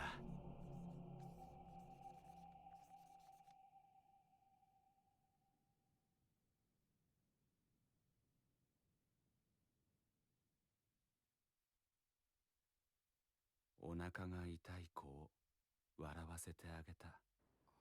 治ってよかった。なん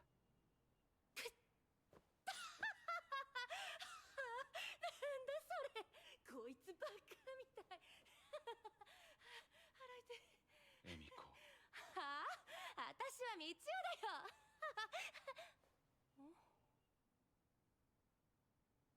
Yeah, that also really fucking lucky on that. Like, なんだったんだあいつ。 I guess it's not a guarantee that you'll get tetanus, but like the likelihood should be a lot higher than that. What did he do for? Well, he probably actively just wore a face mask all the time if he had any kind of other job. Especially given that was a pretty normalized thing over there. For fucking decades before COVID hit. They were prepared for that shit comparatively.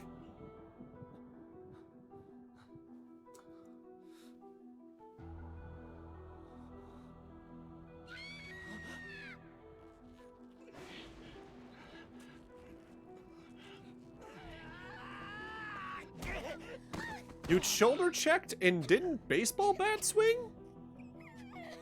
Like, I get, like, not thinking heated in the moment, but you had a much more ample instrument.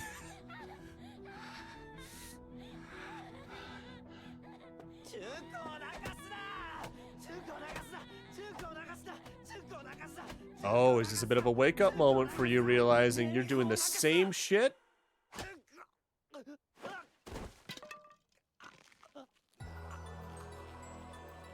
That's true, because even if like he had hit him straight in the head with it, arms probably would have still been around her as he fell.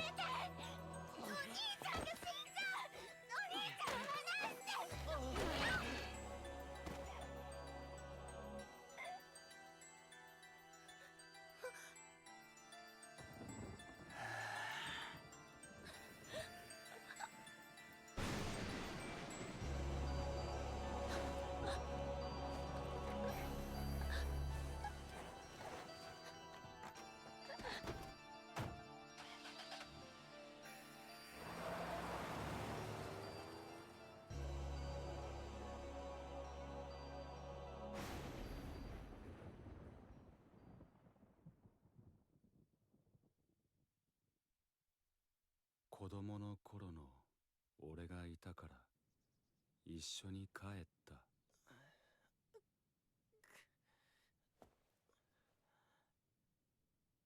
どこだここ。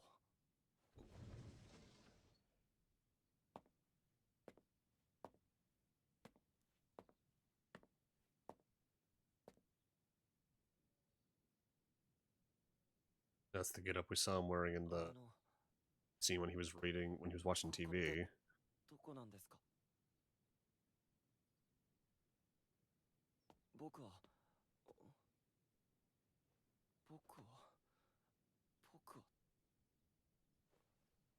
誰だ？何も思い出せない。お前は都築実だ。都築実。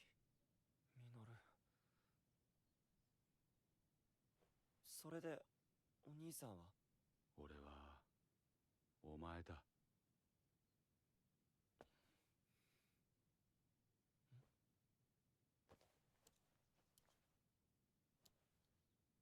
なんだろうこれ。それはエミコのだ。エミコ？だから俺が持っておく。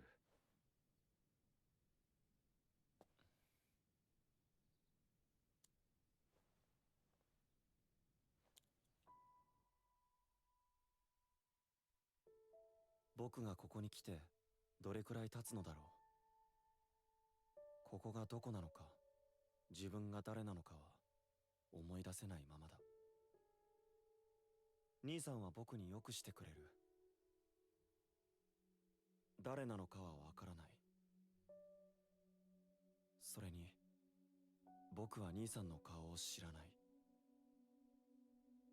それとそれはエミコのだ。エミコっていう名前を時々聞く。誰なんだろうか。もう一人の俺もいいやつだ。大人になった僕は兄さんの代わりに働いてお金を稼ぐことになった。街に出るときは必ずマスクをして、知らない人とはあまり口を聞いちゃいけないんだ。あの人またいる。どこかで会ったような気がする。 So it actually was him that she ran into that day.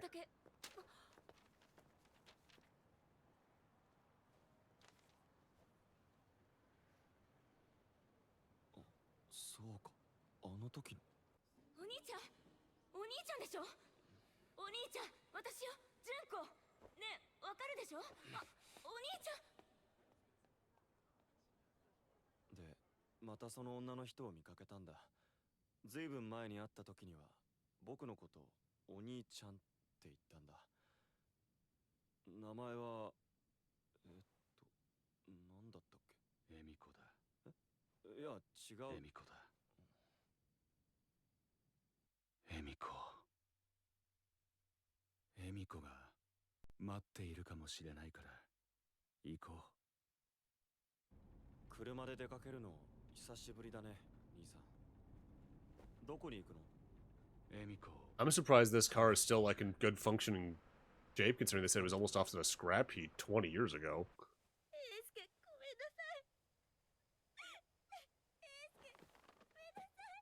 They were there on complete fucking coincidence. Effectively.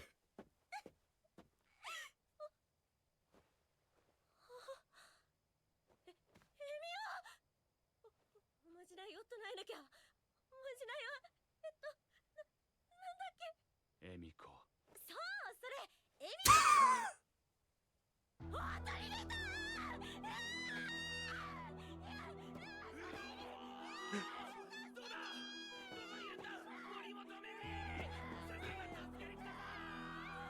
Fukuyama, you dork. 兄さん。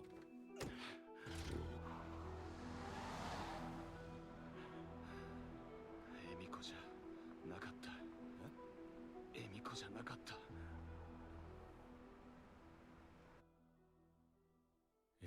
This is a lot longer than I thought it would have been. Holy shit. Is this a full fucking, like, episode length? It was him that time.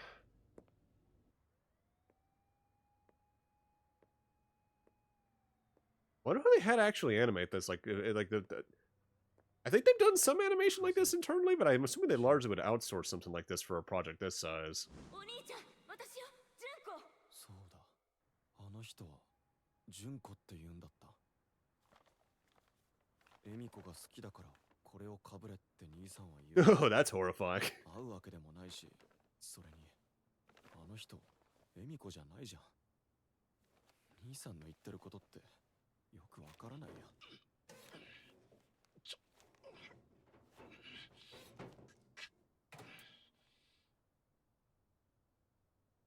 Mail slots, how do these things fucking work? Ugh.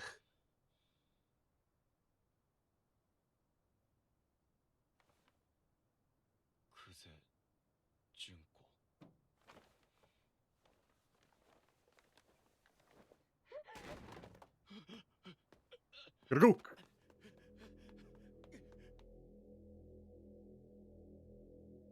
エミコは来てくれるかな。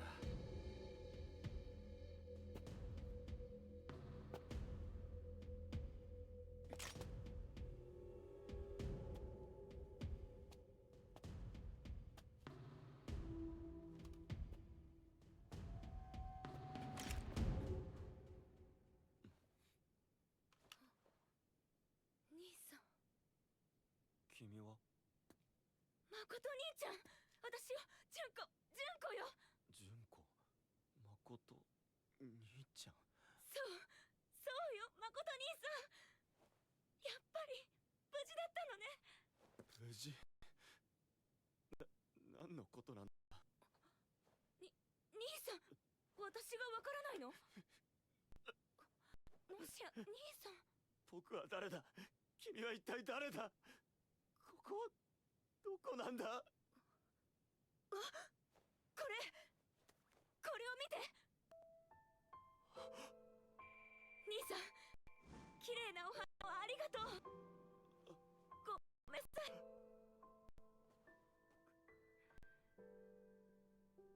兄さん、今すぐここから離れて幸福駅で待っててちょうだい。早く行って。さあ早く急いで。でも行きなさい。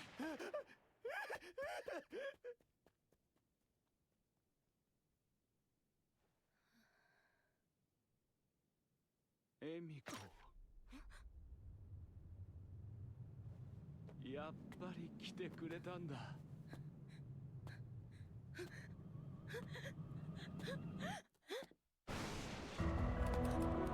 Ugh.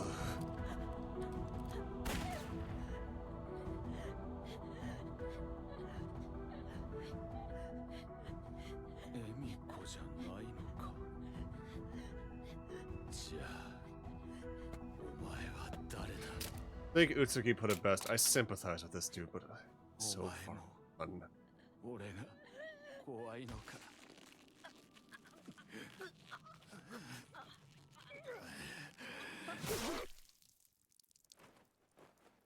Yeah, wow, fucking to the head.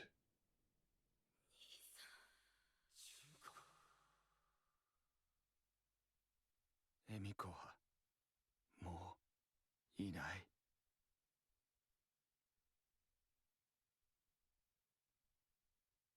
彼もまた犠牲者の Where 一 to put 人 my だった Joy-Con? と There 考 it is. えることもできる。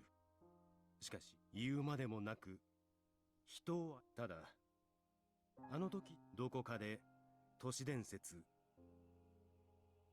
都築実の悲劇的な人生に触れて僕は彼の心の君は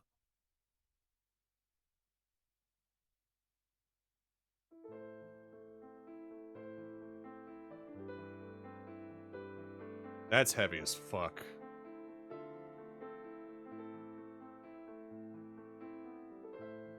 That's fucking goddamn.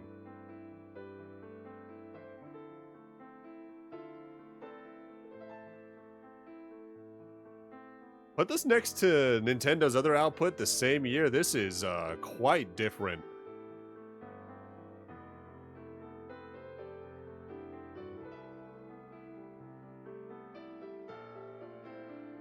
So many steps that could have changed his life's trajectory so many different ways.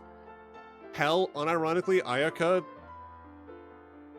remembering to take the bag with her when she left the first time, they probably could have actively had a life together.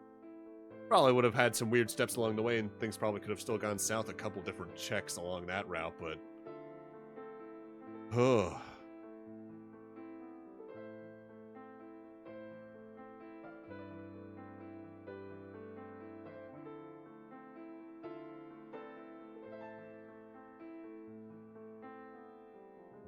We can ultimately lay most of this on the father, though. Because his treatment of them is what caused the rest of the steps that led to that to happen. What a fuck. Yeah, because this would have been... I genuinely still can't tell. I think it's, like, it gotta be, like, what, early 2000s? It would have been when the most of the game took place, so that would have been the early 80s? Was when the flashbacks would have taken place? Would also track with the uniforms. Just... Fuck, man. Fuck. I'm totally down for them to do more of these. I know this didn't go over 1 million sales, but that doesn't super surprise me. As fucking, honestly, ripping as the fucking initial imagery for the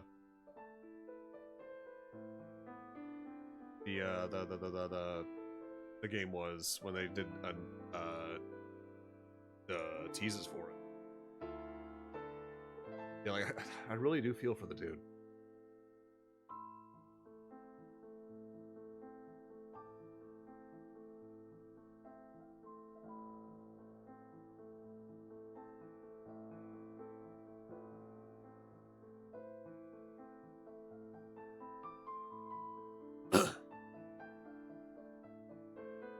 My only real complaint with the game is that I really do think Junko should have suffered something.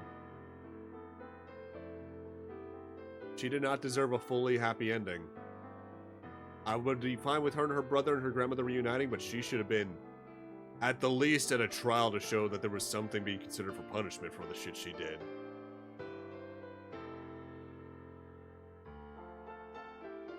And also, the Todoroki should have been in that ending. It is fucked that we don't get to see any closure on them.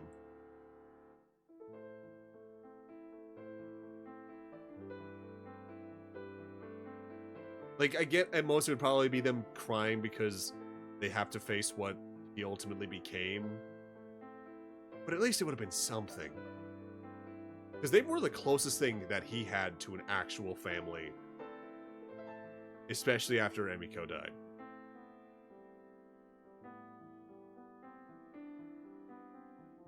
It was fucking Mappa? What? And Contrail, I suppose, but what?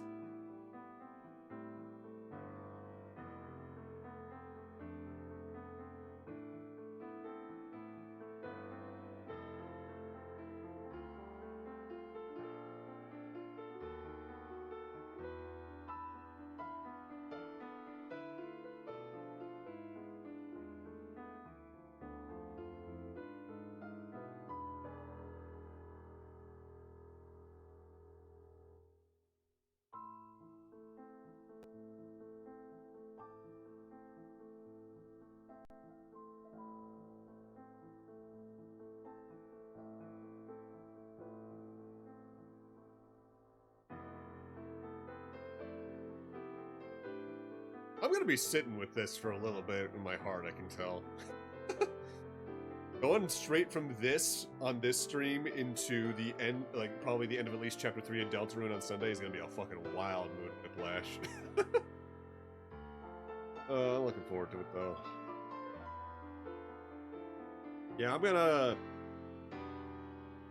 track down. Remember, streams, they didn't release physical copies of the first two here in the West, at least, right? I think if there was physical copies, they were Japan only. I'd probably have to download those off the eShop.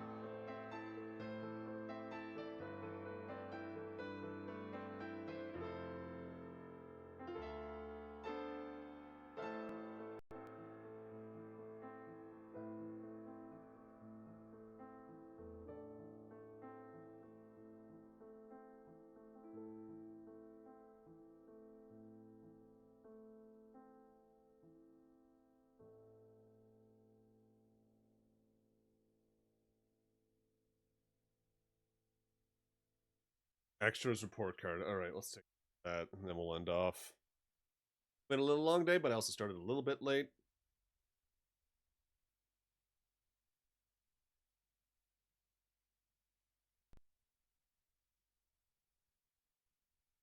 Oh, that stuff. I love when games do that kind of shit with their title screens.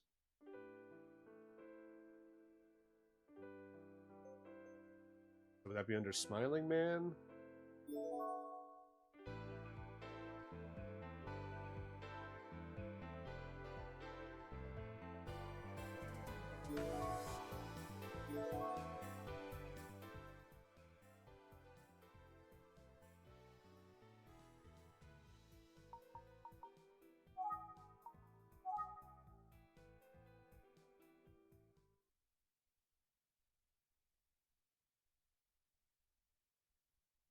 探偵さん、今回のあなたの調査、ここでは、まずは、あな、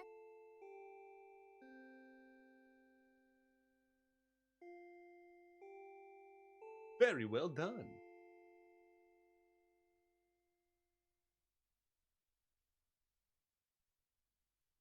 So I'm assuming these largely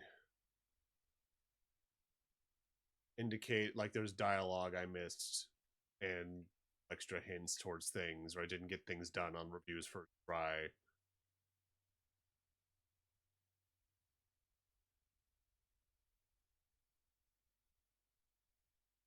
Well done seems to be the highest grade on the whole. ふむ、かもなく不可も。よし、続いて書簡といっても、君には少々おっちょこちょいなところがある。次に君は。Oh, some of these might have been because I was fucking about menus too, huh? とても素直だな。ほとんど嘘。また君は新しいものを手に入れると夢中。ところで、好きな飲み物は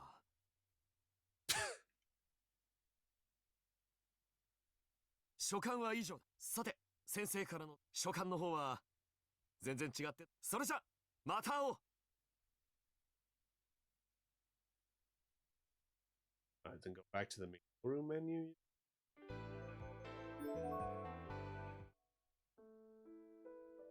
Oh. Ow.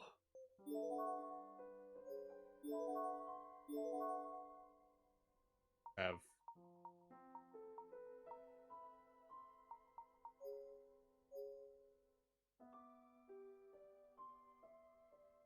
Just one more gut punch.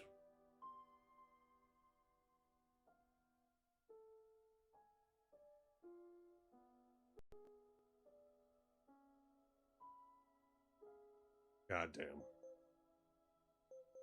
I hope this did well enough for them internally, even though I know it didn't cross 1 million sales, because it didn't. They usually list the games that do that.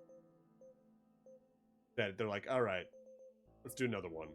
Because I'm assuming the remake of the first two did well enough for them to do this. So I'm hoping this did well enough for them to be like, all right, yeah, we can keep this going here and again. Because I love them doing smaller things like this. And holy fuck, is it good.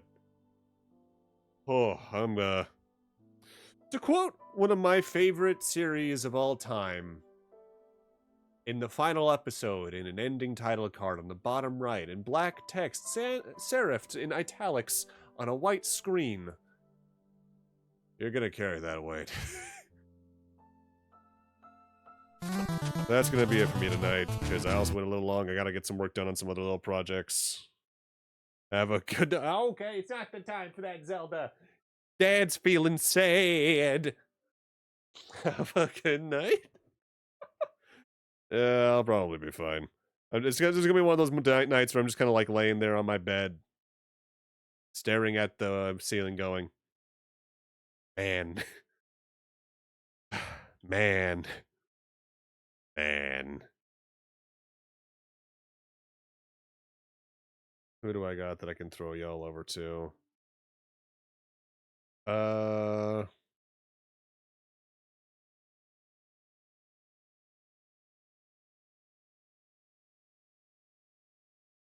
Let's go see Bagel. Send some love her way. She's currently playing that new Fantasy Life game. And I'll see y'all Sunday night alongside Dove to do more Deltarune. See you guys then.